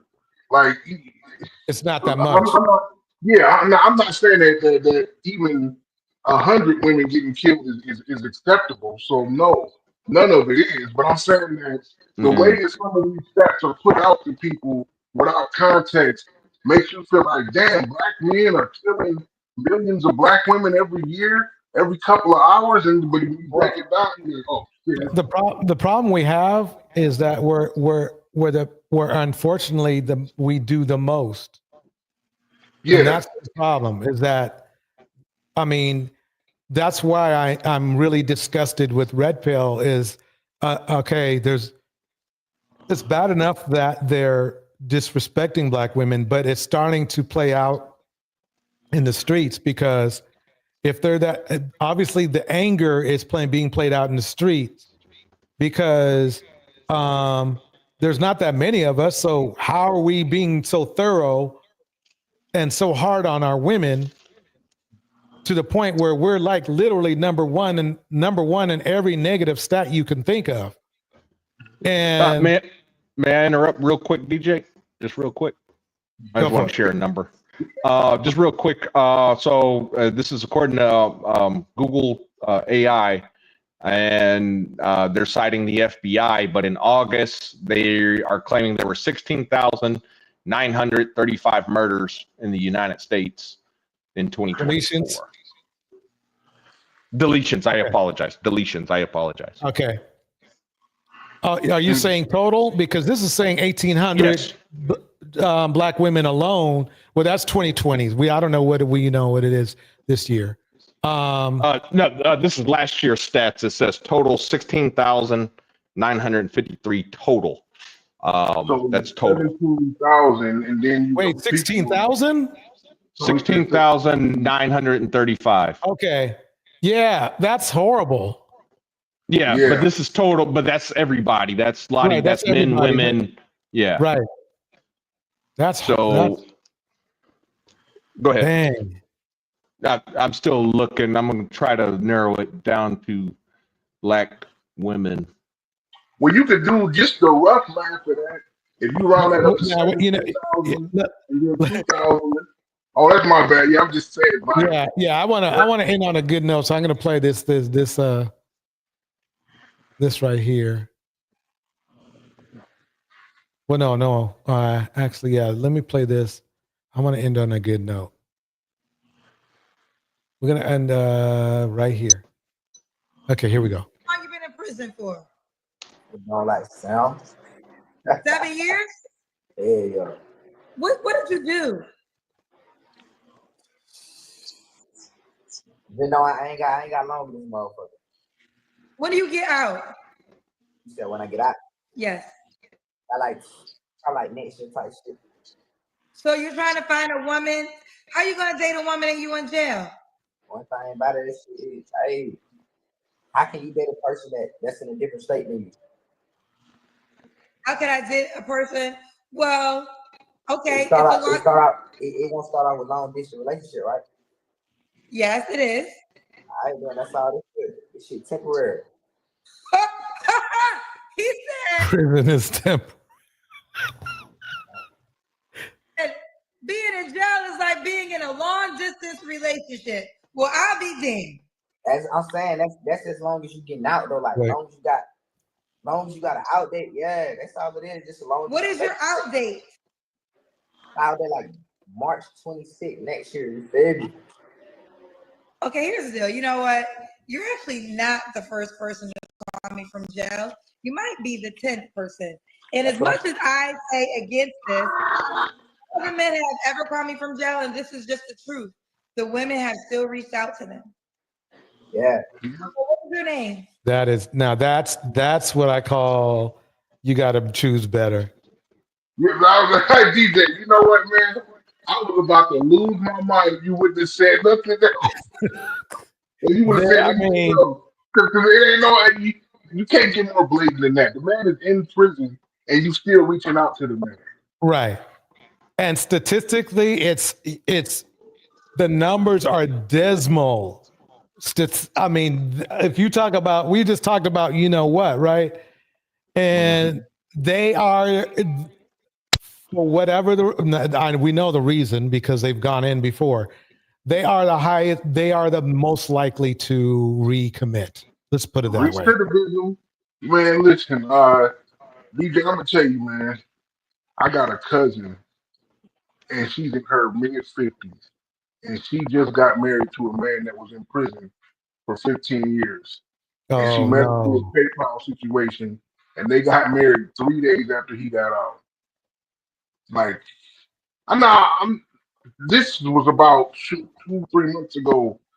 Ain't nothing crazy happened, you know. I'm not saying he's gonna be an axe murderer. It's just that this is a woman who got a successful job. You know, she's a single mom. She got 2 boys, but they all, you know, out of high school now. So it's like, why she pick a dude that she been writing letters to and talking on the phone now, obviously. But it's like, man, and that's just somebody I know. Like, but I mean, you see the TV show, you see the statistics. Listen to what Kendra just said. Like, these women, they'll still go after. I mean, it's men that do it too. Men go after women that's locked up in the prison because one of the things is, you know, he says about control. You know, he ain't cheating on you. He locked up. You know what I'm saying? Well, not necessarily. Not necessarily. It might not. It just won't be a woman. Well, It just won't be a woman. He also needs you for money too. He needs you for the commissary. He needs you for clothes and all kind of stuff. So, it's a lot of controlling that goes into that. And then when the guy get out, shit be different. Cause now he's free. You know, now he can go over Lala's house and do it at work. You know. Okay, let's go. Let's spin a little bit more of this. Shout out to Anna on Truth in the house, and of course, Ghost. She says, "I don't do criminals nor long distance. Having standards are a positive, not a problem." Bars. And in Truth says, "Look at the stats in women's prison population growth. Could be an interesting correlation with the murder stats." That's weird. Oh, okay. Maybe I'll do some digging. Okay. Eden says those women are reaching out to what's familiar. Bars. They've had family, friends, or other loved ones who've done time. People don't usually do what's best. They do what's familiar, no matter how toxic. That's a bar right there. That's bars right there, folks. I think that's definitely my, you know, Eden she's breaking it down. Let's just put it that way. She understands what's going on. DJ, I just got something for you. I got a stat for you. So it says another study suggests Black women were 6 times more likely than white women to be unalived victims over recent decades. Yep. And this is the National Organization for. Do you think it has something to do with red pill rhetoric? What do you think? Well, it says decades. I don't think the red pill's been around that long. Well, you know, that's right.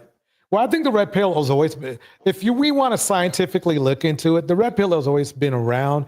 It's just been morphed into different things of that, because it's kind of, to me, red pill was kind of built I mean, obviously it was built from the Caucasian men, but I think it's a mix of also pimp culture and what, you know, conventional red pill is and was as well. And what I mean is that if you've listened to hip hop culture or especially like gangsta hip hop and all that kind of hip hop, drill rapping, it's all about exploitation and misogyny and control, whether it's controlling men or women. And I believe that believe it or not, I believe that's the small differential between red pill, black red pill, and white red pill. White red pill is about control and misogyny, of course, but black red pill, it kind of throws in that hint of pimp culture as well, because that was, at least, I don't know about you if you were in the age, but there used to be a time when pimps were reveled in the community. Obviously not like a wealthy black community, but let's say in an impoverished community, pimps were well regarded. That's why they, to me, that's why there's still men will admit being pimps. Oh yeah, I'm a pimp, you know, or you know, or the term, oh yeah, I'm pimping these fools. It was a little before my time, but yeah, in the 70s, you know, they wore nice clothes and suits, drove a nice fancy Cadillac, you know. Yeah. Yeah, that's because it was the perfect time for them, because drugs hadn't become how can I say, mainstream when he was on the streets, and because like the women didn't just have their own independence. Now every decade we got from then to now, women got their own sexual independence. They don't need no pimp no more. And drug dealers make literally 100 times more money than pimps did. So that's why the pimp thing just fell off. Like kids that's 20 years old or younger, they don't know nothing about pimps. All right. If everybody in the chat, if you had a good time tonight, don't forget to hit the like. I haven't said that since forever. And if you haven't subscribed yet, don't forget to subscribe. I haven't said that forever either. And if you did like the conversation tonight, please put a 1 in the chat on our way out. I'm going to start playing the music. I think 4 hours and 21 minutes is long enough. Before you do that, DJ, I'm getting those. I got those numbers ready for you if you're interested. Let's spin them on another live. We can do a whole live. In fact, I think it'll fit more on like a crime story type of night anyway. And yeah, so but I'm serious though. I'm very serious. We will look into those numbers. So keep them close to your chest, okay? Yes, sir. We'll do. But let me just say this: you're almost correct. It's I come up with a number every 4 hours. A black woman is unalived, and this is as of 2023. And yeah, that's very painful. That's a very painful thing for me to hear. Anyway, everybody, this is a track by Ghost. It's a beautiful track. Here we go. Wait, that's not the beginning of it. What's going on here? I want to hear the beginning. They should have that's the only thing I don't like about we'll play. Okay, here we go.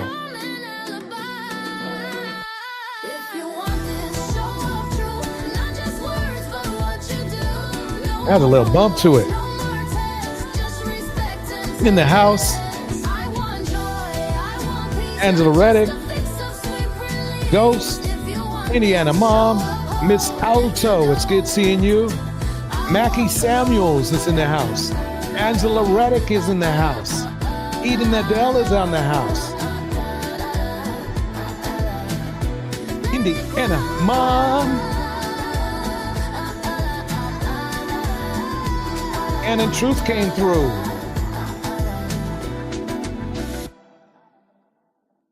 Tiki is in the house.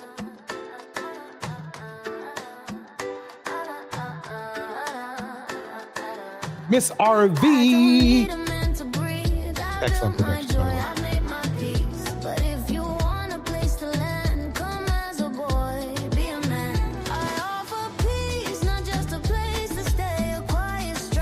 dude.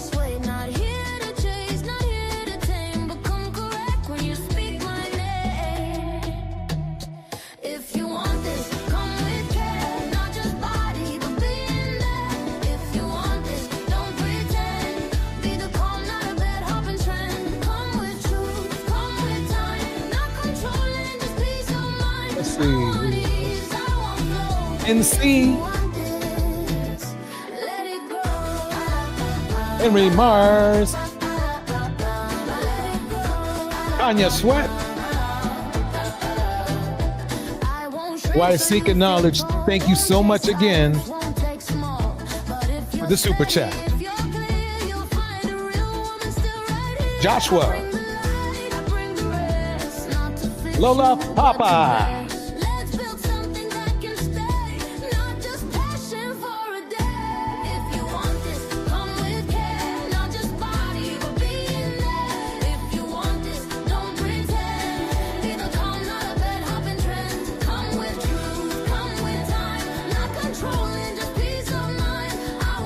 Brina West.